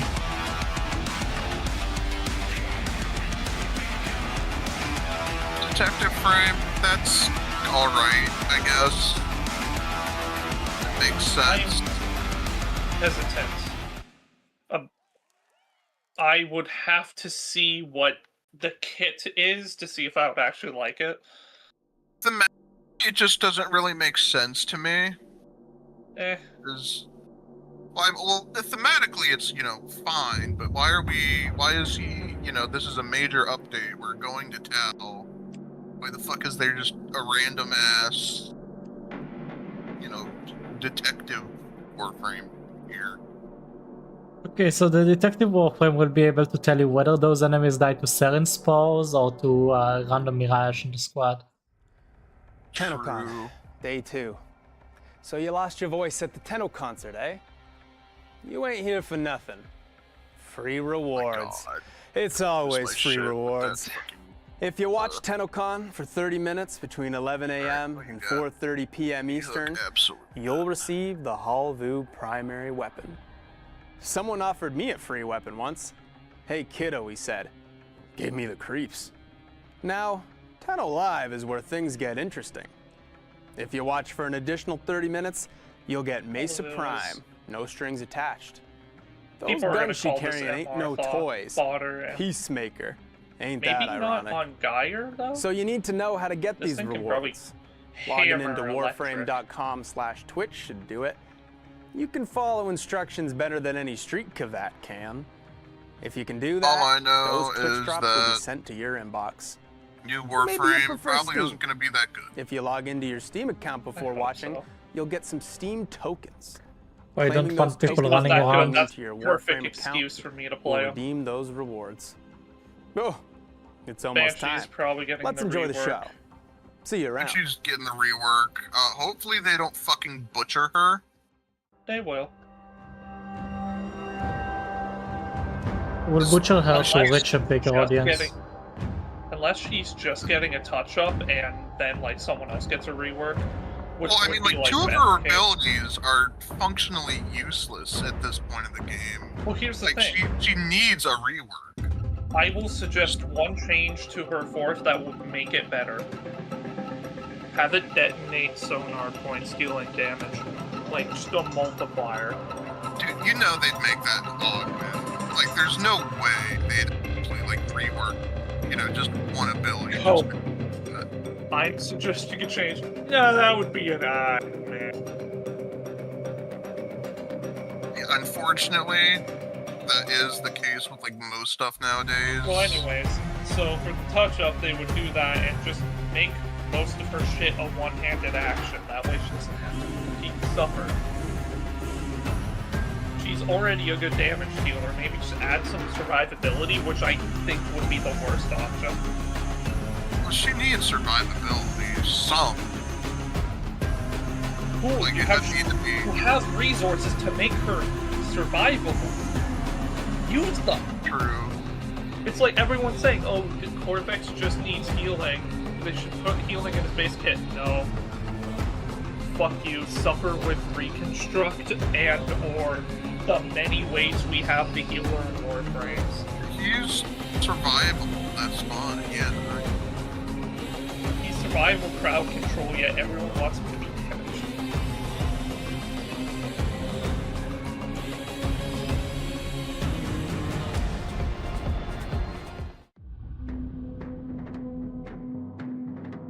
Yeah, Banshee does, low-key desperately need a touch-up. Yeah, no, a touch-up. I don't think a full rework, but they're going to because they mishandled the beaming of Banshee from the folklore. Well, and then they're gonna fucking butcher her kit, and then she's not gonna be fun anymore. Dude, half of her fun was just seeing big numbers. Let's not kid ourselves here. Well, yeah, that's what I hope they keep. Yeah, they're not touching sonar. That is known. They touch sonar, they essentially kill the Warframe. Do you think they're afraid to do that? Yes. DE is known for its consistency, surely. Okay, so they completely ruined the idea of the frame, get a bunch of backlash and less money from the skin. Not unless they make it sexy. Unlike Ember. We already saw the skin. Oh, yeah, that's right. My motherfucker. Yeah. Loki forgot about that. Yeah, you are right. So, like, they're probably gonna maintain some things to Banshee, Sonar being the one thing everyone can agree is good. Sonar is gonna be... It's probably not gonna be touched. Isn't. Yeah, I said it's probably not gonna be touched. Yeah, and I'm saying isn't, because they're not stupid enough to fucking touch that shit. Soundquake, they're keeping that because they need an augment slot or a helmet slot. And they would have... No, they don't really care about Conclave. But Soundquake, I can see them doing that, but making it a conditional of either detonating sonar spots or just dumping the ability. Yeah. Silence has to stay because, well... Silence. It's the sub-zoom and it's genuinely actually like a good ability if you're having issues with Eximus.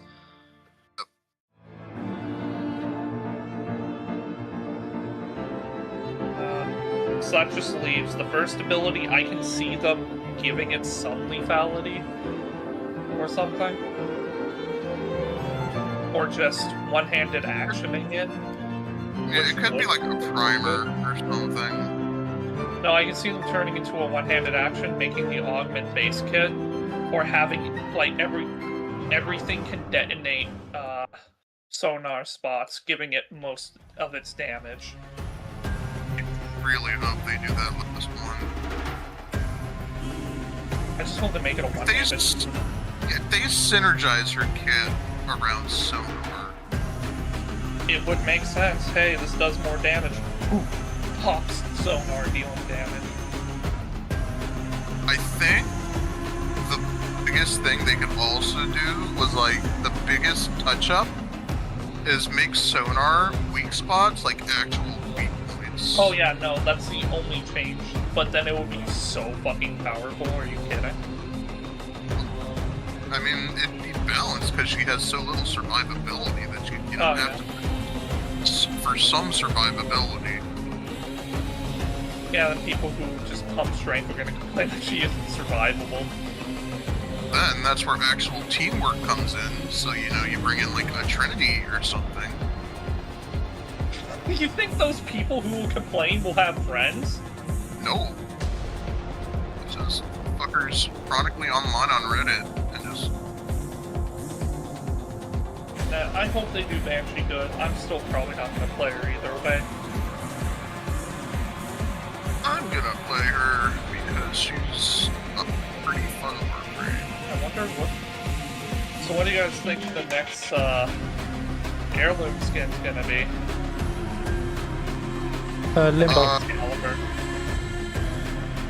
Excalibur, hopefully, they don't, you know, just focus purely on the sex appeal.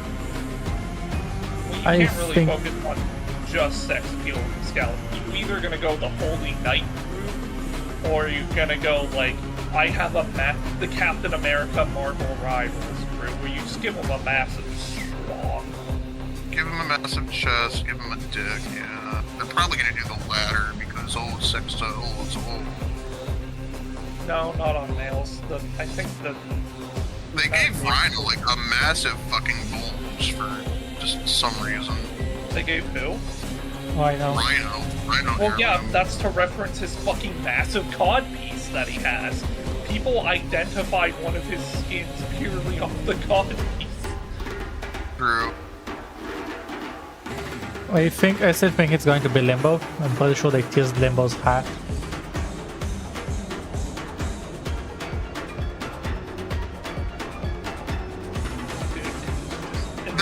Yeah, that would make the most sense.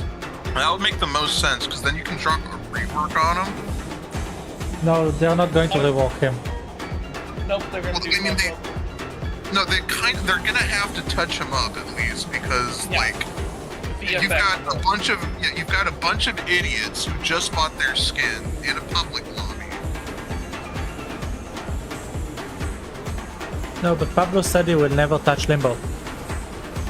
Yeah, no, Pablo straight up said they're not, because Limbo is too hard to keep for the fans, which they said they have to do, and for the people who do not like Limbo for various reasons. Yeah, it's very complicated and very old, and there is a clear split between the people who like him and people who hate him, so they don't want to upset either community. They'd rather go with the path of just, yeah, we're keeping him as he is. That way, people who hate him can stay angry, people who like him, well, they like him. They're not going to be offended by that. With that being said, the thing that would please both sides is a VFX rework, where you make it clearer if you're in the Rift or not. Yeah, for rework is the most optimal path, I guess. No, it's the most mandatory, because play on the Entrati tile sets, like the labs. Oh, I know, it's got off. Look at the feet. Do you see that banish thing? No. Like, eat shit. Skill issue. Yeah, Sai still hasn't found Pablo. Thank God. What do you mean, thank God? I don't want to find Sci-Fi dead. What do you mean dead? He's having him a letter. He cannot handle Pablo's aura. Nah, he will go into the rift. He will get fucking vaporized into the rift. Pablo's just there like, must have been the Lord. Nah, he will have to unrift himself to unleash the letter upon Pablo. He can't do that yet. He's not Limbo. Use the Limbo proto-frame. Funnily enough, 2 years ago, me and Sai... Funnily enough, 2 years ago, me and Sai were thinking up cosplay ideas for him because it was supposed to go last year and didn't.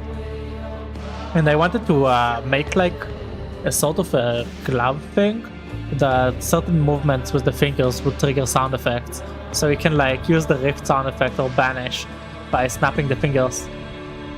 That'd be nice.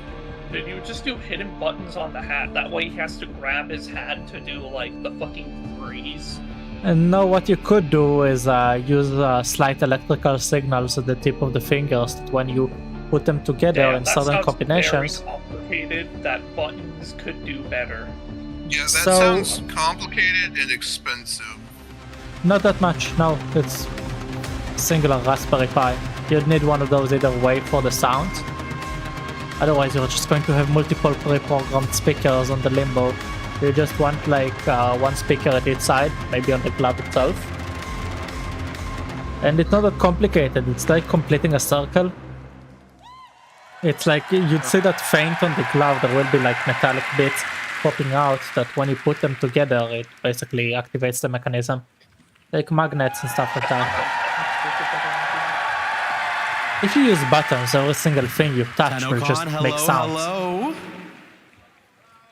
Hi, everyone. Everywhere. Those of you joining us in London, those of you watching from home, welcome to the 2026 Warframe Narrative We Panel. don't want him grabbing the hat every other second. Yes, that is right. We have been approved for a second year after last year's panel. Will we get a third? Who knows? My name is Corey Vanden Huggenvand. I'm a community project manager on Warframe, and I will be your host for the next 50-ish minutes, a deep dive into the lore of the world of Warframe. But you're not here for me, you're here for these folks. No, I am so pleased to introduce you to Warframe's principal writer, he flew to New responsible for York, many then took of your favorite rented a memes, car and Kat rode through Kingsley. the Niagara. Hi, everyone. Okay, that makes sense. PSA. Next we have our lead narrative designer, the Game Dev Hero Award nominated, Ryan Mole. Hello, everybody. Pleasure to be here. Next, this is a real treat for me, actor extraordinaire, 1/3 of the Devil's Triad, the voice of Roth, Renee Zager. Yes. Now, you may see an empty chair. Ben Starr was meant to join us on this panel, but ever since he got cast in Soulframe, he stopped answering my emails, big-timed us, so we needed someone to fill the spot. Fortunately, our creative director was able to step up, so please introduce to the stage Miss Rebecca Ford. He made it.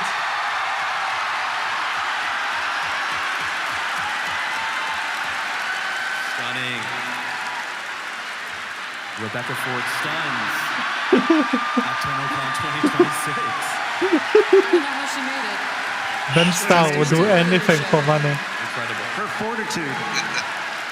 What can't she do? Hello, TennoCon. It's me, definitely Rebecca Ford. That notebook. Reb, it's so wonderful to see you. Can you look at us? Can you believe this? I can't believe it. It's amazing. It's amazing to be here. And, you know, unlike Ben Starr, who's cheating on you with Soulframe, I would never do that to you. Because I truly love you. As Rebecca Ford, the creative director of Warframe, no further questions. Right.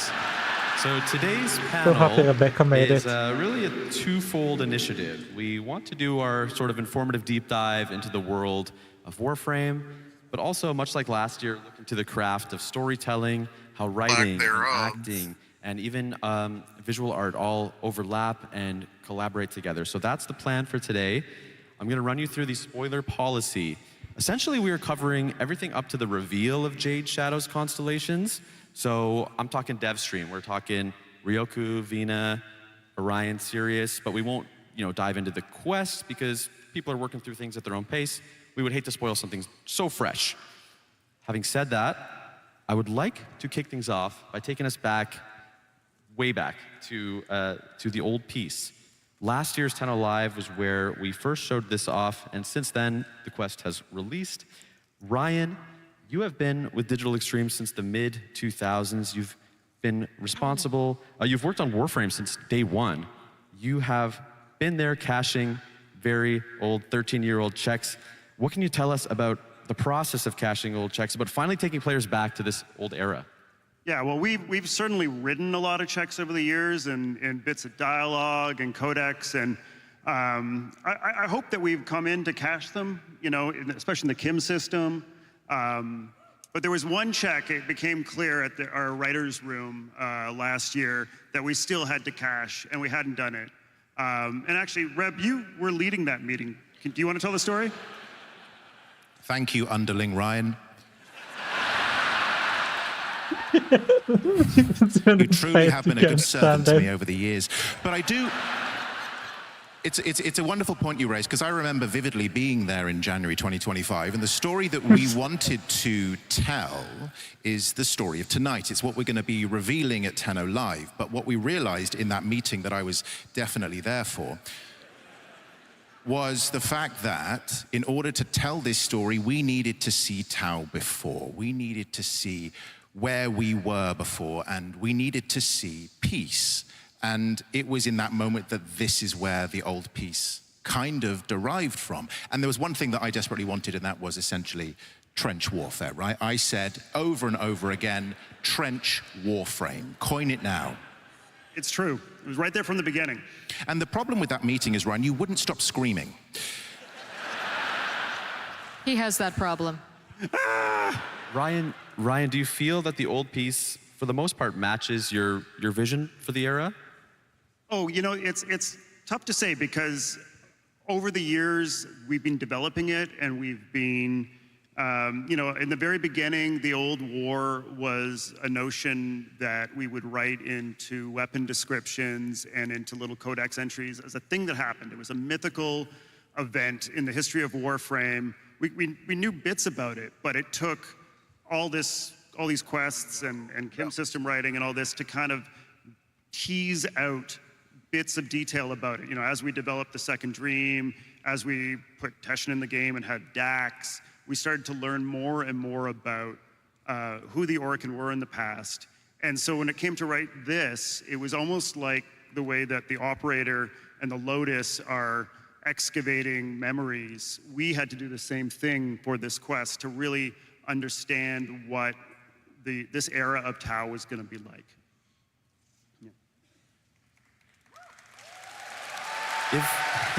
Right on. Also, if I remember one thing, again, very vividly, Kat, There was a conversation, the fact that, like, what was the story that we wanted to tell? It was almost like, I mean, you mentioned it in the room, it was the Christmas armistice of World War I. And I think that's the great thing about this game, is you're taking inspirations from various parts of the world and we're placing it into the game. We're transposing it into the key of Warframe, but it's always kind of identifiably that.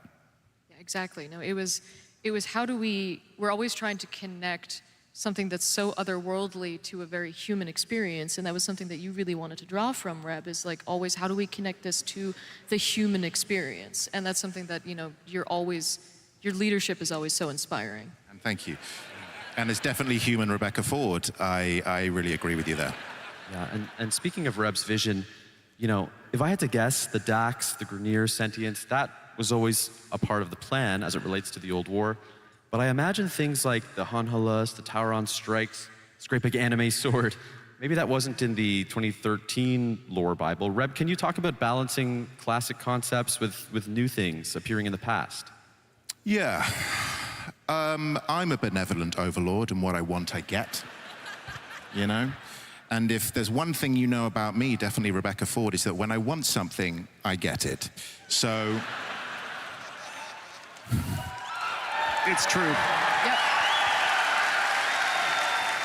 Reb wanted a giant robot. I wanted a giant robot, so I got a giant robot. I wanted to focus on schools of ultimates, so I got ultimates. And that's how it literally came to be. I shouted at everyone and said, I want this, and I got it. It's why I couldn't stop screaming.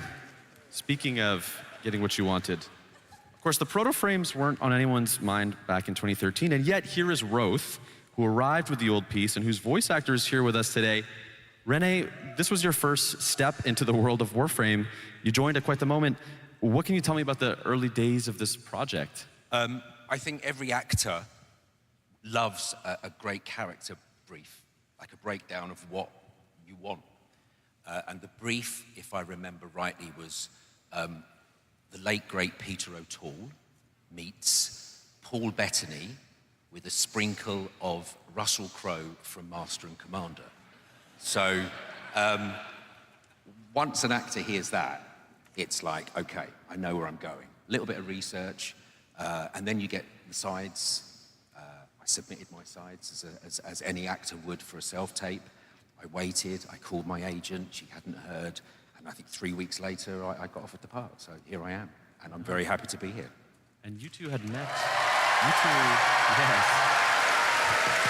Yes. You two had a meeting in London, am I correct? Yeah, Renee and I met in London. Do you want to speak more to that, Renee? I do. My agent emailed me and said, Rebecca Ford, you are coming to London, UK. Would I like to meet you for coffee? And I think I was signed to do 6 4-hour recording sessions. And I think we had 2 left and we met in London. Yeah. We discussed the character, what was happening. Yeah. And the rest is history. The rest is history, and we'll never know what happened at that meeting. Lots of coffee. No one should ever know I was caffeinated out of my mind. Kat, can I ask you about retrofitting a new character into an ancient past? It was such an interesting challenge to write Roth, and it wasn't even so much writing the villain romance, because some of you know that is literally my whole genre. So when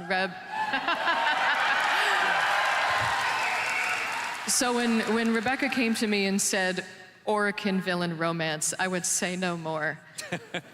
But the tricky part was writing an Orokin, because here's a character who knows more about Orokin society than we do, because he lived it. And so I had to go off and create the Orokin org chart, so to speak, and sit there and figure out a whole lot, because he was there, he lived it, he breathed it. And when you're writing a character like that, who also is so smarmy and so clever and so witty and wants to hold that knowledge over you, he's a very dangerous character to write, because almost as a writer, I'm like, I think he's manipulating me as the writer. But he was so very much fun. He was like the ice cream sundae of the Devil's Triad. I literally had to save him last, because I'm like, I'm gonna write too much of him if I do it first. Add another branch, Kat. No, no more branches. No, no. The localization team will kill me. If you checked out our panel last year, you'll know we showed you what was called a casting sheet for Eleanor. This year, it's a little different. We didn't actually have a casting sheet for Roth. Reb, why was that the case? Well, as we know, I'm collecting actors like Infinity Stones.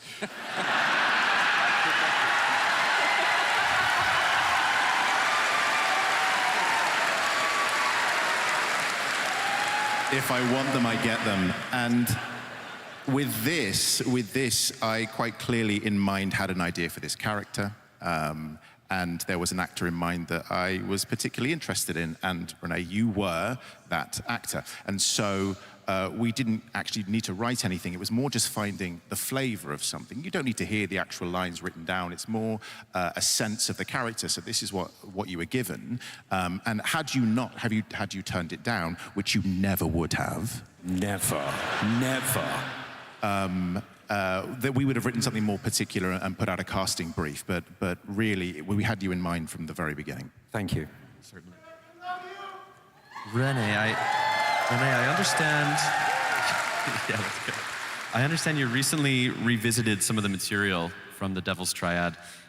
Was there any line or any particular part that stuck out to you? I have a line that I'd like you to read. In the style of Roth? Yes, please. Okay. And there are many people watching.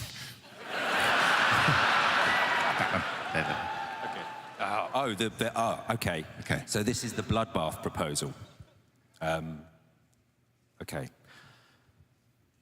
She summoned me to her bath one evening. I strode across the mingling puddles of perfumed water and blood and stood dutifully to attention. I'm bored, Rose. Let's kill all the other Orokin and take over.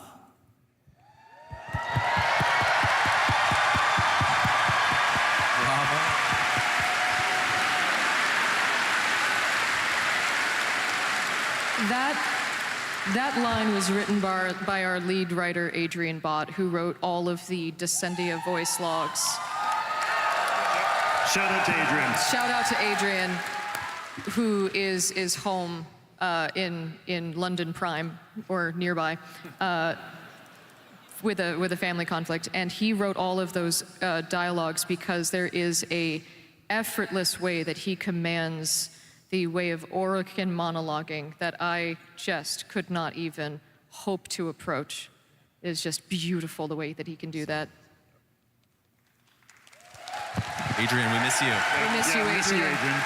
In the interest of time, we'll keep going beyond the old piece, but before we leave, I do want to talk about Adis. Reb. Yes. Why Adis, this sweet, sentient child? Where did the idea of Adis come from? We wanted them to experience what was at stake. And how better to do this than through a young fledgling friendship, and to give Tenno's first friend, and to show it in such a kind of a young state. It's so raw and real, and showing what people were fighting for, and ultimately what was there to lose. And, you know, best to tell it through character and through storytelling. And I think we really hit it out of the park. And I will say that was something we knew from that very first meeting that we were going to tell that story with the operator and a young sentient. We didn't know he was going to be Adis yet, but it was part of the DNA of the old piece at the very beginning was that story. Right on. We're going to keep trucking along. But between conventions, we also shipped The Teacher, Valis Undermine, Shadowgrapher. Ryan, you led writing on The Teacher, and I'd love to hear you tell us more about dipping back into the early game. Oh yeah, well, you know, we knew we needed to teach mods to players better. We found that people who were experiencing the mod system and playing with it stuck with the game, and those that didn't really get the menu and didn't understand how to play it bounced off. So we wanted to give people that early appetizer, get them into that menu, get them to understand how powerful mods were. But I had a secret second agenda that I really wanted to do. We have characters in the game that don't get the best introduction or weren't getting the best introduction at that point. And one of the main ones was Teshin.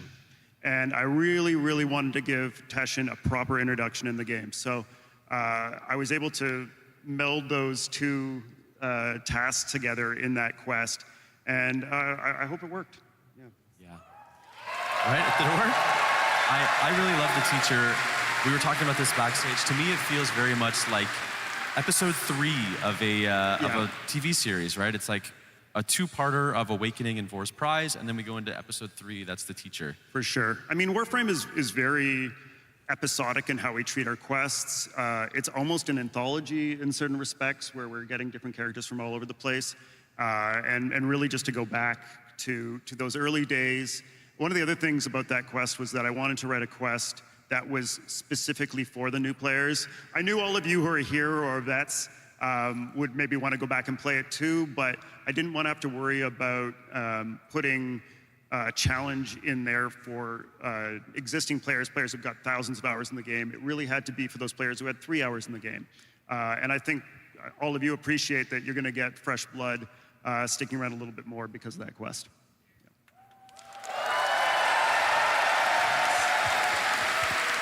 By now, our players understand the premise of the update for Jade Shadow's Constellations.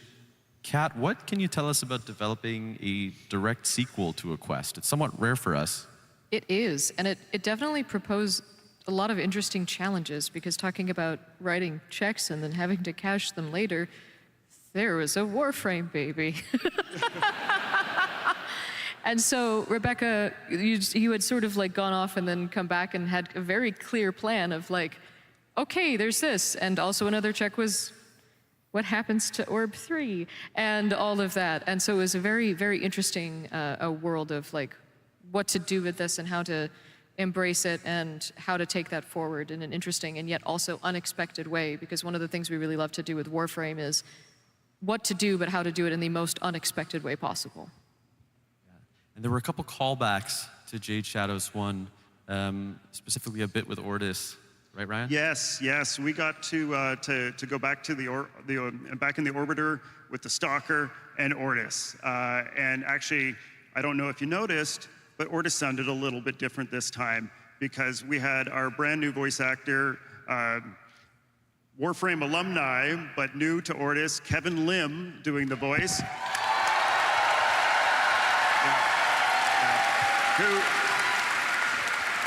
Kevin, I really think you nailed the spirit of Ordis without trying to do a sound-alike or anything like that. You really took the mantle that Mike Leatham, our retired Ordis, developed and ran with it, and I'm so happy with where we are. Yeah, thank you. Can we give it up for Mike Leatham? Oh yeah, and one for Mike Leatham. OG Ordis. So that is everything we wrote and shipped between the last TennoCon and this one. Before we move out of the past and start contemplating the future, there's one member of the writing staff who could not be here today. And Adrian Bott, the lead writer on Warframe, insisted on sharing a short message with all of the Tenno here today and watching all over the globe. This one is for the lorehead, so grab your notebooks. Class is in session. Hi, Tenno. So I really just wanted to follow up on last year's narrative panel, where Corey asked if there was anything the players should have brushed up on prior to the big Tenno Live reveal, which of course back then was the old piece. Back then I could only make vague and half-assed references to old lore and Hunhow's comment about how we severed worlds. That was because one important background detail for the old piece is that the Sentients did in fact complete their solar rail between the Origin system and Tau. That's actually something we've known about for as long as we've known about Tau at all.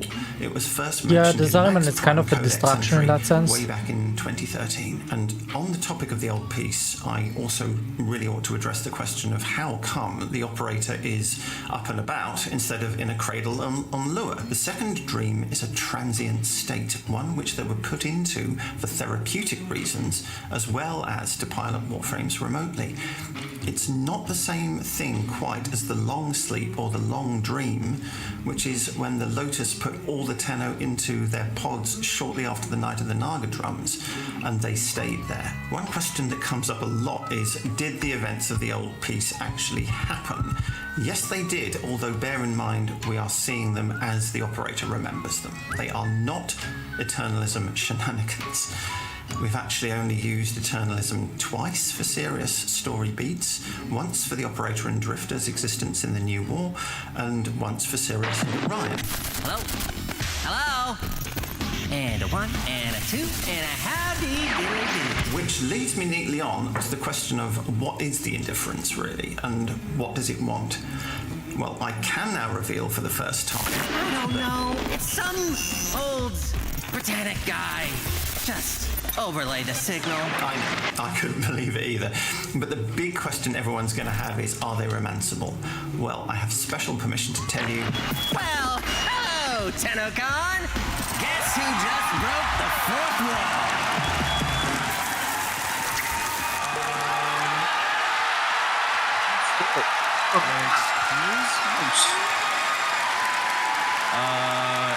Was that a mirror? That sounded like a mirror. That did sound like a mirror. What's Kat? Amir's up to? Kat, do you have any idea what we just saw? He is back. Coming to an Origin system near you, Amir from the Hex is taking over Nora Knight's broadcast temporarily. He is. So coming in August, Amir is giving Nora a bit of a vacation and taking over for a very special Nightwave. And also, he's also taken over one of the rooms upstairs in the Holvania Mall and turned it into a Fables and Frontiers.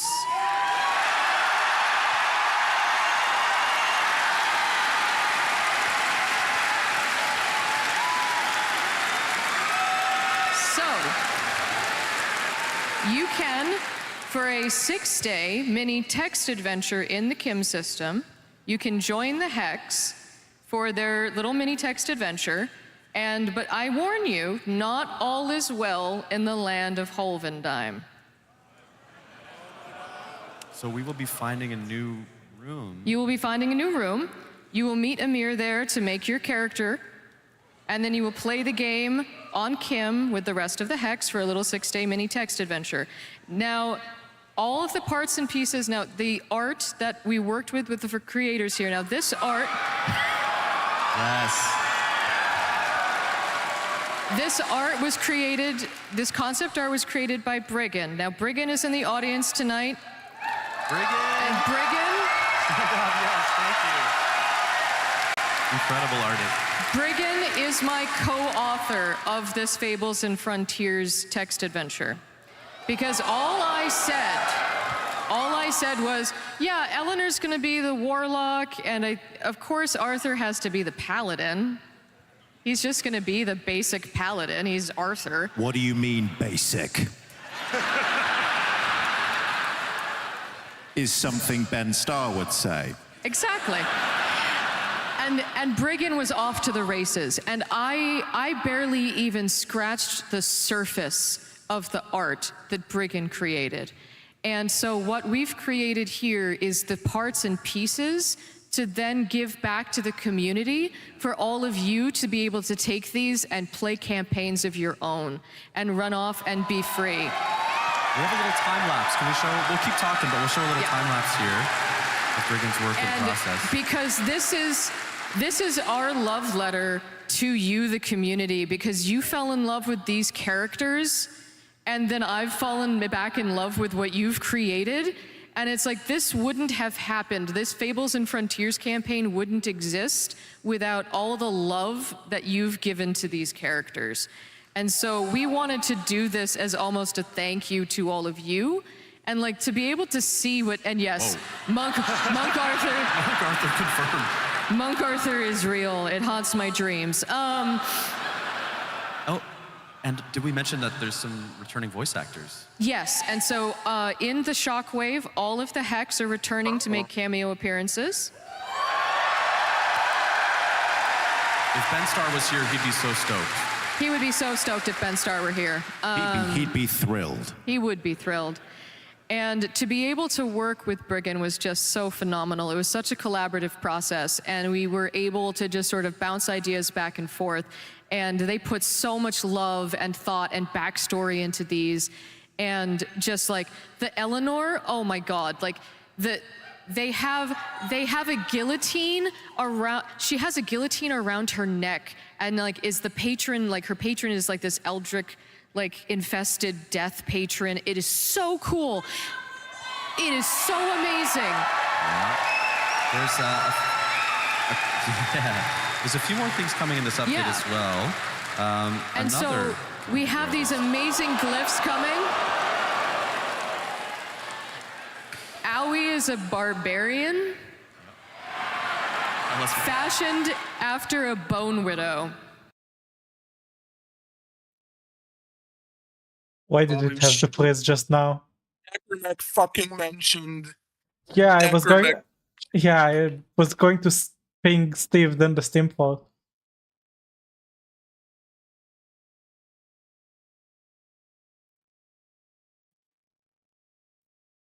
With all of the amazing concept art. So these will be coming with the update so that you guys can all take these and run off and play. And that is, have fun translating all of that, guys. I have a new respect for the art team, and I had to do that line by line in Photoshop. Yes, if you can translate that TennoBed, feel free. That is Lord Allen V.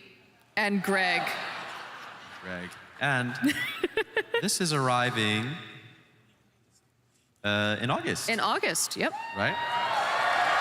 So we'll see you back in Albania very soon. Very, very soon. I would like to add. I would like to add that this isn't possible without you guys. Exactly. The fact that the community have embraced the Hex in this way is absolutely incredible. And you have responded so brilliantly, and I think it's the vivid drawing of these characters by our amazing narrative team that means that they can be placed into different contexts. And the fact that you guys are so excited means a lot to us, that we keep getting to do this, and we keep getting to revisit these characters again and again and again. So thank you for turning up, and thank you for kind of giving us life so these characters can keep giving us life. So you're amazing. Thank you. Absolutely, well said. Absolutely. Kat, did you have any final notes before we move out of this segment? I said it all. We'll see you in August. We are entering a segment of the show that I like to call Ask the Director. Yes. Last year, Adrian, Kat, and Ryan, they had to plead the fifth a little bit because some of my questions would be, you know, why 1999? And they would say, oh, that's really a Reb decision. She would have to answer that, but Miss Rebecca Ford is here on the stage with me today. Yep. And now I get to ask you. Ask me anything. I will ask whatever I please. Oh boy. So I know you said no JS constellations. No, a lot spoilers, that but we agreed to notebook make has one notes exception. written by There Rebecca, was just one obviously. particular line that I want to dig into. Hunhao tells the stalker, quote, Nata can never know. She must always believe in the future. I know this line caught a few people's ears, and it certainly caught mine. Why is it that Nata can never know what happens in Jade Shadow's constellations? Hunhao can he can deal with the burden of the knowledge that the future is fundamentally doomed in some capacity. He can shoulder that burden, but in order for Nata to keep going, he is giving her the one thing that enables her to keep going, and that is hope, the belief that there is a better world after today. And I think that is a gift and a beautiful thing that a father can give a child. Yeah. I want to have a little bit of real talk. You've been studio intern, community manager, community director, now creative director, and all that time you have been the voice of the Lotus. Yes. How has your relation to this character changed over this time period? Well, first of all, don't I sound great as the Lotus?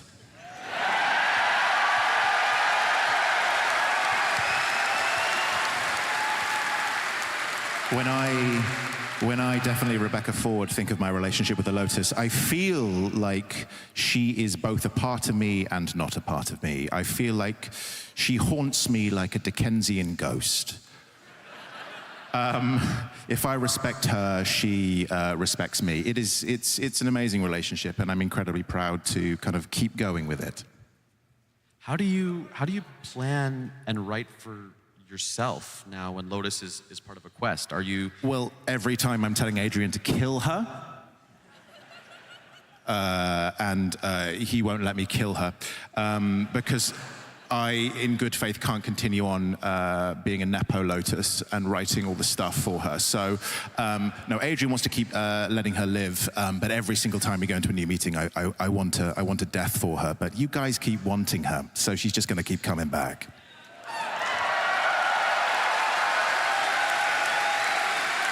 How do you decide where her story should go? Do you feel an investment in her that is different from some of the other characters? Well, Kat and I actually had a good little chat about this recently, and we both decided that she has one, a tease. She has one big important thing to accomplish. So I think we can tease stay tuned, Kat? Exactly, so stay tuned. This is a question for Reb, but I suppose the whole team can jump in as well. How important is story to the gameplay of each update? I'll say arguably probably the most important thing about this game. It's something to hang the grind on and make people keep coming back. We have this ethos, which is at least one character per update, because this isn't just a series of systems or mechanics. It's a living, breathing world, and the story keeps you coming back. And the fact that this game is thriving more than ever is testament to the strength of the stories, testament to the strength of the writing team, working in tandem with all of the amazing artists and designers and developers at this company. But yeah, I would say people want to come back because they are invested in these characters and they're invested in this world. Fantastic. And if I may add,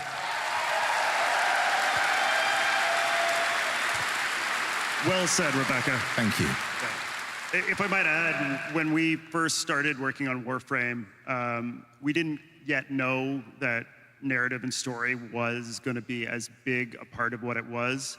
If those of you who are founders, I know there's a couple out there still, and that's amazing. You'll remember the stories in the early part of the game were much more simple. They were much more humble. Our character presentation was much more simple and humble. This is why, we were using our UI artist, Mike Leatham, as Ortis, and our marketing manager, Rebecca, as the Lotus. We were just trying to make a simple game, but the more we made it and the more we got your responses, we realized that delving deeper and deeper into story was what was keeping people around, and that's what people were telling us they were playing the game for. So we just kept on doing more and more, and here we are in a hockey arena talking about everything that's coming. I can't believe we're here. It's amazing. Thank you. Thank you. Thank you, Tenno. Reb, I have one more question for you. Do you really have a plan for the story? And if so, how far ahead are we planning? Oh, okay. So back in 2022, when Rebecca Ford, took the job, I gave myself 5 years. There was a 5-year plan, and currently, if anyone's checking their calendars, we're currently at 4.5 years of that 5-year plan. Luckily, because of you, because of the amazing team that I get to work with every single day, there may be more runway to that 5-year plan. So thank you.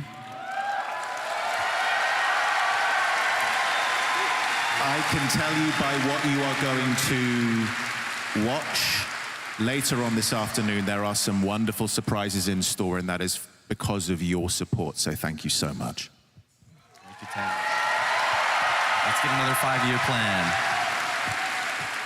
I would like to talk to the group about advice and influences. Reb, we saw you bringing anime and heavy metal to Jade Shadow's Constellations, but on the performance side, Renee, what are you bringing with you into the booth, mentally, emotionally, physically? Apples and grapes. Actors love apples when they're recording. Apples have a natural acidity that cuts through throat mucus. Sorry to be so No, please tell us more about that throat mucus. We're live. Yeah. It can sort of aid in the production of saliva in your mouth. So anyone that's ever had to speak in public and has dry mouth or clicking lips, an apple can sort that out. Any type of apple? Granny Smith. Always a Granny Smith. Ironically. Any Granny Smith fans out there? Granny Smith fan. Shout out to Granny Smith apples. Granny Smith I was apples. just going to say, ironically, I could really do with the Granny Smith right now. And grapes, because I just love grapes. But yeah, constantly drinking. But also, if I could say, having the team, because, you know, we're in London, UK, having you guys on Zoom, having a great engineer, a great director like JC, and Rebecca directing. You're welcome. Thank you. It's, you know, we're set. Great scripts. As an actor, you couldn't ask for more. Shout out to all the great engineers and sound recorders and studios that we work with. Syndicate Sound, Side, Liquid Violet, so many places. Too many to name, but you're all helped make Warframe come to life. Thank you. Reb, have you ever spoken with Ben about his process? Well, as Ben Starr's official photographer, I feel like I can speak on behalf of him.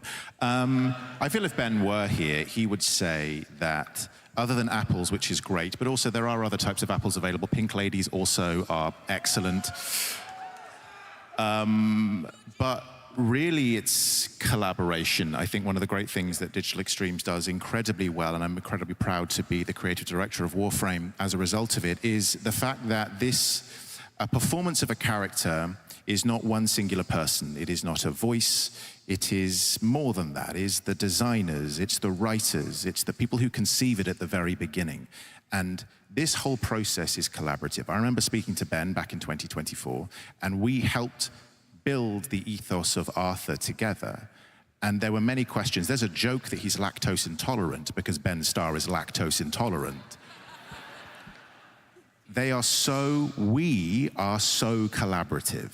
And it is a joy to get to work with performers. And there's a reason why I, Rebecca Ford, am collecting actors like Infinity Stones, because actors want to work in a free and creative environment. And it really is an absolute joy for all actors to come into this space, to be welcomed and to be appreciated and to feel like we are part of a collaboration, but understanding that actors are not just, they are one part of a much wider piece, and everyone has a say in it.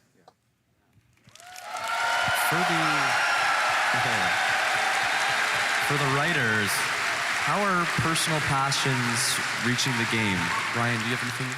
Yeah, personal passions. Well, you know, a couple years ago, I got really into gardening, specifically native plant gardening. And you know, then I was working on this mushroom update, trying to find a hook for it, trying to find a character, and I'm messing around in my dock, and the character's trying to talk to me, and all of a sudden he says, I got all these invasives sprouting up, these invasive corpus in my garden. Do you want to be my gardener? Noko used to be my gardener, but you could be my gardener now. And that became the basis for the update of Valis Undermine. And you know, it was really seeing those beautiful levels that Sumo Digital was putting together for us. Shout out to Sumo Digital, who also did the teacher quest. You guys are great. Forgot to mention that earlier. Yeah. So they were building these beautiful levels, and they reminded me of my gardens. And so that's kind of how Nightcap was born, and we wrapped Noko around that. And so that was our, you know, personal passions coming through. Sometimes, you know, it's other things. It's the news we see on TV. It's walking around our city. It's things we see, you know, sometimes less beautiful things that are happening that we need to play out in our art. I won't go too much more into that now, but yeah. Yeah. Quickly, Kat, do you have one? I think to sort of play off of that, it's people ask me oftentimes, like, how do I go from writing characters like Quincy to Amir to Leon to Roth to Arthur to everybody?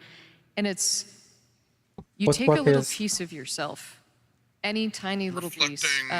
For Quincy, it's sort of like my prankster self. For Amir, it's smash slamming on the keyboard. Remember what it was like playing Diablo 2 in 1999? All of my lead speak comes back. Oh yeah, I was an ice cream cone sorceress, and Diablo. And then for Leon and everybody, it's a little tiny different piece of you, and you plant it in the ground, and you grow the rest of the character around it like a tree. But that one piece is your connection to that character. It's your in, and you write the rest. For you, for Nightcap, it was that gardening connection. Exactly. And you grow the rest of the character around it, but that one piece acts as the door. And so for all of you out there that are trying to learn how to character write, like that's kind of a method that we sort of have developed as a way to sort of do that character writing. But to sort of also to sort of get into what Rebecca was saying about working with actors, is it is such one of my favorite things to do, and is one of my biggest joys working with actors, is being in a recording session and listening to them do a take of a line, and then having the moment where they're comfortable enough to do another version where they've rewritten it. And because I love that, because then they're feeling the character and they've embodied the character and they're bringing their own life to it. Because that second take, they've now brought, it feels twice as alive. Yeah, and as an actor, it's especially the sessions that we had, and you were responding to what we were doing, what I was doing, and it just sort of gives you the confidence to do that. Because it's like, to me, what I write is a starting point. It's like, to me, it's like, here's the character in my head, but to me, the voice of the character is what the players are going to hear. So if you can do a version that is going to sound more alive, they're going to hear it and it will feel more alive. In performance, often, an actor can come into a studio or go onto a set, and text is often king, right? A writer writes something, and then an actor will have to perform it as written. And sometimes you can sense that the actor really isn't sensing that line. They're not really vibing with it. And you can tell when you play a game or you watch a film and you think there's something quite off. It's an awkward facsimile of real life because the actor really isn't vibing with it. The amazing thing about this process and the way that Digital Extremes works is that there is the text and there is the actor, and it's the alchemy that comes between those two things. If an actor is unable to convincingly say the line, it's not that the line is bad, it's that the line isn't right for that particular actor. And it's been fascinating to see how Digital Extremes have moved and developed with their performers and really written around those characters. And certainly, like, when Rebecca Ford conceived Arthur in the early stages, I could not have possibly have foreseen what he would become in collaborating with Kat, with Ben, and how he and the rest of the Hex developed alongside those actors. Yeah, they really become written for the actor once you find the actor for them. For sure. Especially with characters like Treeve, who plays Quincy. Yeah. He has so much inspired the character that he's sort of become that embodiment. Totally. I think in the interest of time, we'll keep rocking on. We were talking recently about microbursts of lore and how not all of the storytelling happens in the quests. Kat, was there anything that you thought was especially interesting with the last few years of Warframe? I think one of the weirdest cool pieces of information that is buried in the lore is the fact that Pregassa is Lotus's mother. Like Pregassa the ship? Pregassa the ship is Lotus's mother, but that was only like mentioned in one trailer back in 2018 for the new war, and it's like, wait, hold on. So Hunhow and the ship? Yeah. Don't think about it too You hard. didn't know that? Wait. Like So- she said, it was Do an the trailer math, for the everybody. new. I don't, and it's like, and No then if you Warframe listen to existed Hunhow, when wait, it so came the out. ship in Hunhow. Beyond our comprehension. So basically, I'd love to see it was art known of that, actually, if that's possible. that Pregassa was dead. Basically, Pregassa is dead in the new war.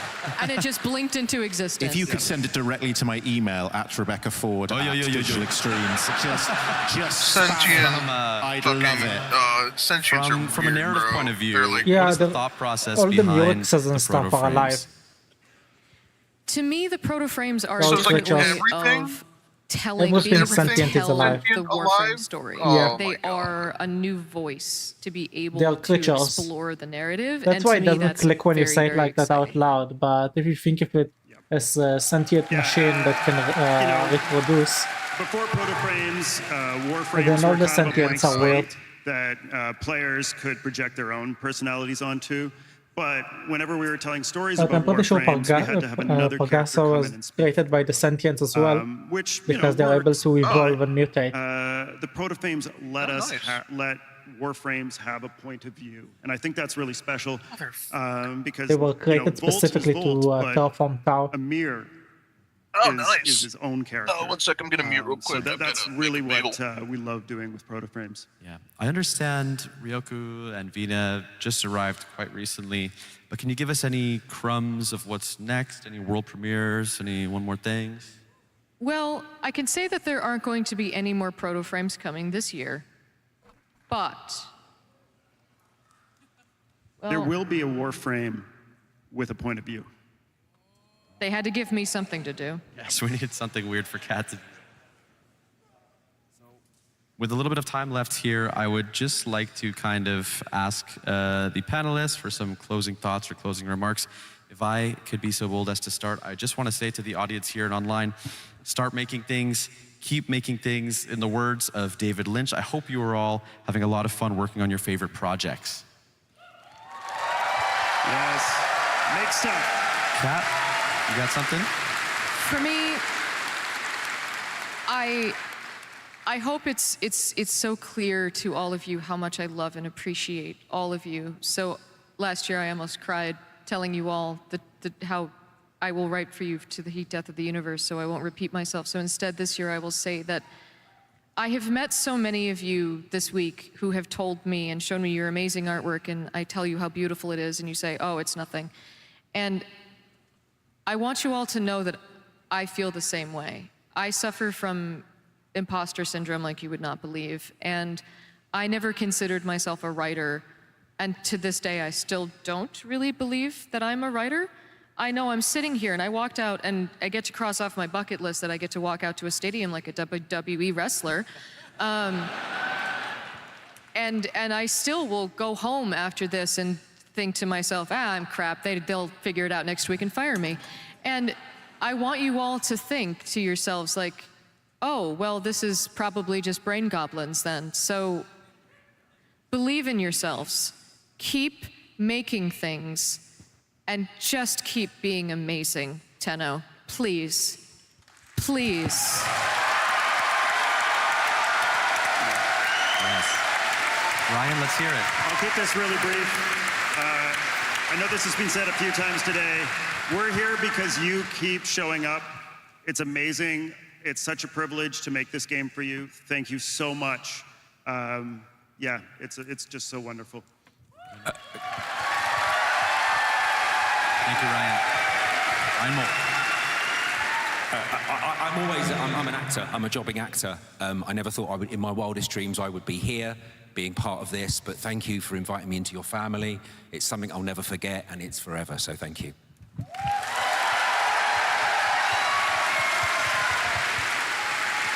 If I may speak about myself, Rebecca Ford, in the third person, or about myself, I believe that I, Rebecca Ford, am a remarkable individual.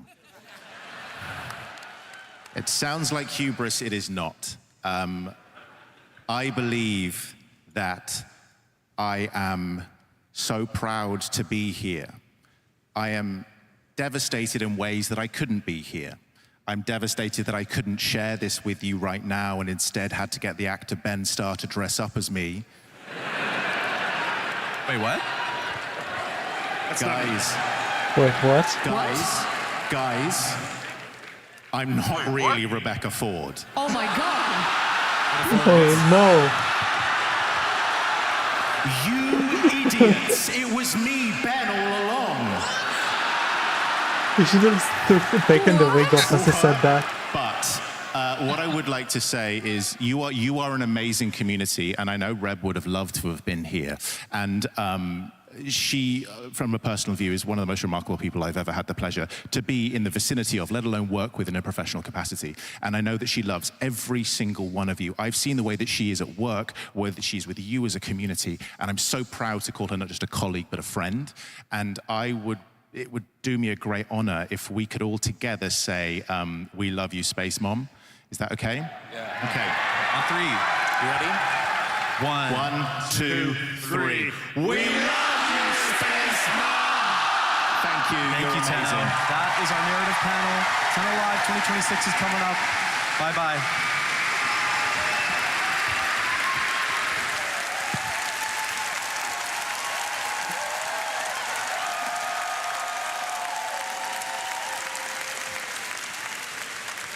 Yep, now we have like 40 minutes break.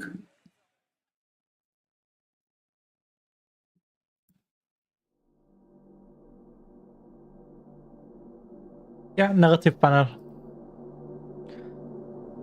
Probably longer than the rest of the panels.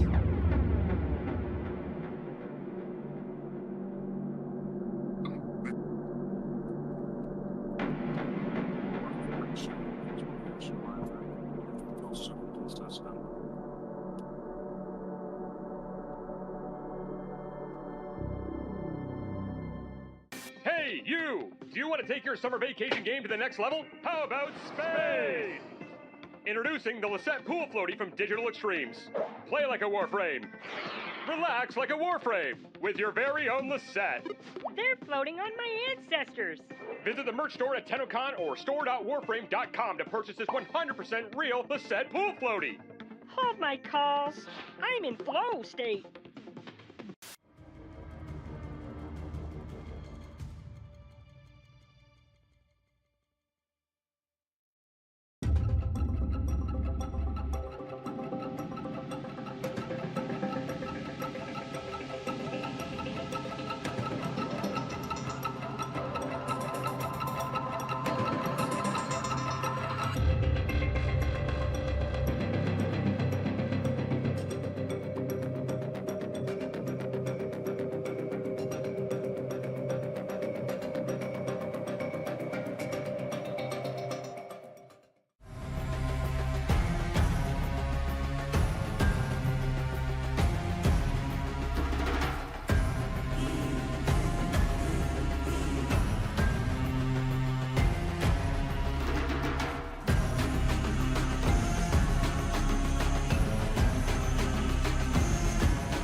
Rivers give trees their light.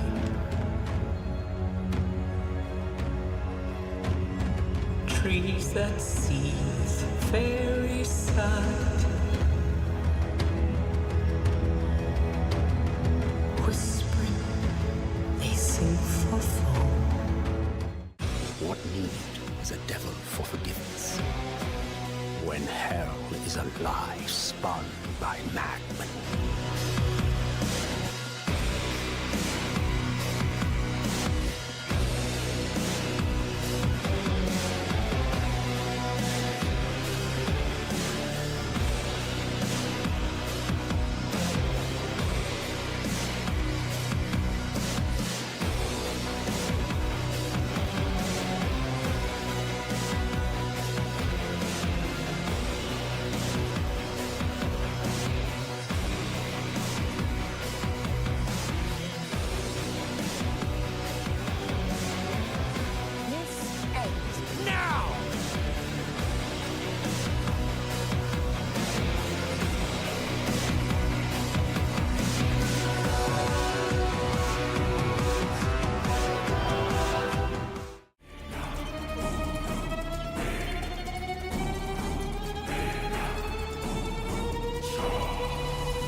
Going to take a quick break before 10 Live. No, you're not. Am I? No. Yes. I have so much bug bites. My arms are so fucking itchy.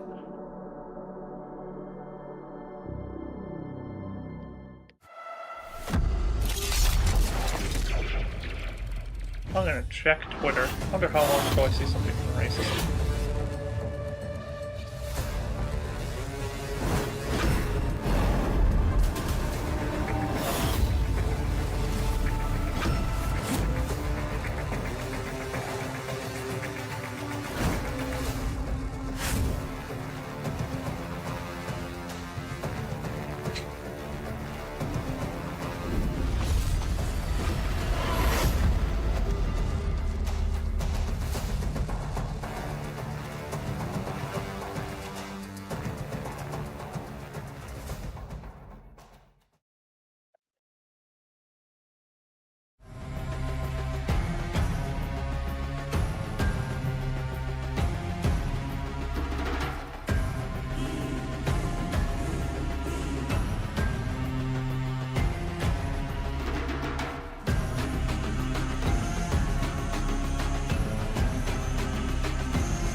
I'm back.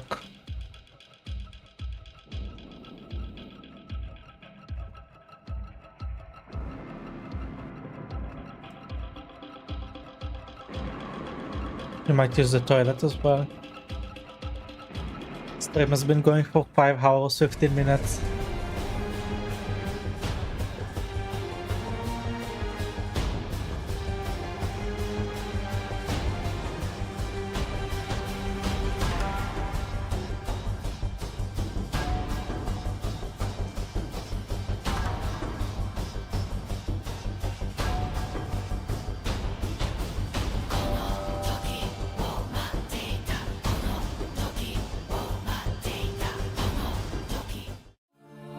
Father Leon Allard, at your service.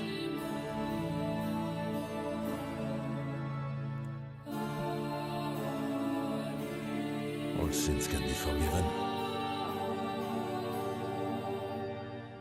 The agony of the night's darkest Tenno Live relays live. to bring us home.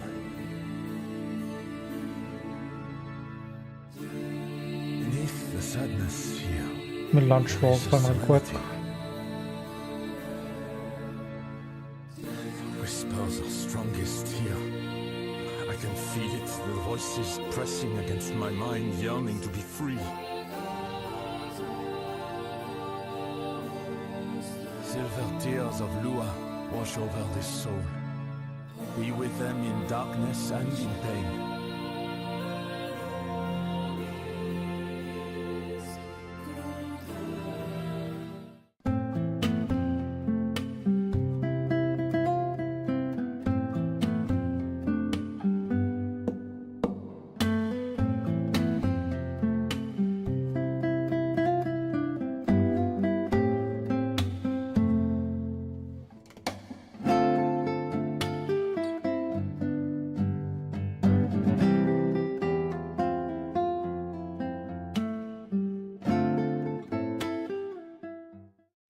Hi everyone, my name's Jeff, and I'm going to take you on a little behind-the-scenes take of Noko. One of the biggest design challenges was balancing his character. Noko is playful. He has this whimsical trickster energy that makes him feel alive and unpredictable. But at the same time, he's still a Warframe. As players level him up, mod him, and take him into tougher content, his abilities still need to feel impactful and powerful. So every sound had to walk that line. Lighthearted enough to sell his personality, but never so silly that it took away from the gameplay. To build that identity, we wanted to stay as close to nature as possible. A lot of Noko's signature is actually simple Foley recordings.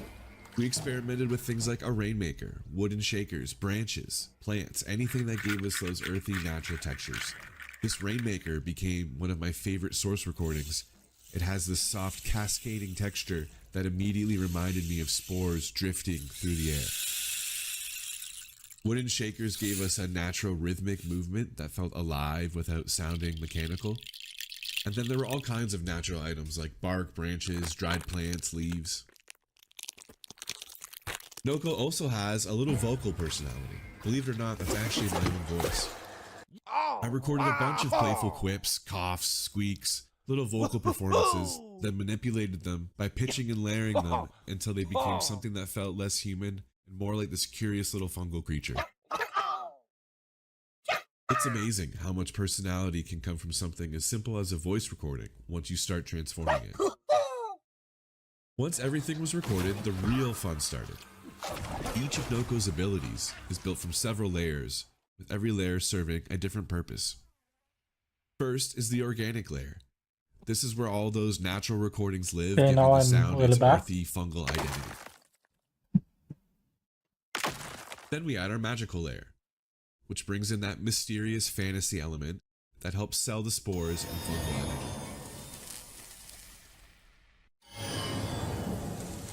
Next comes the impact layer, adding that punch and weight needed to make the abilities feel satisfying during combat.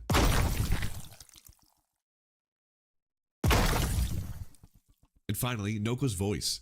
This layer gives him that little bit of personality and reinforces that playful, mischievous spirit.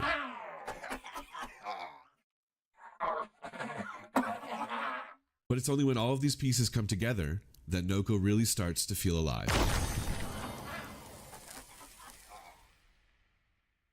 And that's a little look behind the scenes of how we brought Noko to life. Thanks so much for watching. Have a great TennoCon. Hello, TennoCon. I don't believe we've met, but I have a feeling you're going to know a lot more about me very soon. So, happy TennoCon, everybody.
I figured out what the thing they were teasing about the Time Alive relays. The domestic drone.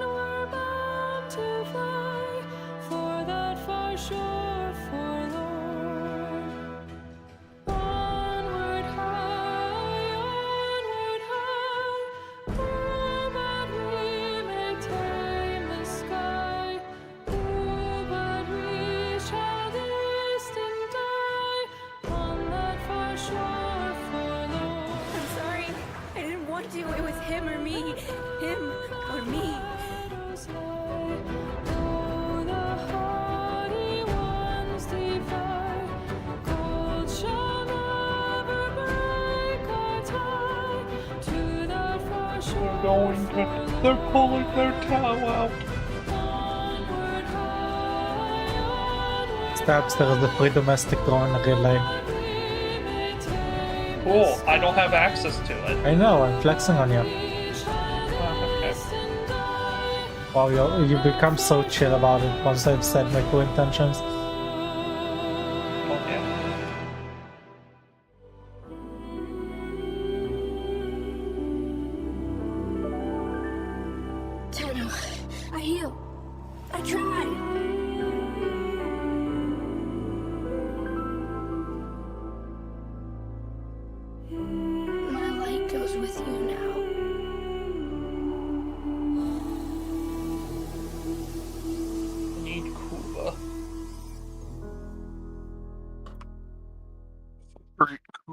My shit. I'm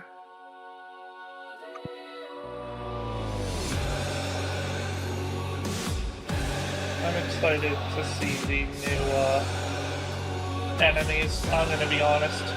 The Necromancer is happy. Finally, some new fucking souls.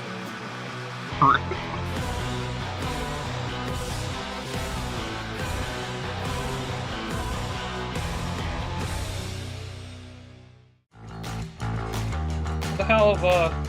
It's a weapon.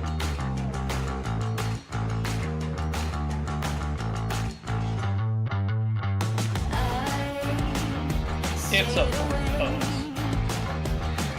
That's kind of just mad. It's gonna get an augment down the line that's gonna make it good.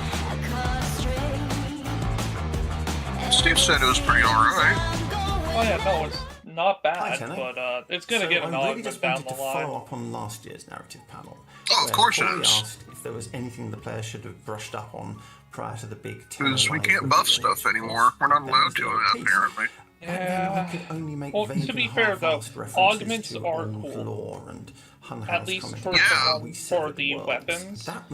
Especially AX, Dreadful Killshot is a good augment, same with the Adodai.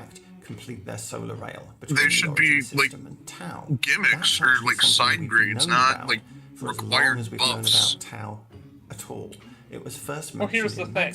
They're usually not required. Basmu can still perform without its augment. It's just the augment is good. The operator is up and about instead of in a if you have the health, it's a free 360 damage and status chance. As well as to pilot Warframes. Yeah, I suppose so. It's not the same thing quite as the long The Adodai can perform good on its own, but the augment just gives you more damage. Shortly after the Night of the Naga drums, and they stayed there. One question that comes up a lot is, did the events of the old piece actually happen?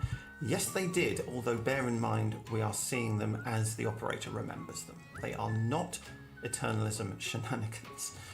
We've actually only used Eternalism twice for serious story beats, once for the Operator and Drifter's existence in the New War, and once for Sirius and Orion. Hello? Hello? And a 1, and a 2, and a howdy diddly do. Which leads me neatly on to the question of what is the indifference really, and what does it want? Well, I can now reveal for the first time. I don't know. It's some old Britannic guy. Just overlay the signal. I know. I couldn't believe it either. But the big question everyone's going to have is, are they romanceable? Well, I have special permission to tell you. Well, hello, TennoCon. Guess who just broke the fourth wall?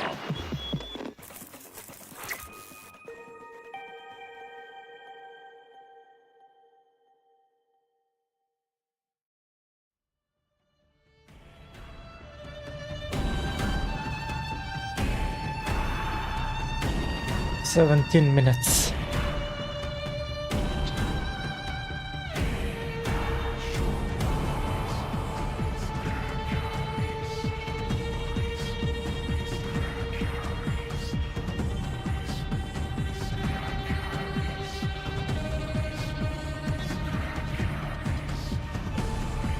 Go back to the Bastion over the Halloween.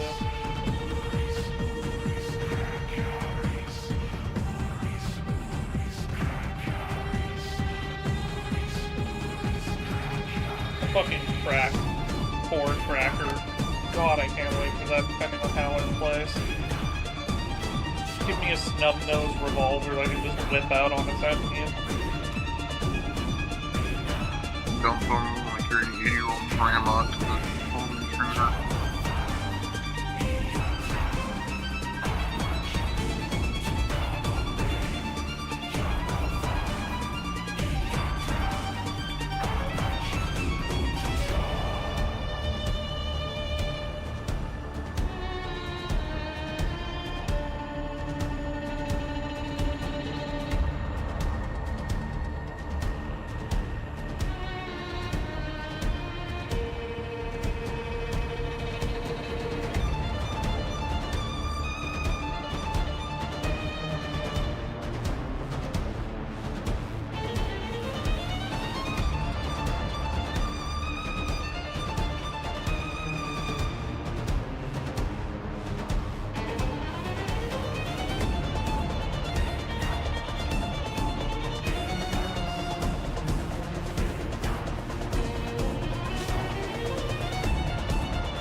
So, when do you think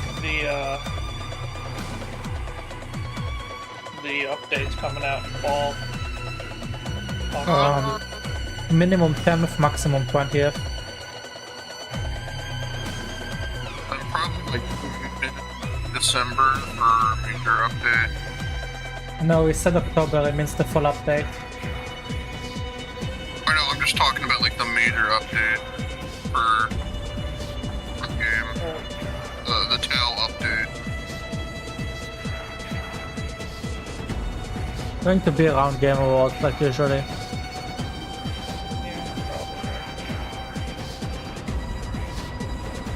I stole one. Might as well buy the hats. At the very least, it'll give you something to look forward to in Game Awards. Yeah, I thought Corvex Deluxe was gonna come out at TennoCon.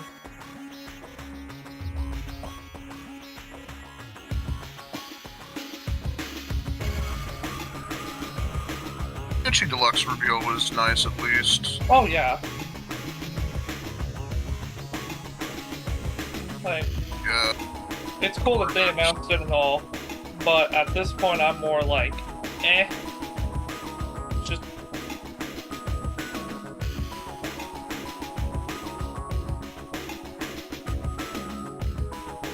this point, I've actually found the Warframes I want to play.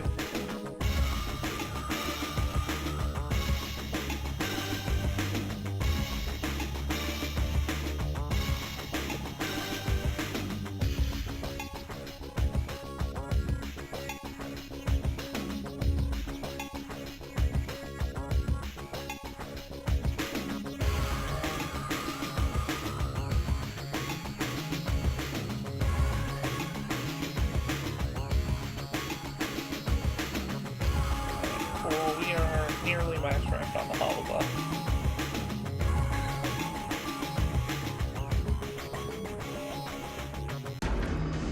I am going to be purchasing the funny hat.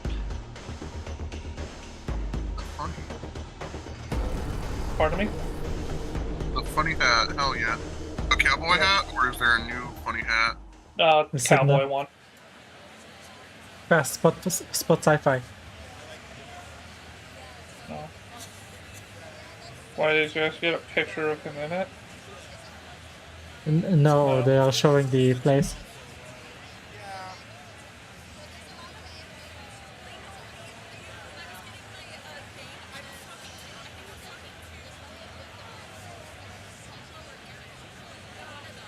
This series actually with his parents though. Maybe his brother too. They got tickets for free.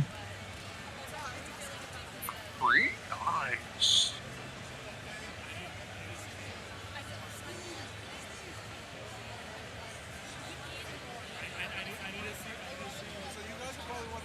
There's only one helmet that works with the hat. Which would be? Give me a second, I'm doing it. God. Oh, you should have done it already, like, immediately.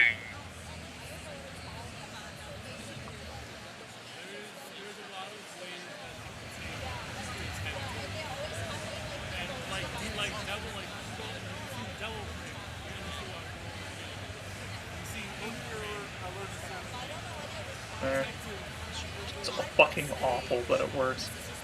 Alright, cool. Time to go. Oh, yeah. One other character I need to put this on.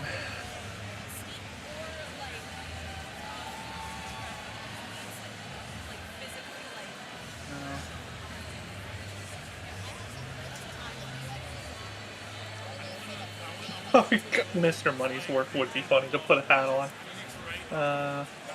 This one. Just tell me that was under 7 minutes.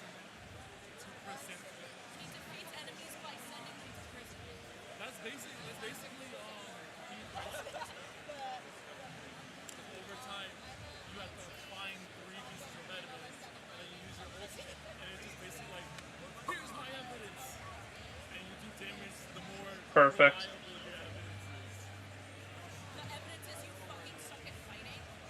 Look in Singularity. What have you done? Milady. You know, that fits well. Fits really well.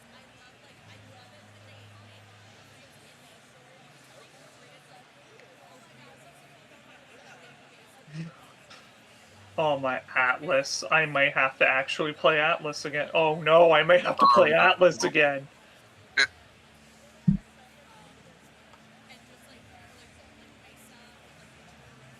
That fits a little. That fits a little. Ugh. Alright, cool. I can, Oh, it's just the don't let you done. Okay.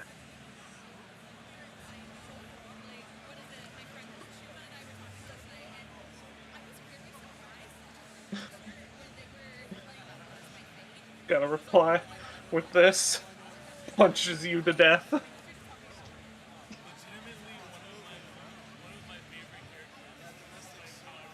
Let's see, what other helmets work? Okay, that works a little too well. God fucking damn it, Atlas just works. Okay, that one doesn't. Thank God.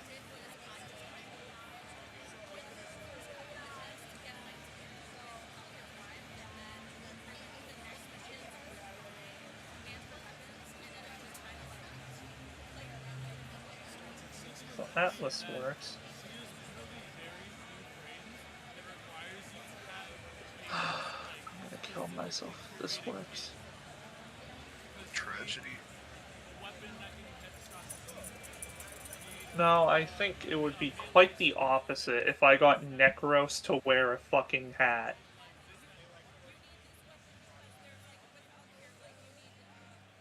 Why can't necromancers have a little bit of drip? Because I don't want a milady the fucking ghosts of the dead. True. We don't want you to still. Cool. Let's see, can I actually set this on? Oh my god, it works. Oh, sweet Jesus. Oh, that one does look pretty good, actually. On Atlas? Yeah. Let me just screenshot this. That way I can keep my original offset. Actually, wait, I'll just copy this.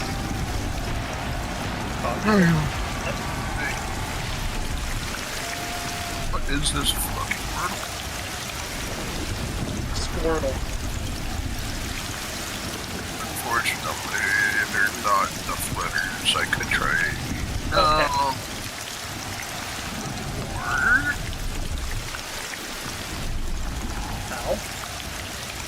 Attachments. Ephemera. Not ephemera. It didn't keep it right, but I don't give a shit if this works. Or Minioto.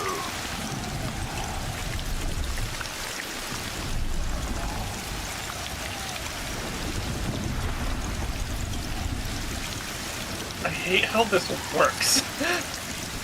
It's a little high up, but you know what? An undead milady. A very undead milady.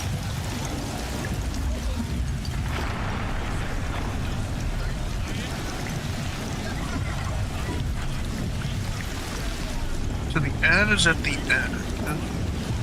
What has I and two wings?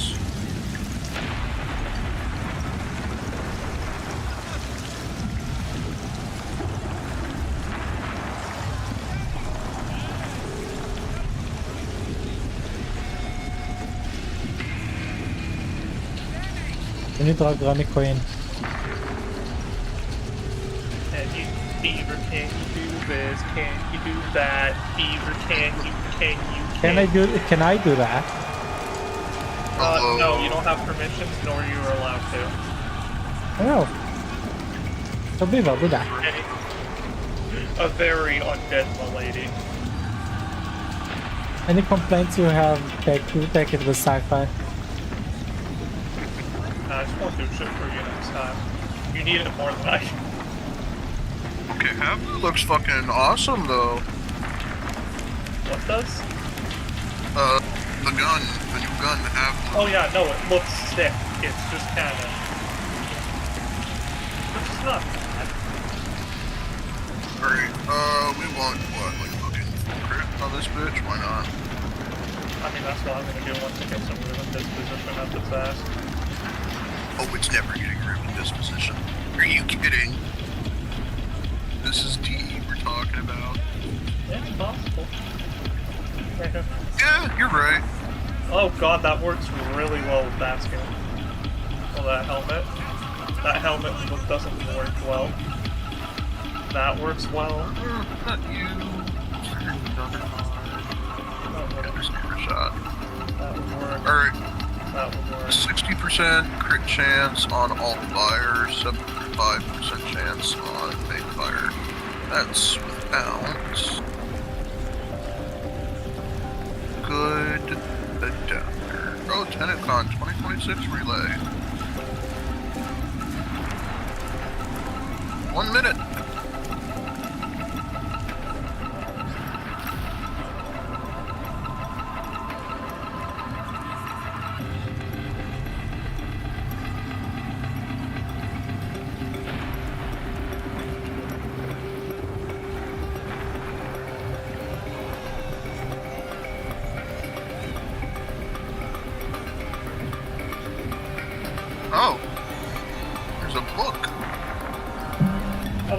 Little cat.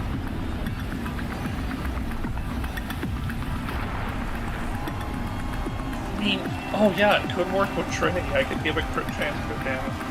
Oh no, crit chance, and just maximize crit damage.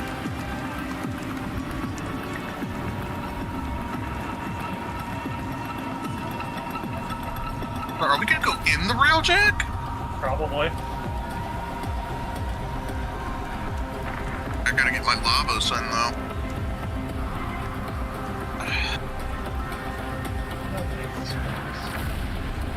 This works with this. It would 20. But I hate this helmet.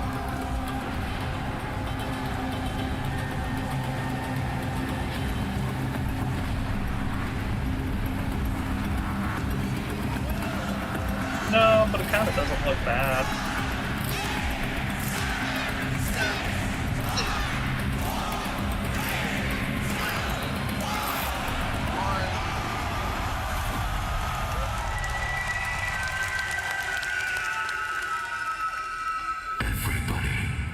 is running from something.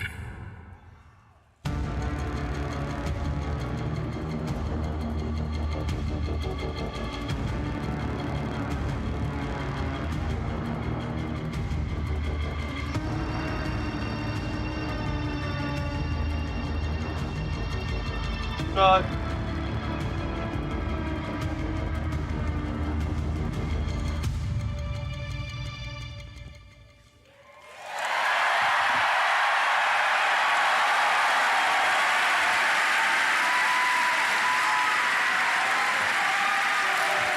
Ladies and gentlemen, Tenno and Envoy, welcome to Tenno Live! Where are you? My name is Sheldon Carter. I am the president of Digital Extremes, and my God, what a couple of days we have had.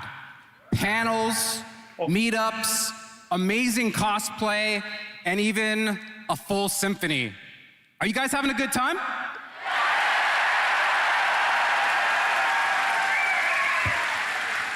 I've had a chance to talk to many of you, and I wanted to say thanks to all of you who have come so far to be with us today, and for the hundreds of thousands of you watching around the world. We want to welcome all of you here to TennoCon.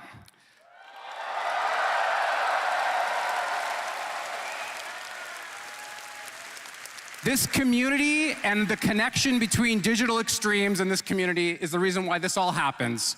And so tonight, we are very proud to show you all of our efforts, the blood, sweat, and tears that we have done over the last year to get ready for this event and to show you what you're about to see on the stage. Before we do that, I want to acknowledge all of the amazing staff at Digital Extremes. They're all in here amongst you. We all want to be with you while you experience this. If I could get a big round of applause for everyone at DE.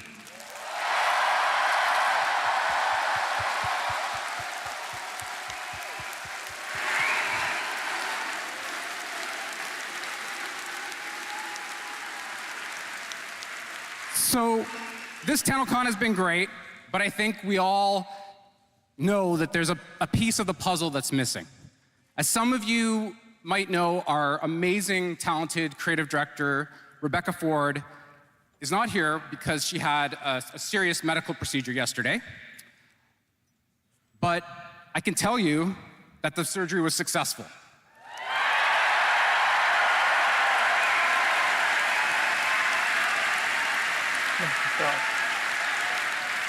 And I think Reb would really appreciate the energy in this room to be pushed to her and the energy all around the world. So in previous years, I've had you guys cheer and I've had you guys chant. This year, we're gonna go one more. We're gonna have you sing, because this is DE and we like music. Now I see people squirming in the front. They're like, I gotta sing? It's a tune that you all know. It's Happy Birthday, okay? But it's with a small bit of lyrical change, okay? So I'm gonna sing it, oh God. I'm gonna sing it to you, and then we'll put the lyrics up on the board, and then together, all of us, if you can sing, sing. If you can't sing, hum. And if you can't hum, just feel it in your heart. But I'll give you the Sheldon rendition before we go to the lyrics. So it's, happy recovery to you. All the Tenno miss you. We love you, Rebecca. Hope you feel better soon. You guys can do that? Okay, you guys, I know you've all sang this song at the top of your lungs at least once. You have practice. So you're gonna do it with me, I'm gonna count you in, and then we're all gonna sing. Are you guys ready? Okay. 1, 2, 3. Happy. All the. We love you.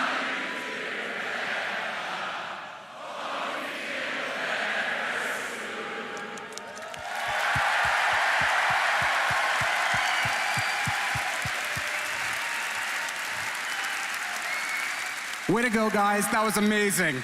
Reb, we're all thinking of you. We hope you get better quickly. Take all the time you need. Tonight, we're gonna make you proud.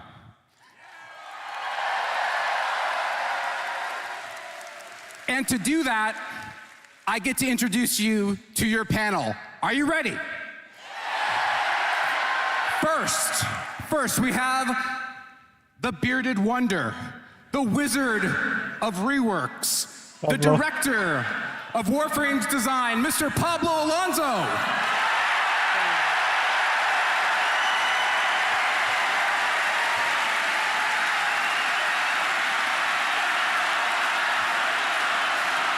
Is the window rework in the room with us? No, it isn't. Pablo is.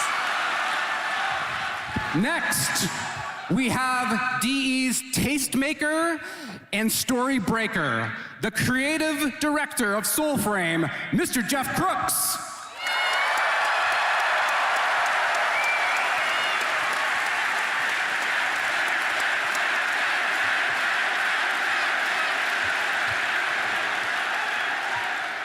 Next, we have your host, the one who can keep this entire panel and community under control. She is never tongue-tied, and she is tonight the big dog, Megan Everett.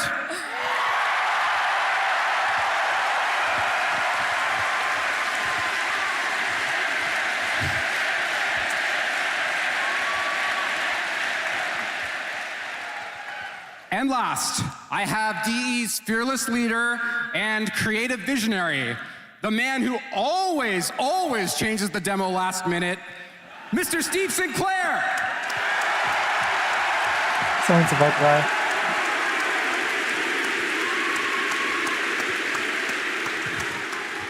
Thank you very much and enjoy TennoCon. Woo! Thank you, Sheldon. Thank you, Sheldon. Thank you, Sheldon. That was great singing. That was really sweet. Yeah, too. you I guys didn't know sounded great. Poor Meg. He's breaking Megan backstage. I had a little moment, but that's okay. We're prepared. Hi, everybody. How are we feeling?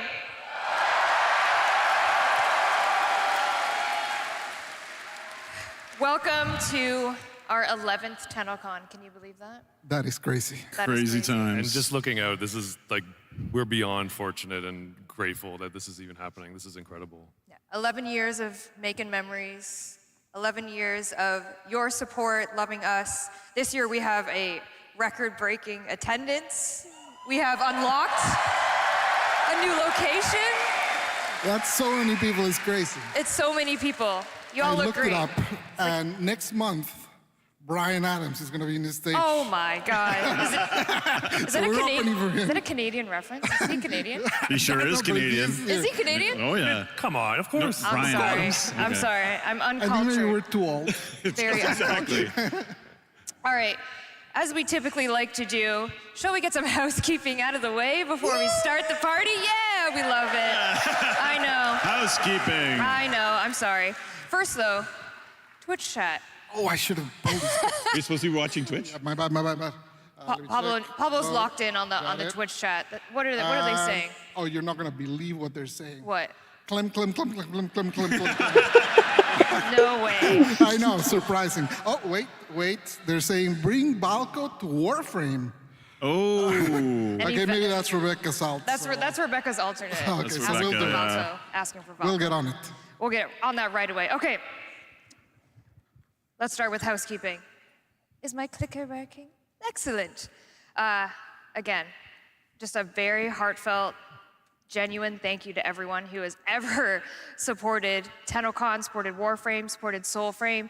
We literally cannot put this event on without you, and we cannot support these charity beneficiaries without you. You met Systema last night and London Cares today. So again, from the bottom of our hearts, thank you so much for allowing us to give back to these charities. It means the world, so thank you so much. Thank you all. You make it possible.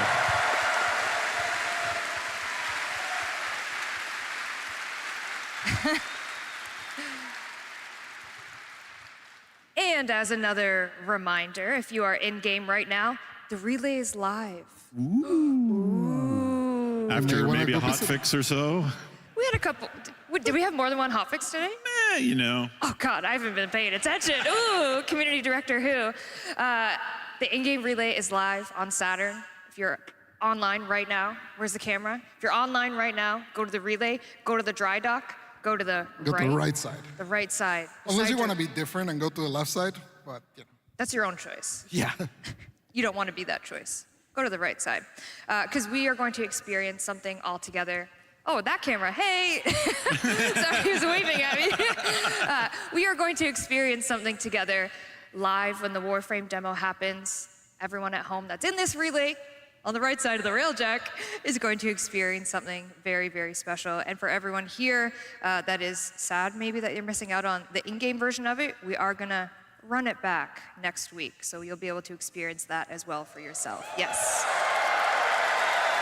What's happening on the relay? And right now, if you're watching, you're linked. If you watch Zach's video What over is- and over about Twitch linking, you'll be earning Like yourself a a demo Base of or Prime. something? Like Obviously, something everyone in going the on in audience the is getting relay? one as well from via email. You probably already got your email. Redeem it, get it. Yes, there you go. Mesa Prime, everybody.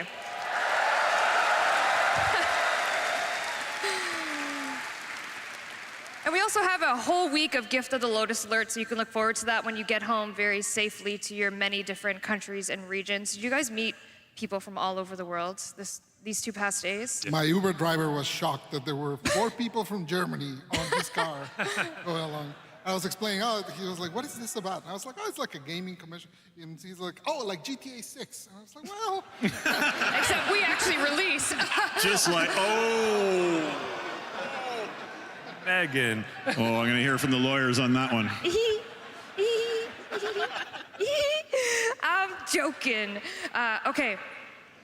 As we said at the beginning of the day, Steven and I, Soulframe, you guys had your dev stream. You talked about many different exciting things. Couple things. A couple things. You guys are actually going to be up first during That's this right. Tenno Live experience. Yep. But talk to me a little bit about what you guys talked about on the dev stream. That people wanted fishing, and that was kind of the end of it, actually. You guys are getting fish. we're going to get fishing. You guys are going to get, wait, vegan fishing. Vegan fishing. Vegan fishing. And I think, one of our employees was in the crowd and heard from behind them, finally, it's a real game now. So there's that, I guess. We made it. But yeah, we showed a lot of stuff, and we're going to hopefully contextualize that. And hopefully not without taking too much time, because there's a very amazing and very big Warframe demo reveal today as well. Jam-packed. Very serious. Yes. With this, well, I mean, the music's always incredible, but this one is the Warframe music. Oh my God. Yeah. We'll get Sheldon back out and he'll sing I to it will or probably something. not speak much about this because it's And you all new also stuff. said mounts. You gave some mount information. That's right, and I also met a player who said, well, You have if you static had noise mounts, from your I'll come microphone. back. And I said, we are. We got one. We are, and so I'm like, Working here we on go, we static got one. noise. How is it? But yeah, we've been kind of showing this in cinematics and things like that, and then finally it's going to be launching this fall with co-op support and all sorts of great things. I did get a request from a player to if you could like do a split where it's like I got the pin. you got the pin as well. Okay, I've got it in my pocket. That's good Where's luck. that player? Where's Yep. that player? They're in here somewhere. Yep. Yeah, they are. Yeah, Discord noise suppression up. Noted. Found See, them. we take notes here. Found them. No, As otherwise you well, won't hear my there's something voice. happening in game. Am I correct? there is a No, Mendicant that will rider be you can weird. now You need to sub-boss that you enable can go fight. input sensitivity and live today. crisp. I don't know if my clicker's working. I There it disabled it is. for like years now. Yep. Because otherwise my voice gets Very cut fun, off and you're going to see by the more of noise suppression. Rainbreaker as well. That will shortly. be weird. Beautiful. And you Well, said Preludes always access. happens. It's a free weekend? That's right. It's all open. Yep. If you've signed up, you'll be in. So make sure you sign up. And if you haven't signed up this weekend, sign up. And please feel free to wish Is list it us still on there? Steam Oh yes, as thank well. you, Jeff. I was I'm told supposed to plug the wish list. the Oh corpo. God. Got Okay. my corpo notes. You told me to. Corpo You're the notes. CEO now. Wish list, please, if you don't mind. So it's On anyone who's Steam. ever signed up, you're in. Yes. But also a free weekend. If you sign up, That's right. download Soulframe Preludes and you're in. Yep. Thank you. Amazing. Yep. All right. I think it's time for your live demo. Are we doing it? Oh, You're geez, doing it. already? Already. Can't we do more housekeeping? I'm kind of scared. No, they don't want that. Okay, all They right. don't want that. Okay. Okay, what do we, Landon? Can we get a round of applause for Landon? Can you hear and literally his your Soulframe entire desk? players? Landon and his. I can hear his literally your Wolfpack. entire And the desk. Wolfpack. Yeah, so this is our. I I don't know, don't get Jeff. the Do you word want you're to set this saying. up like it's Your a entire talk desk. show? I get like if anyone saw our Yeah, demo this- last year, it had a Like, rat being everything on farted your out the table back can end be of a held. bear. We're not doing that this year. This is tonally very different. You know, I didn't change Typically, anything you've seen from the earlier. envoy play the role of the No, I healer didn't and hear it helping earlier. out beasts who are becoming corrupted by the pollution in the world. We're giving a bit more Well, it's context maybe to the because player's the role, window's open. a bit more history, and showing that you yourself are also susceptible to the same kind of poisoning, and how you deal with that. Yeah. Without further ado. Without further ado, let's get Okay. into it. All Let's right. watch some games. Here we go. That's why we're here. Let's go with Soulframe.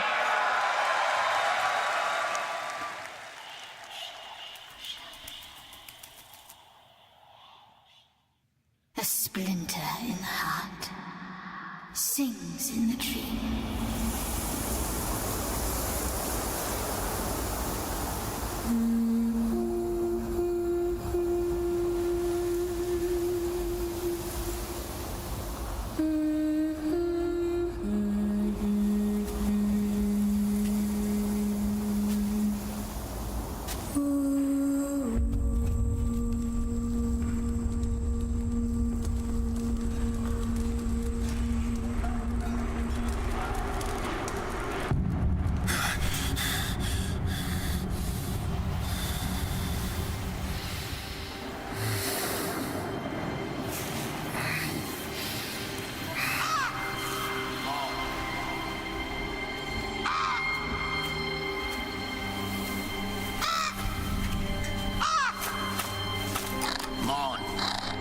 Enough. I'm up.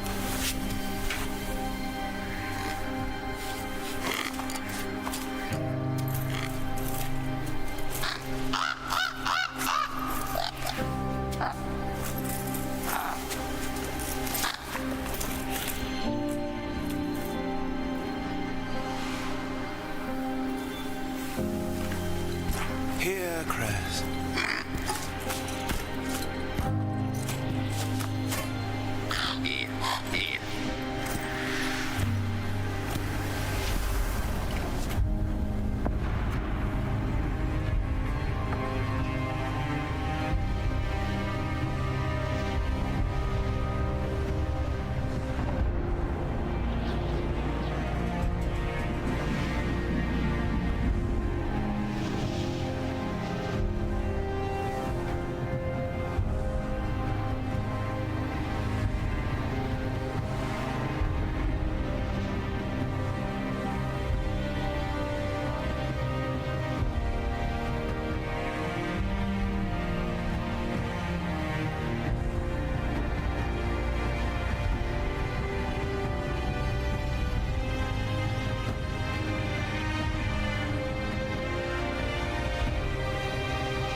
550 commons and enough ducks already. What?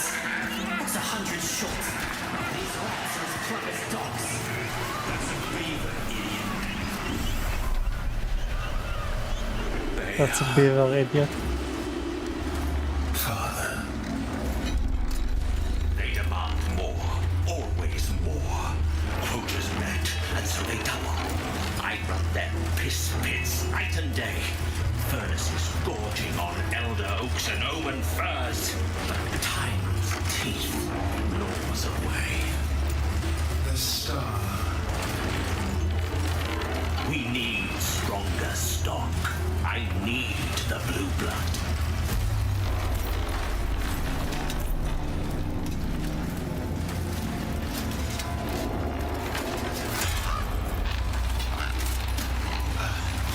Where did Verity?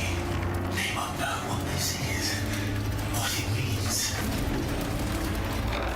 So remind them.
Memorials to the Iron Mayfly. Herald to your shadow heart.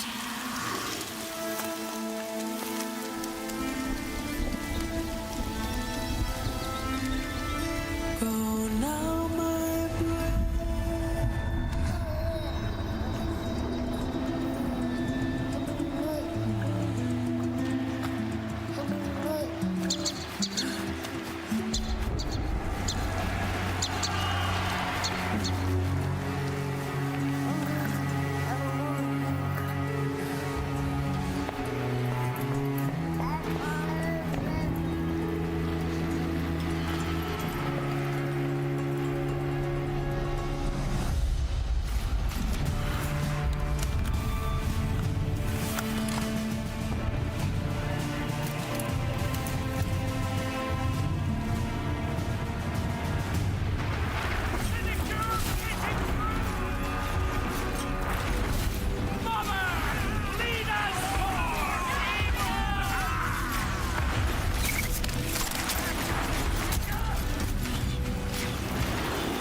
Oh, my stream froze again. Okay.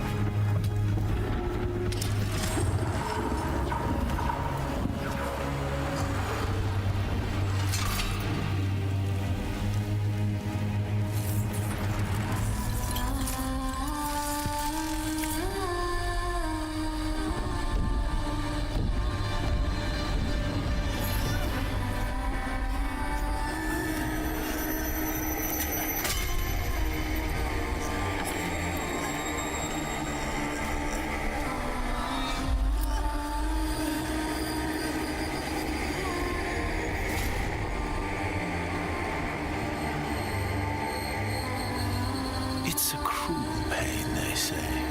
A searing spider in the ear, a seething slug in the throat.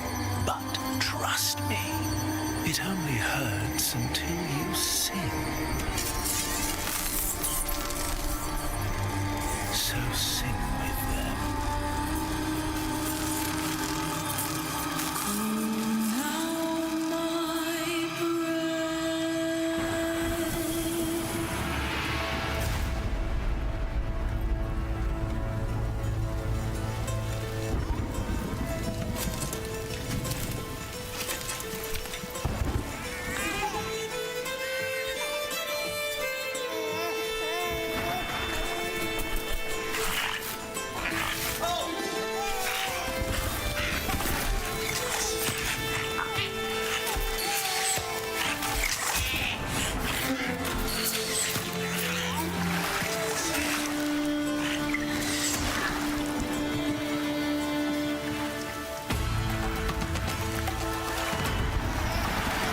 That's the Beaver gameplay.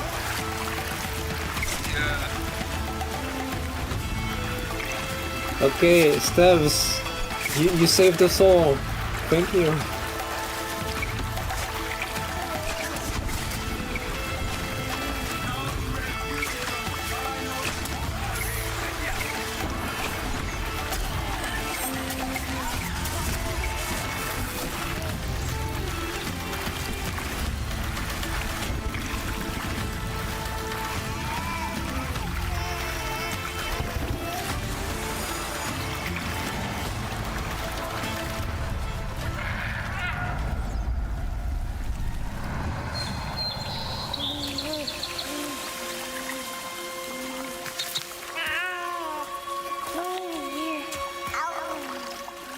And Stabs is dead.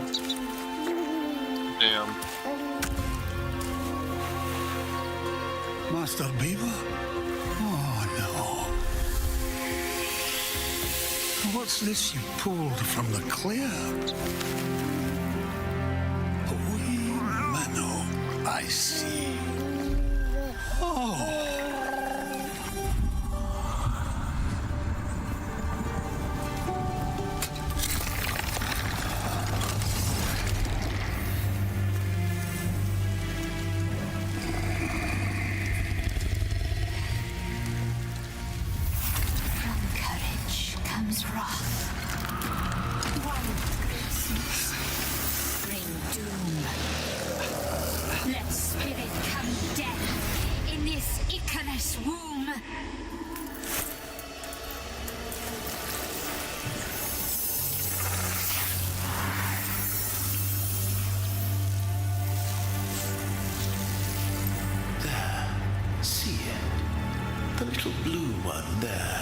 With the tail.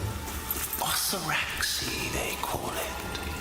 They have a little circus whenever it passes near. And you're the star.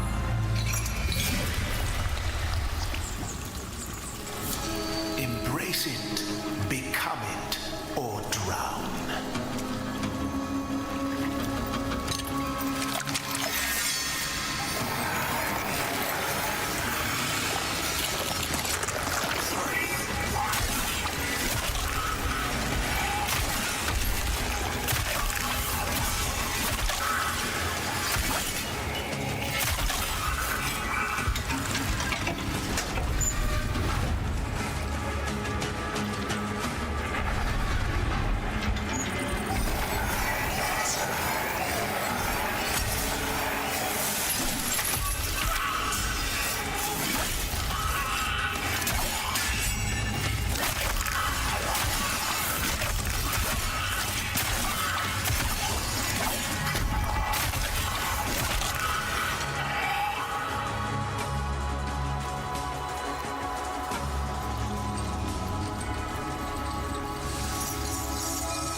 Aye, that's ripe enough for cake. Now, where's your wee gift of socks? Doesn't he feel like sockish? Oh, a bent waggy. Who'd want such a thing? Oh, happy birthday, Minnow. Now then, off you go for more bangle nuts. You've a cake to bake.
Stupid things.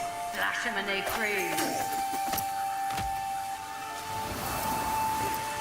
Boom to soil, spoil to sky.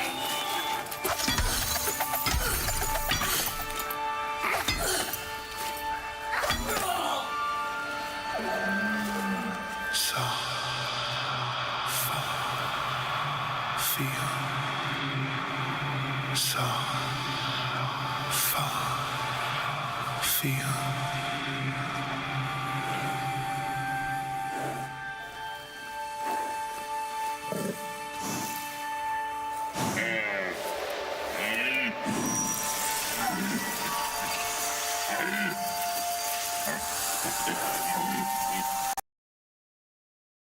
Yeah, snowfall again.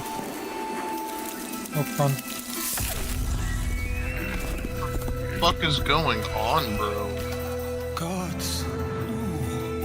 Basically, what's happening is you're learning about the past of the main character.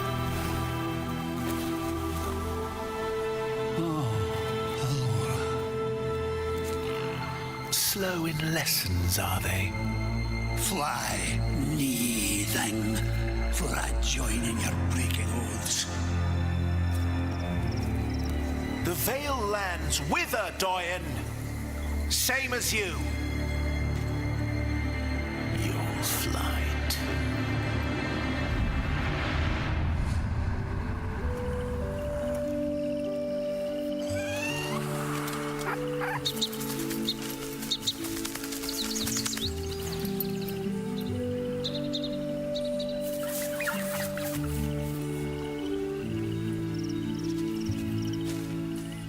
We're born a shimmer, fishes, flies or folk, then back again as finners to seek the ponding yoke. Now, get your spool, Minnow, and your wisp hooks too.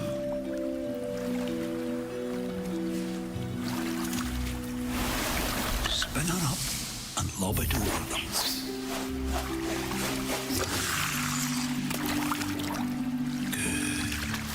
Real light, gentle, a wee dip. Right now, mind the line while it's fighting.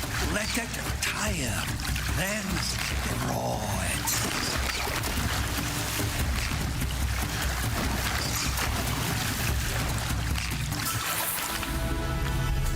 My old auntie, eh? Let's see you pinch my cheek now with those feebly fins.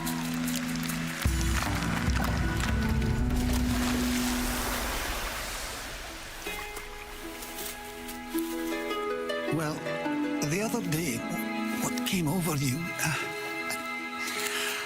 I should have told you sooner, but now you know. We blue have the touch of life unnatural. we can grasp the fleeing soul and set it back. There is a story, of course, a reason.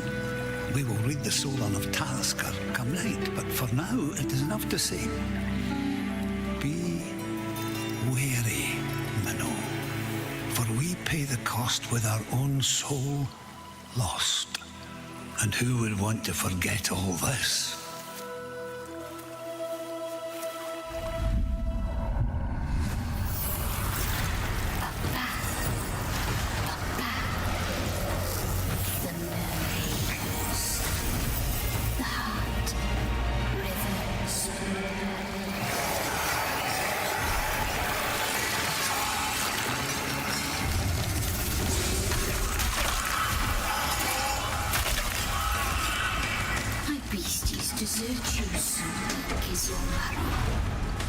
Are you even trying to hold this back?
Something wicked comes, Gordon.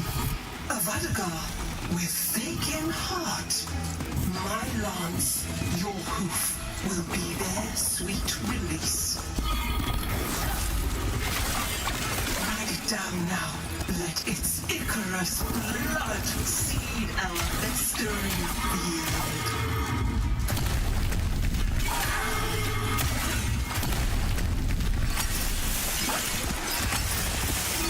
Greater sugar than blue blood divine.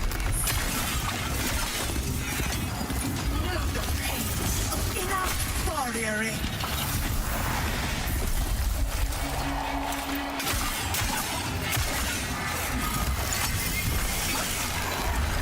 A carriage divine.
This wood blade thingy is probably a new weapon type.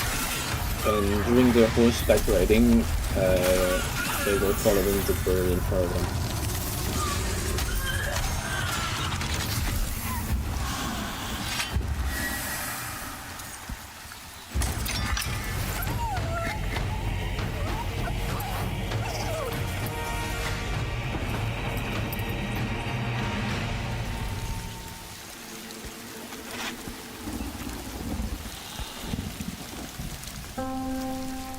Doyen never told you.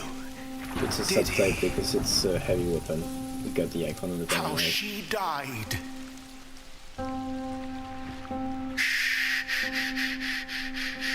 Listen. Do you hear it? Like a needle in the ear.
Carry me.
Listen to me. There's no magic there. It's too far up. They'll be stronger. They'll burn you alive with no stones to remake you. If you're smart, you won't push that button.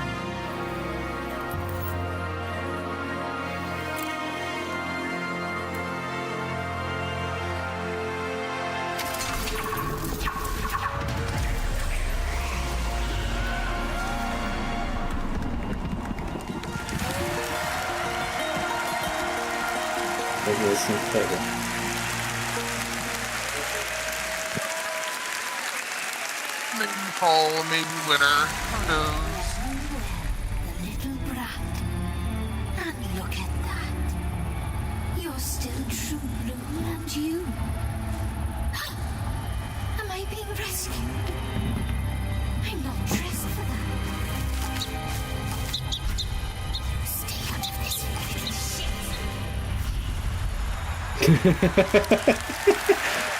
Noco. Come Noco.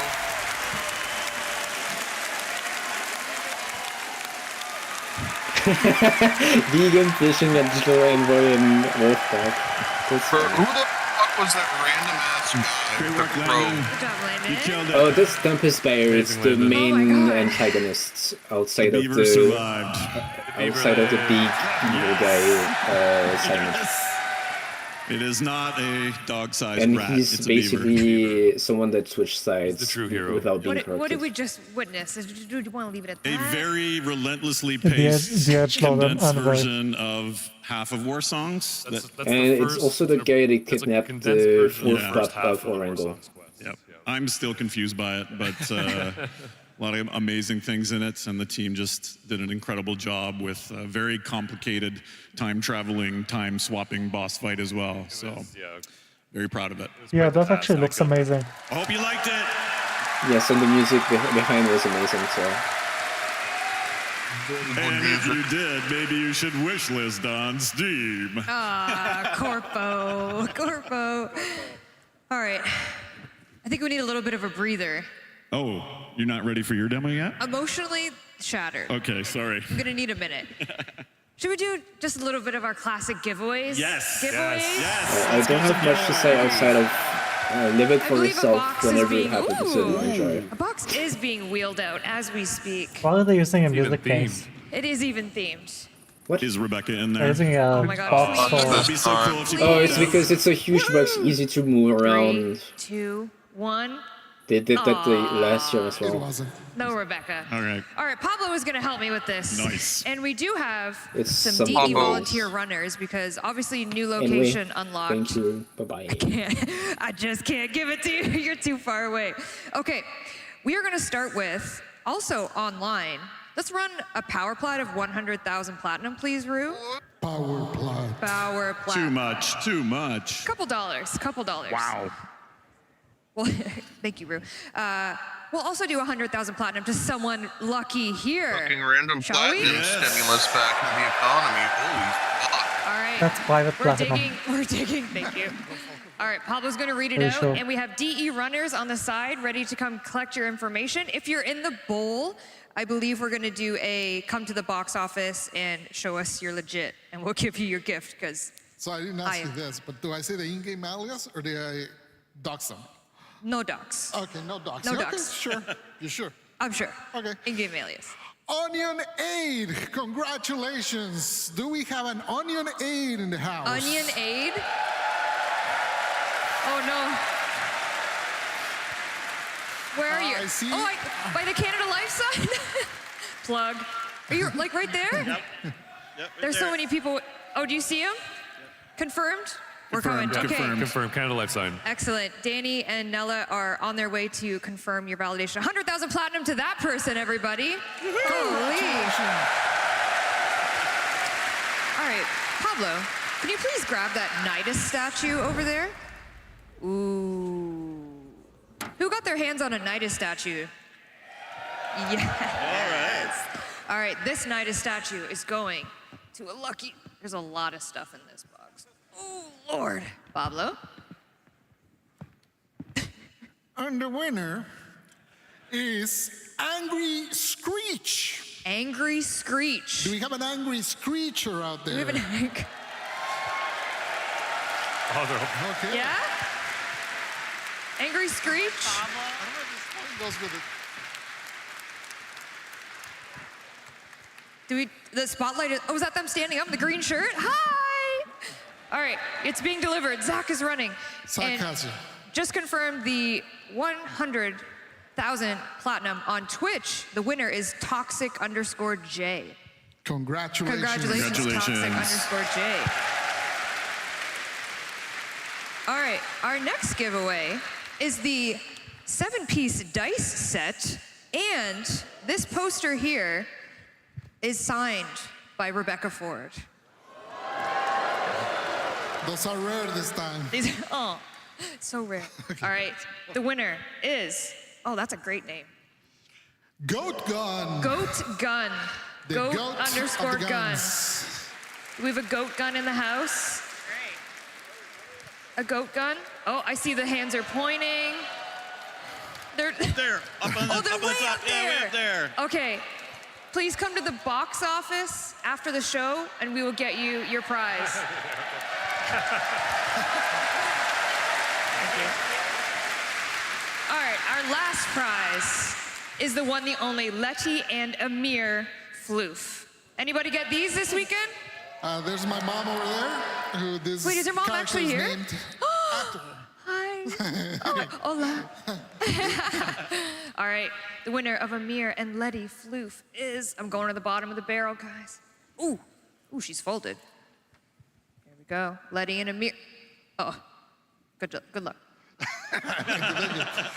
And the name is Tali Lolo. Tali Lolo? Congratulations to Tali Lolo. Tali Lolo in the house. I see arms, I see lights. Lights. It's searching. Tali Lolo. Are you walking down? Hi! Amazing. All right, those are all our giveaways. Zach is getting some cardio there. Zach is getting his cardio in. Run, Zach. All right. Goodbye, box. Woo. Only 3 this year, last year there were 10. Thank you, gentlemen. Thank you so much. All right, let's get back to business, shall we? Back to business. Back to business. But what I mean by that is back to housekeeping. No. Come on, just a couple things. Dog Days is coming back, everybody. Everyone's favorite summer event. I know. August 4th, get your noodles, get your soaker-trons, get soaked. Is that what she says? Get soaked? Sure, get soaked. It's coming back. In addition to this one, our brand new glyphs designed by Space Waifu. Yeah. Jeff, what's your favorite one? I like the arrow one. You like the arrow one? Cranky arrow, yeah. I like the arrow one too. They're amazing. They are amazing. Glyphs. And a bunch of other rewards are coming. So just a little fun summertime activity back for you. Okay, as we know, our next heirloom went live this morning. Why don't we take a closer look, shall we? He really wants a closer look.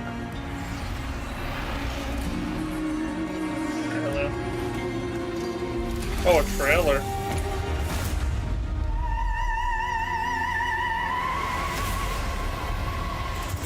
The signet looks ass on her, I'm not gonna lie. It's a hat. Yeah. That's it. It's just a hat. The guns like look intricate. Yeah, the guns look like the skin itself is like really fucking well designed. The color palette and the signal needed. I want to know what the next heirloom is, but we won't know for a while. My goodness. My one contribution was being the prude that said. Also, we need the to color her immortalize up a your little past is That was. You're gonna take credit for that? bit. You can check the. I was gonna say, if you wanted a real closer look, you would remove the duster. But I like the duster. That Team really No Duster. helps. Team No That Duster. really helps the skin. You're The Team duster- Oh yeah, no, Respectful, it's better respectfully. with the duster. Wow, divided couch. I'm Team No Duster. All right, she is available on all platforms. Thank you so much for your excitement over the heirloom collection. We're very excited about Mesa, designed by Liger. Another one, incredible Liger So designs. I'm still thinking Killed it, Rework. as always. Okay, But if now it's this only next a touch-up, I announcement hope Corvex would gets be one that something Miss with this Rebecca I can't hear Ford what would she's have been saying. absolutely feral to announce. She would have been barking to announce what's this year announcement. But the best alternative that we could do with our budget, because Lord knows this man needs a paycheck. The one, the only, your Arthur Nightingale, Ben Starr, everybody. Ben Starr again.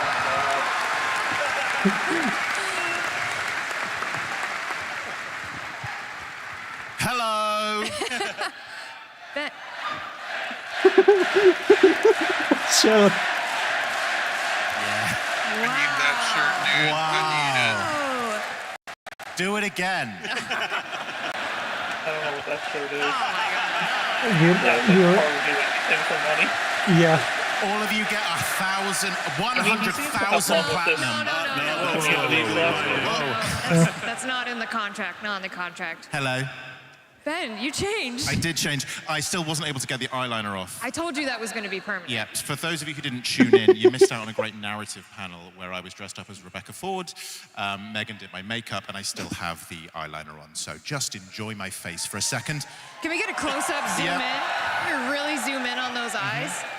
We getting that? Zoom. That's one hell of a camera. Oh. Thank you. Looks good. Thank you, guys. I couldn't Beautiful. see it, but I'm assuming I looked stunning. You do. Okay. Thank you for having me on here. It's probably going to come as a surprise, no surprise to anyone why I'm here, or maybe it will. Probably my best known role in all of video games is probably the role of Geno in Fortnite, right? Everyone's like, that Ben Starr from Fortnite, he's great. Well, for those who don't know, I'm in Fortnite. And for 6 months of the year, I lied to them and I said, Warframe I'm this guy called the Fortnite. Visitor. But I'm not going to lie to you, my true community, my Warframe community. No.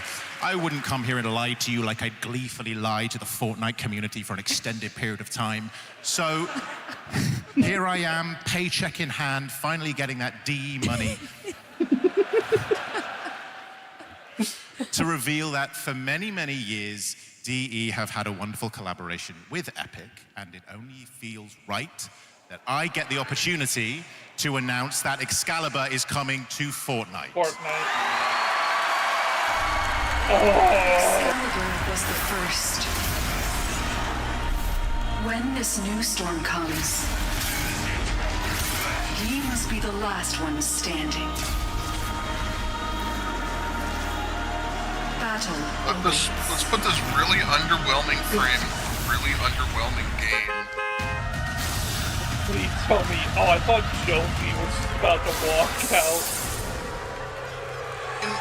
He looks alright. He doesn't look bad.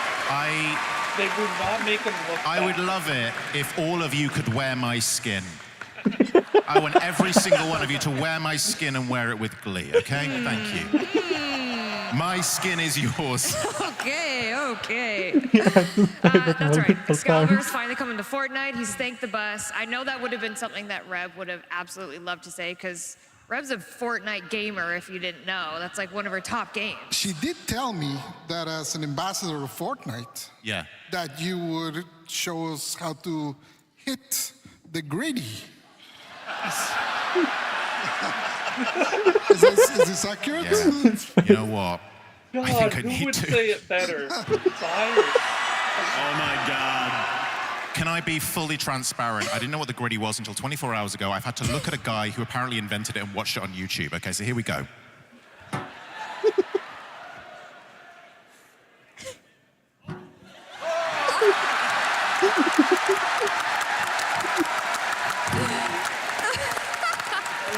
Thank you. Thank you so much. Thank you. Thank you so much. Fucking nail in my eye. Am I done? Do you need anything else of me? That was beautiful. Thank you. That was absolutely beautiful. So yes, Excalibur is coming to Fortnite, and there is a way in the Epic Game Store if you want to purchase Warframe packs, you can get Excalibur for free in Fortnite.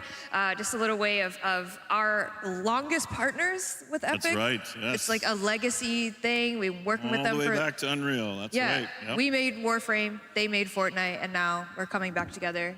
You're Is the Visitor and Excalibur gonna hit the gritty? Yeah, they'll kiss or something. I don't know. I don't know. That'll probably. Someone draw some artwork of that or something for me. That would be great. As a serious note, before you leave, Ben. Yeah. Loved your song in the trailer. Oh yeah. The first time I heard it. That was him in the literally Soulframe. chills the Yeah. first time I heard it. Ben is our bear. So I played Bayer in Soulframe, and I did that little song at the end where the guy was singing during the fight. You know. Yeah. I hit the griddy when I was singing it. You know. Do you have anything else you want to plug while you're up here? You know what? I think I don't know if you guys have heard of a game called Warframe. Oh, okay. You should really play. It's really good. All right, everybody. Thank you, Ben. Thank you, Ben. Thank you.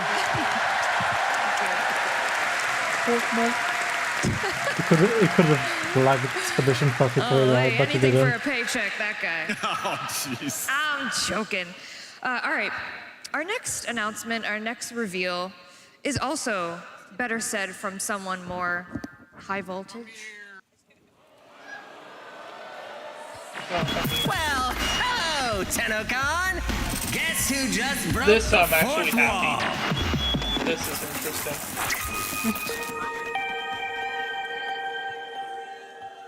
I am Yeah, that's intrigued right. with that. For those of you that don't know, Amir has hacked the high waves. What am I trying to say? Airwaves, thank you. I'm not tongue-tied at all, like Sheldon said. Amir has hacked the airwaves. He's taken over for Nora Knight, and in August, you're gonna get a themed Nightwave featuring Amir. Didn't they say October? Yeah, it's been a earlier? while since we've done like a custom Nightwave. And you know, when this idea came up, including this part. These are not official skins. I'm sorry, unless you really want them. Unless you really insist. Those would be fun skins. Oh, I'm cashing checks, I baby. knew that people would want them as soon as they saw this. Oh my God. But yeah, it's a very fun new twist where the Hex are coming back. Amir is putting together a game for them. That's right. Oh wait, I skipped something. I'm sorry. Rue, go ahead. Ooh. Rue, my video. Thanks, bestie. So as you know, this Helvania, it's actually going to be turned into a tabletop game upstairs in the mall. Oh, that's neat. Made a whole set. In every tabletop game, you gotta have a master of the games.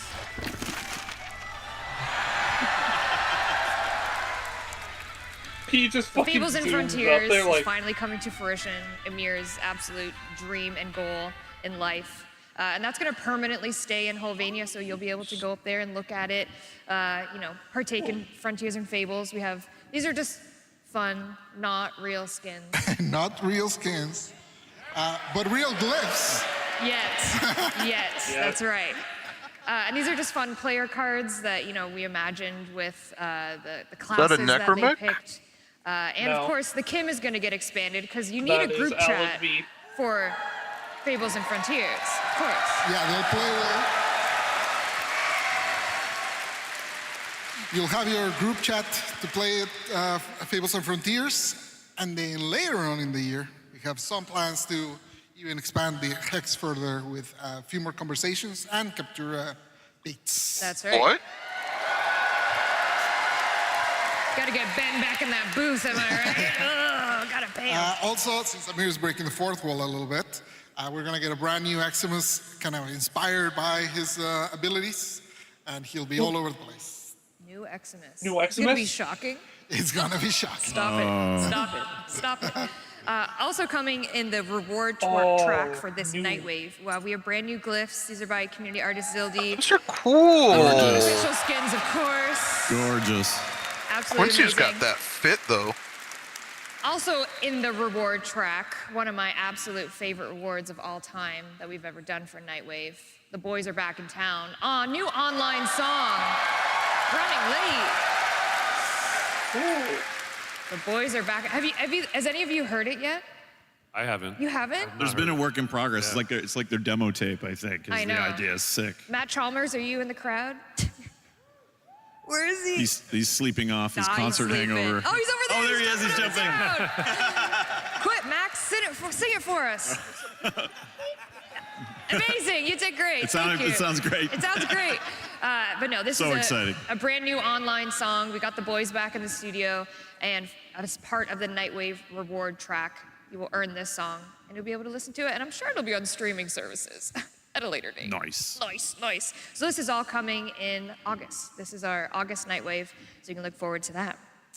All right. We have a running bit on this stream, on this here Tenno Live, that we announce our unannounced fall 2026 update. Let's go.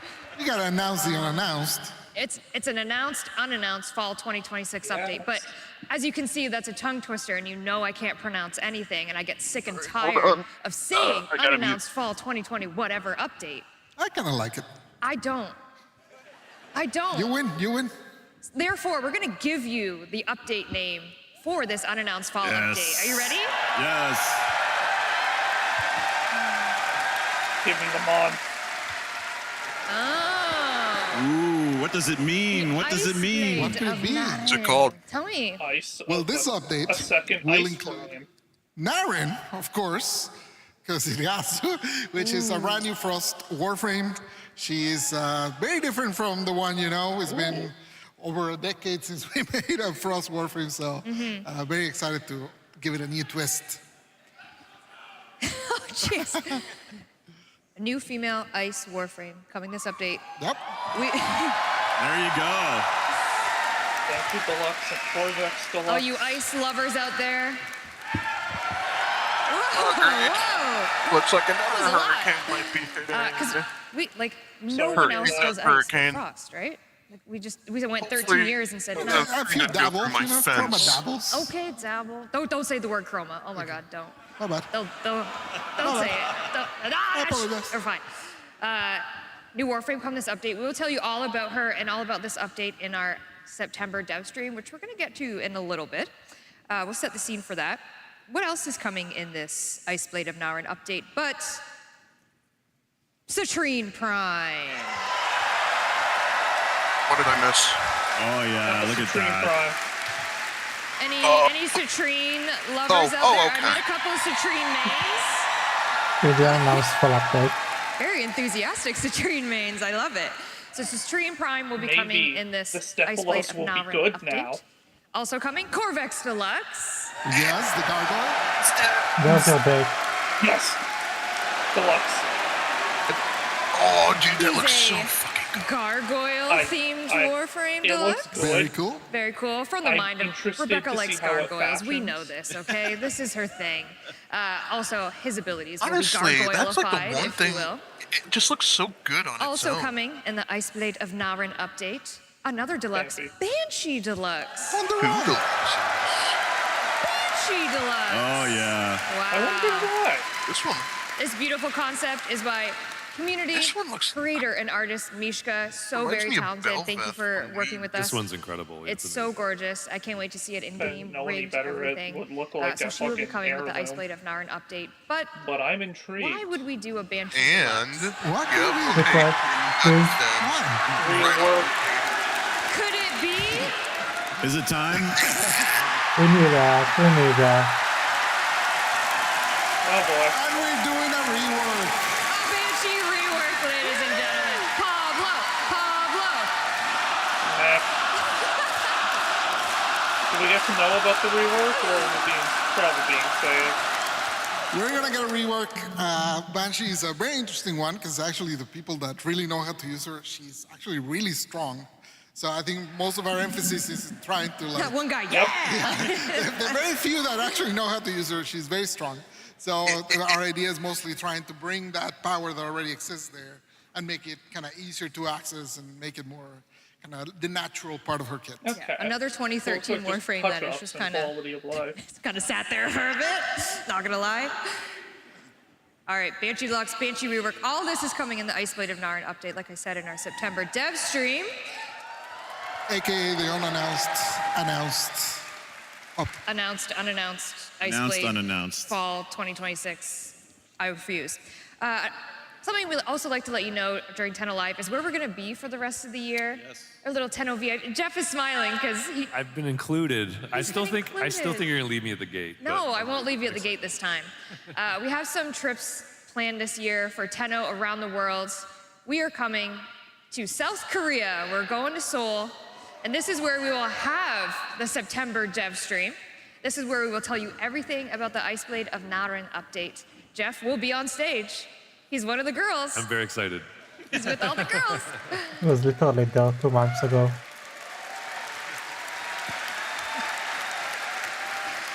And then we're taking a trip to China, see a Chinese Tenno again, very excited. And then we're gonna go skip to the pond. I don't know, skip The other London? to the cool London. What is We're it back called? to London. Hey, Let's be honest, okay? the big one. They have cool cabs.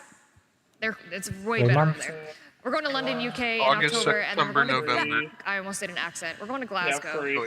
August, September, I will October. not do an accent. I butchered it the last time I did it. Too long. So this is where you'll find us kind of around the world for the later end of the year. We're in July. But we love Yeah, too long. dates. We love to give people a heads up. You know as how to often where I we say are. I want to kill What if we myself? give them the date of Twice, TennoCon 3 next times a year? day. No. Oh man. Too scary. Should we give her the date for next year? Yeah? July 16th and 17th next year. Already? An attitude to do. Did I just see Brozyme hit the 6-7? Brozyme, did you just hit the 6-7? I saw that. I saw that. Yeah, there it is. Yeah, of course. Poor Brozyme got fucking Say called. the date. We'll have obviously a lot more information about TennoCon. Maybe we'll How be much in you this paid space. for that? Maybe we'll be somewhere bigger. Ooh. God, we didn't see that. We actually can't get any bigger than this. This is This is actually as pretty much big as I freezed think. London. Okay. This is big We as have it to go gets. to the other London. We have to go to the cool London. All right. I'm done my housekeeping. Really? That's it. So what follows the housekeeping? I There's wonder. nothing left to do now, right? Anything left to do? Well, I think it's finally time for everyone to experience the live demo. Yes. The live future of Warframe. Yes. Are we ready? We're ready. Let's go. Let's go. Oh, I think I saw Sajin. If you caught some of the panels earlier, we've been kind of teasing a little bit of, tune into Tenno Live, tune into Tenno Live. And one of the things that we are extremely excited about is welcoming another member to the voice actor family.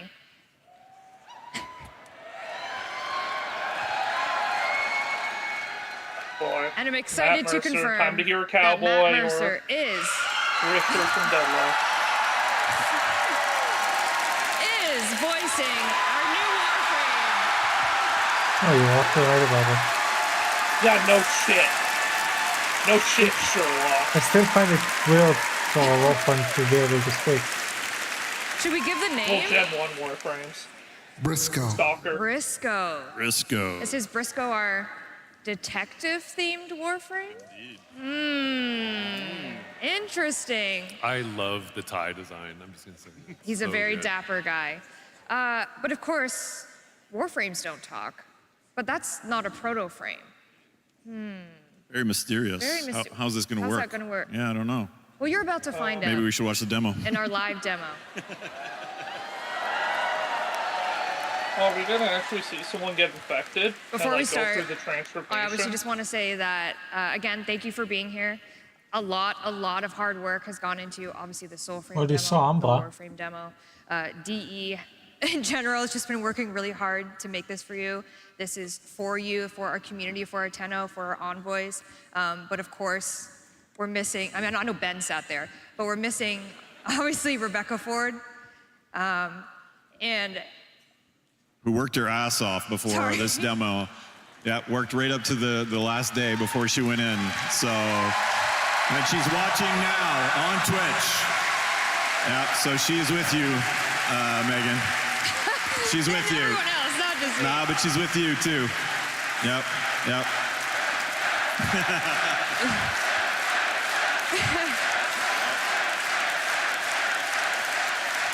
So we're gonna do this for you. We're gonna do this for Space Mom. Any words before I head over there? You're gonna kill it, Megan. Oh, thank you. You got this, Yep, Megan. you got Thank you. this. All right. Space Mom did actually prepare a few words, pre-recorded words for you. So we're gonna play that now, and then we're just gonna get Love it. into it. You ready? Yes. We're ready. All right. Very ready. Let's go. It is July 9th, and we just finished our final presentation before TennoCon. We did. Megan did it live, and since I'm not there tonight, I wanted to cue up the TennoCon demo with some prepared words. Hello, everyone. It is July 9th. I just said that. We just finished our last rehearsal. I just said that too.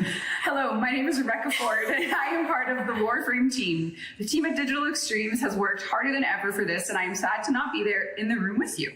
It is very hard to be kept away from this day for Warframe. What you are about to see is a mix of a few things. I will shut up soon so you can watch Megan play the demo live. But to set the scene, you are going to see specific moments from where the Warframe story is going, including a live moment that shows what's happening at home in the relay. So if you aren't there at TennoCon, like me, hop on game, get in the relay. And if you're in the audience, don't worry, because it'll be waiting for you when you get home. Please enjoy seeing the future of Warframe, and let's all say good luck, Megan, to doing it live. Thanks. I wish I was there so much. So maybe I'm watching, I don't know. Bye. There's people thirsting over Reb in the Twitch chat. Yeah, that's very normal. Usually what they do.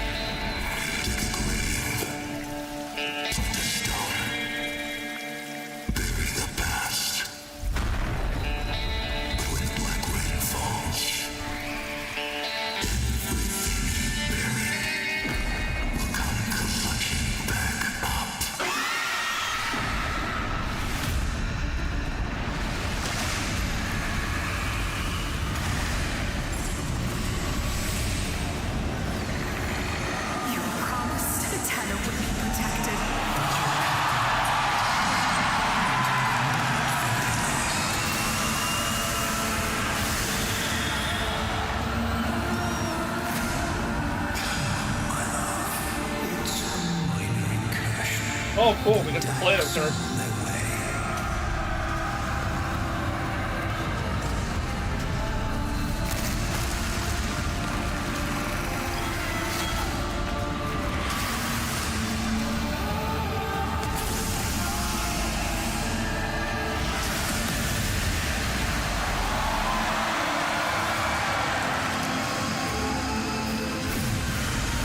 Is there Lotus still puff ready? Oh, Jesus, fuck, that would be cool if he actually got forged like that.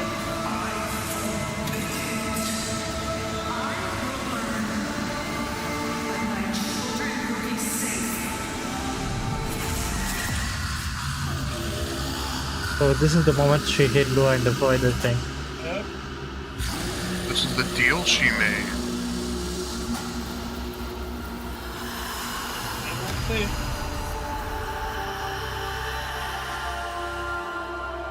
Which is powerful even for an Eidolon. This is the Void Tongue's translatable, right? Yeah, but a lot of it is still unknown. Or you can watch over them forever. Give up your hand. That's what you want most, isn't it?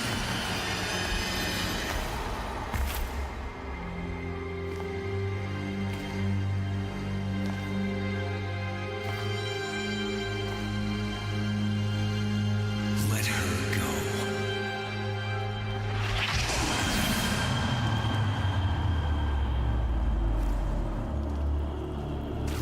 Why would I want to do that?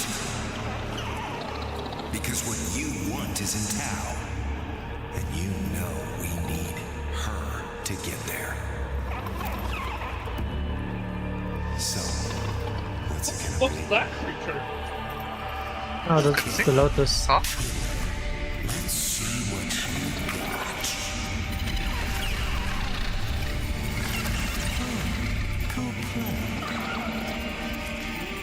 That's the Lotus, it's the child. Beetle. Yeah, no, I like the little beetle lotus.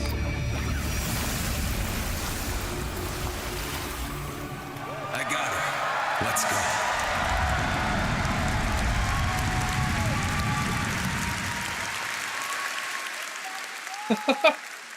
It's time.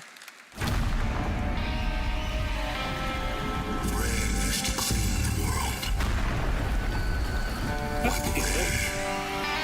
mistakes of the day.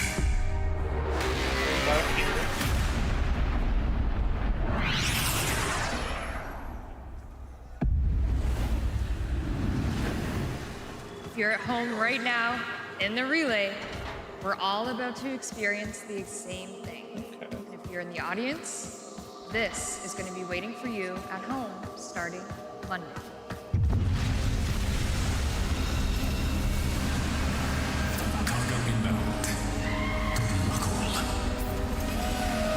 Nice to see.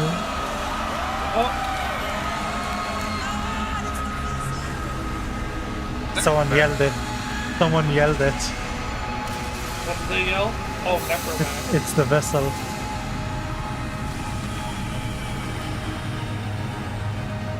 Well, I guess Steve will be happy that necromancer are there.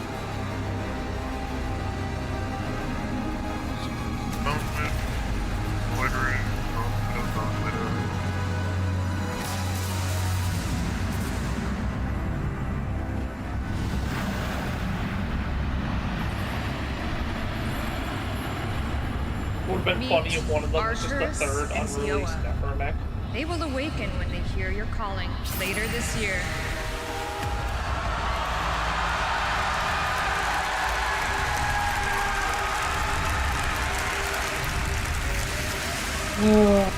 We're speaking factions. New system unlocked. Did he say a new system? New star Where system. could we be going?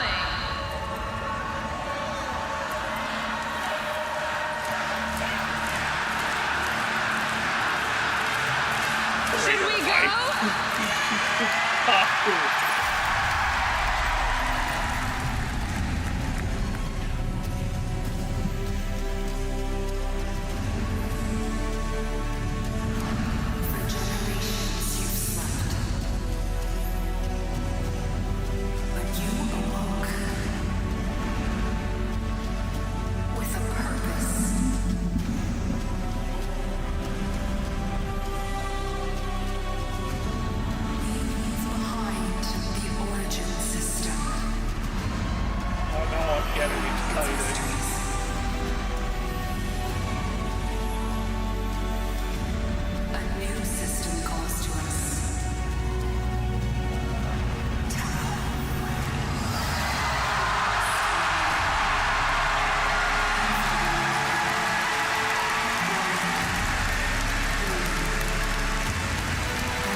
Yeah, you got the name right.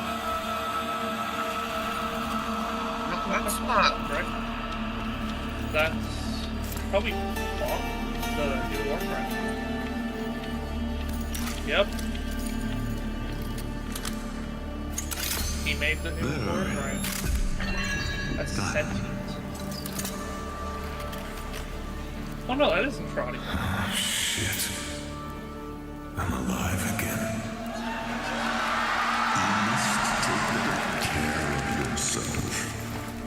None of your kin remain functional. You are the last. Same goes for you, doesn't it, my maker? He's a sentient. I know you want a voice of your own. Have patience. I guess I can keep my thoughts to myself. Better that way. They are Smoking sentient. on their way. Your relatives. And my old friends. Exciting, is it not? Beating this shit down in the docks was enough excitement for me. Let us improve your powers of negotiation. If the Hunra is still in power when they arrive, there will be war. I need you close to him, Briscoe.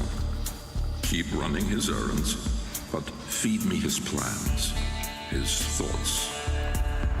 And if the Hunra figures out I'm working for you, not him, there won't be enough left of me to put back together.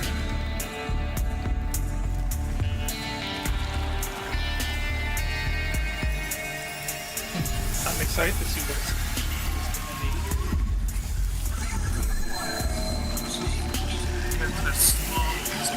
awesome. So this is We have the Briscoe, our slums. new We can finally go to detective-themed Florida. Warframe. Not a proto-frame, but a chimera Florida frame. slums. This is nicer than them. Chimera frame. Okay.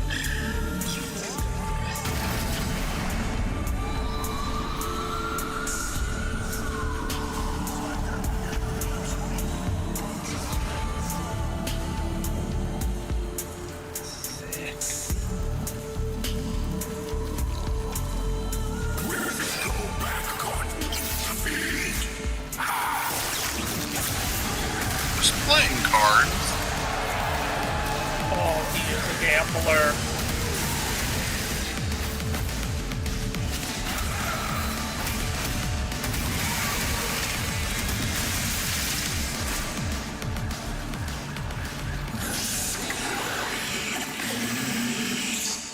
Show me the crack. Ooh, that. Okay, that's just everything. It knows what he's done, yeah. And when it gets into your head, this screaming starts.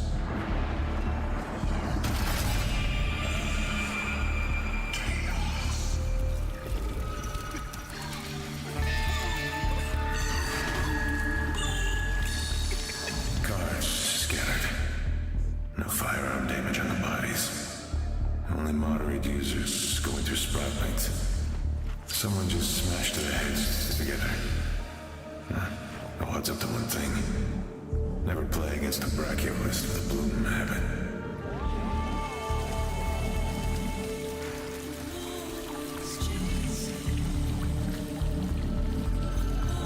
Bloomer's treating him alive. He doesn't care.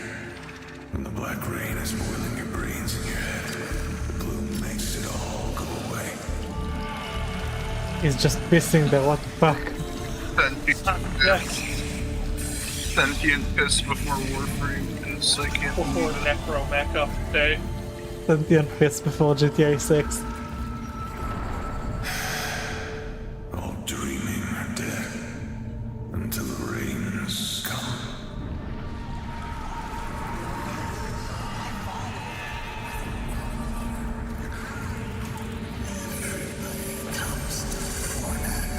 Roddy has been living out this reality.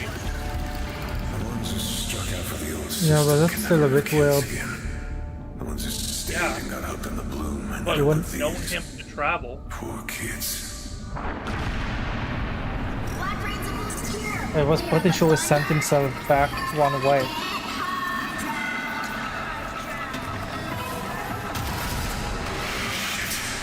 Raining hard.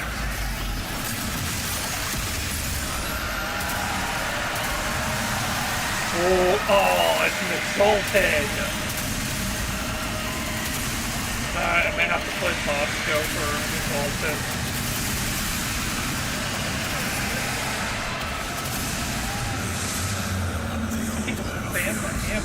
Warframes and sentients lurching back to life. Fighting old wars over and over again. Mindless, heartless, dead.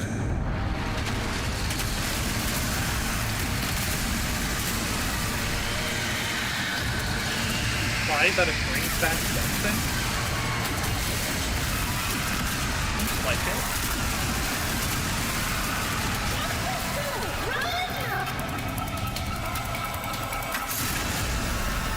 Ooh.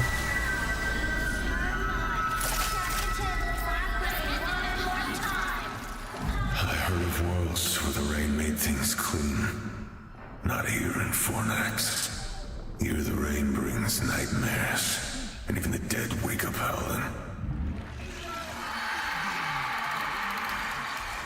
So you've seen 2 of Briscoe's abilities. Our new Warframe shipping with Tau. But more on him another time. Oh god. The crack shot is a fucking exalted. The call breaker. Yeah. Hey, maybe it will be fun to play. The last? Yeah, he's the last hybrid for Warframe on the planet. Somebody in the system. Seems like a Warframe that can't get the prime. Maybe, but that hasn't stopped them. Yeah, I mean, Caliban got primed, and he was like almost full sentient. Revenant got primed, and not even Ballast recognized him making him. Caliban was produced by the Orkin as a prime. Yeah. Oh, that's right. I mean, Lavos primed himself. That's because he's just that coded. Yeah, but for my analysis, Briscoe is a Gen 1 Warframe. Right on time. And Yeah. his driver, Yeah, it looks like my it. best buddy, Rasmus. Not only that, but one that isn't insane.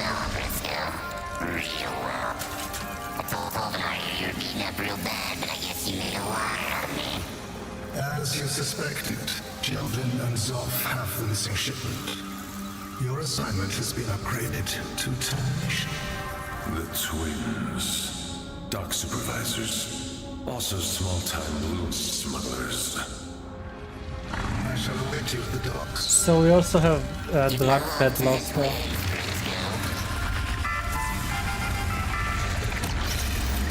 Wow, that ship has a horn. Yes. It's crazy to see scale civilization. Well, they've been gone for... Oh, fucking damn it. He does Yeah, I've been assaulted. Fuck me. The one weapon I was interested in for Tau. Ooh. This is going to be a fun one to play. I feel like that's more of a... Well, maybe not everyone mechanic. Maybe it can just fucking whip on to people. It looks like it. Looks like it's an ability. Maybe. And there's probably like hella impact damage too.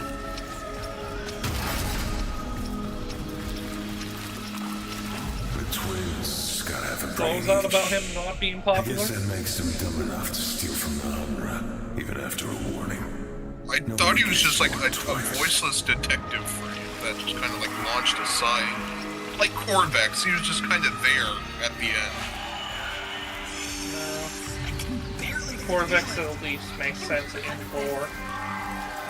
Yeah, but I mean this does make sense. Like now that they've like actually justified it, is that a sentient prostitute? So we actually had Brit Porong is not a detective frame, but a mercenary frame. Yeah, I guess so. Lockbox. Wonder if I've got any luck left. Ooh, new packet. Ooh. Oh. Fuck. Oh. This is just gambling.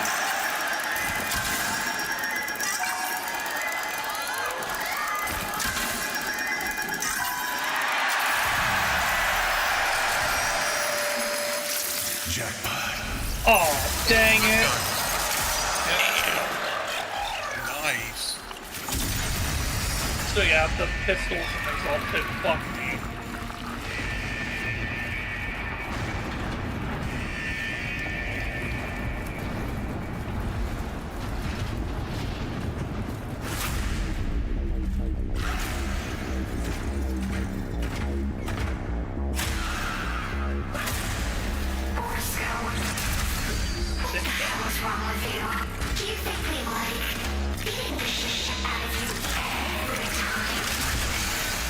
Oh, I'm gonna see massive porn of you.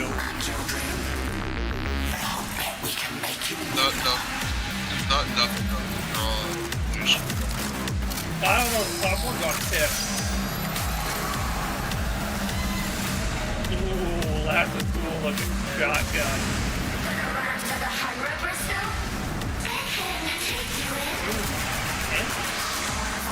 Shelter from the storm that's coming soon.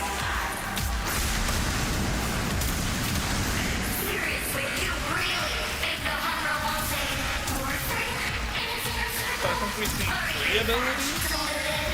One of them being the card, the pistol, and this.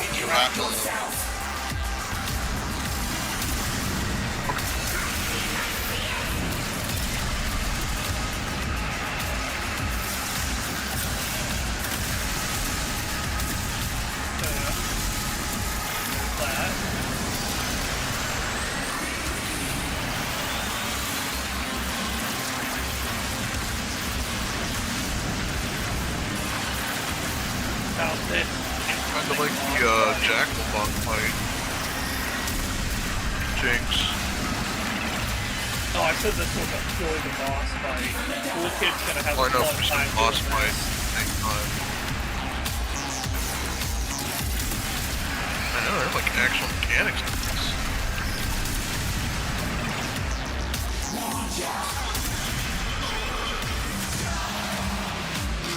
And phase 2. Yep, and then climb back together. That's such a cool design. Yeah, they're 50s. What's that about phase 2? Well, you might be right. Fuck. So what was that about phase 2? Yeah, so what was that about me saying something about a phase 2? Yeah. Imagine that that's just Edith all thrown up. Is that Era, maybe? That would be cool. No, Era's the fucking ram. Era's gone. We'll never see him again. Yeah, he was done for. My employer wishes to convey his satisfaction. He's in Warframe Limbo. Promptly. Transport has been provided. God, I like his smoking animations. That's something Psy is gonna use on Limbo, I feel. A place at the Humbrous. If they even let that cigarette exist in other flames.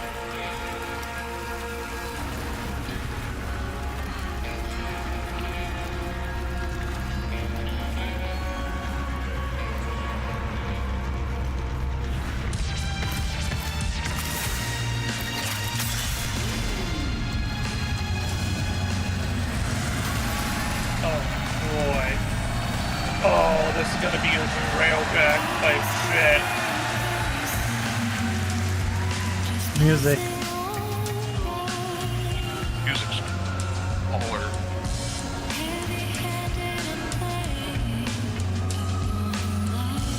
This is the shit SuccMut loves. This could be an entirely different game. Who's that? I know.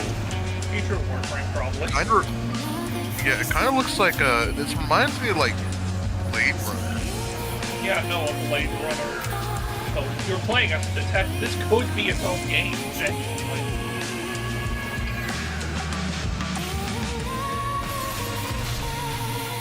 Hey, Lily. Yeah. You want to make a deal that I'll have to play Moscow for the first month after he releases, no matter if he's good or bad? What do you want? I don't know. Nothing. Just fucking hold me to my word. Oh, you want him? On release. Oh, you want him on release? Yeah, that's a good deal. And I'll give your Lily token to hold me accountable and that stuff. Yeah, the Beaver token. Yeah, I'll redeem the Lily token that I still have on your ass. Okay, so here's my question. Is this the only thing, like the only area that's gonna launch with Tau, and we're gonna get like more later on, or is this just gonna be it? This may just be it. Honestly, as long as it's like there's a lot of this, put like a lot of effort put into this, I'm happy.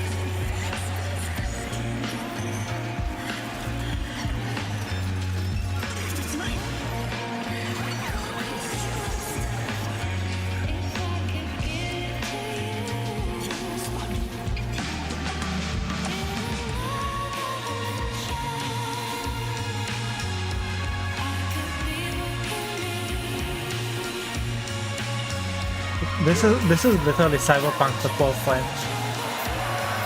This is. That looks like Jade, Gyre, and like Urelli. A woman. A new relay. I think this might be the hub area. Probably. It's a cool hub, I'm gonna be honest. You finally made it up here, B. Take a spin to celebrate? Ooh, I see how it is. Saving up your luck for later, huh? Stay safe, okay? I miss you. Oh? It's not personal. I can only afford one gamble tonight.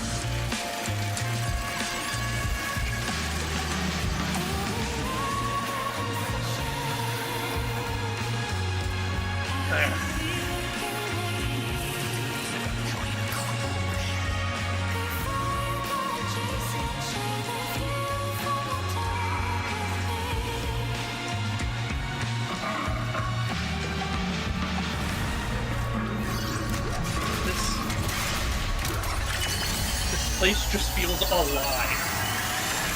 More than any other relay. Certainly see why the quality of the most recent updates has been lacking. I love how we have to strike a fucking pose, just like... When you feel sunlight. Wait a minute. I'm sorry, but... Is Unra Adis? Yeah, no, that's what I thought. My light. You're taking it all.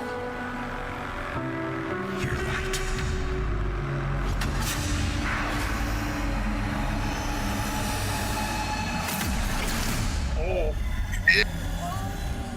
Oh. Gotta stay cool.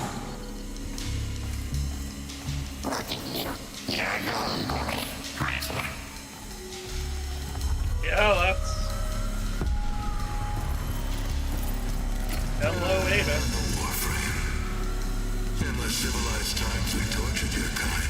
Placed wagers on how long you could endure. Is. Tonight, though, you are my guest.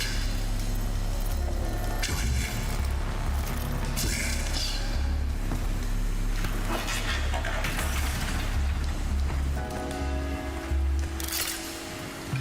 Again, winner takes all. Let's raise the bar. Okay, I like him without the hat. Oh, fuck. Warframe's first official card game, Portal. Let the games begin.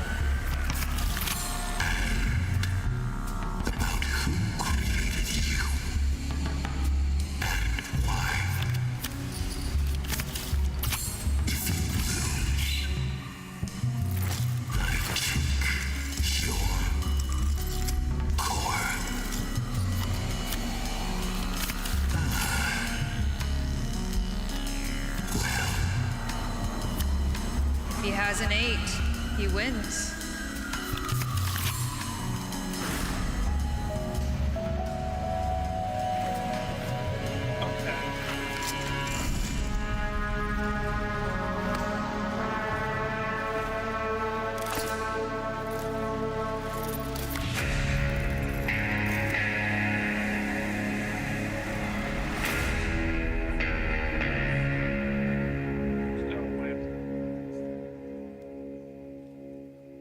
Get in there.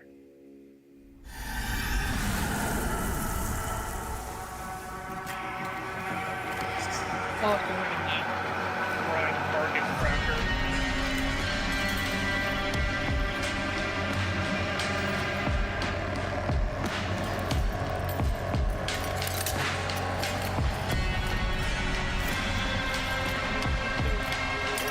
That's the original finger.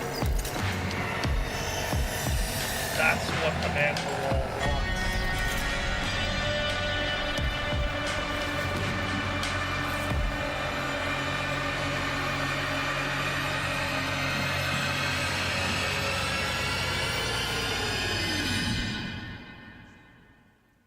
Soon.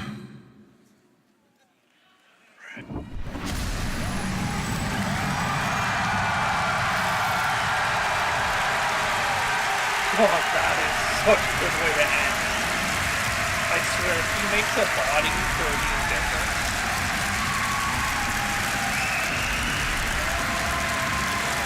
You did it!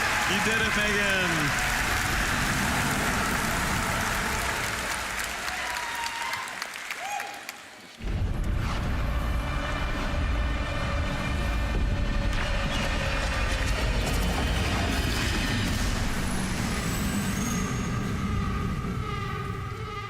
Are they going to reveal another update?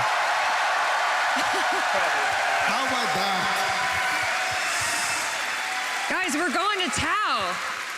We're going to Tau, finally.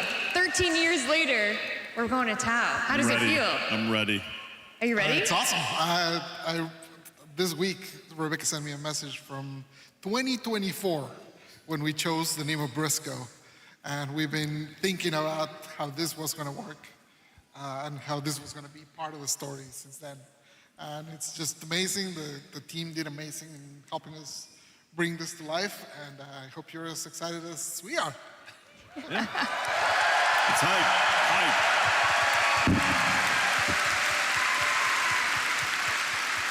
And what you saw there was just one region of Tau.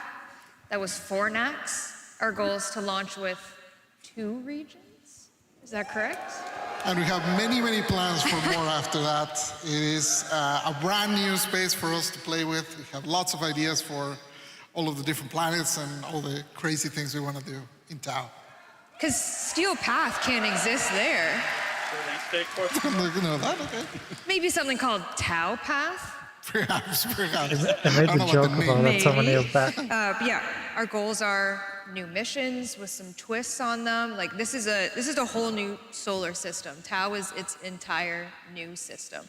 Yeah, this particular Fornax is structured in a very different way we've never done before. Has tons of different new mission types, and okay, so then there's a second part that we'll save for later. That also has a lot of surprises. Lots of surprises. All right, guys. Give it up for Megan, who rocked that demo on her own. Yeah! Holy! You have to talk and play and do it all. I'm the simple bus driver over here. I just drive the bus. Simple bus and we driver. thank the bus driver. We thank the bus driver. All right, that's it for us. We're finally going to Tau 2026. Any parting words for our TennoCon envoys? Just always, just unending gratitude for this. We're so grateful. We don't take it for granted. The whole team at DE, this lifts them up for the whole year. So you guys just give us so much energy, and we really appreciate it. We can't do it without you, so thank you. Thank you for making this possible. To all of you.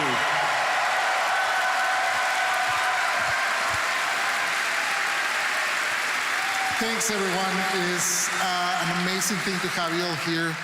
Generally, when we're working towards the demo, it's always like, it's so hard, it's so much work. But then we get here and you guys re-energize us to go back and continue building. And I want to thank you for that. And I want to thank the team for the amazing work they did. We're here presenting their work, but it takes a village to make. So thank you, everyone. Thank you, the DE team. And thank you, Tenno. We love you. Have a good night. Thank you. Thank you.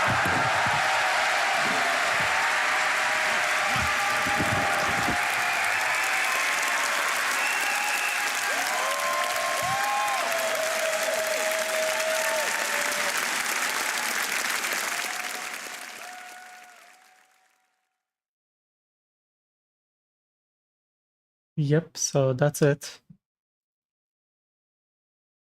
Stream has been running for how long? 7.5 hours. So yeah, not many viewers, but thank you for everyone who is watching, and I think Frog who is watching right now has sent a message.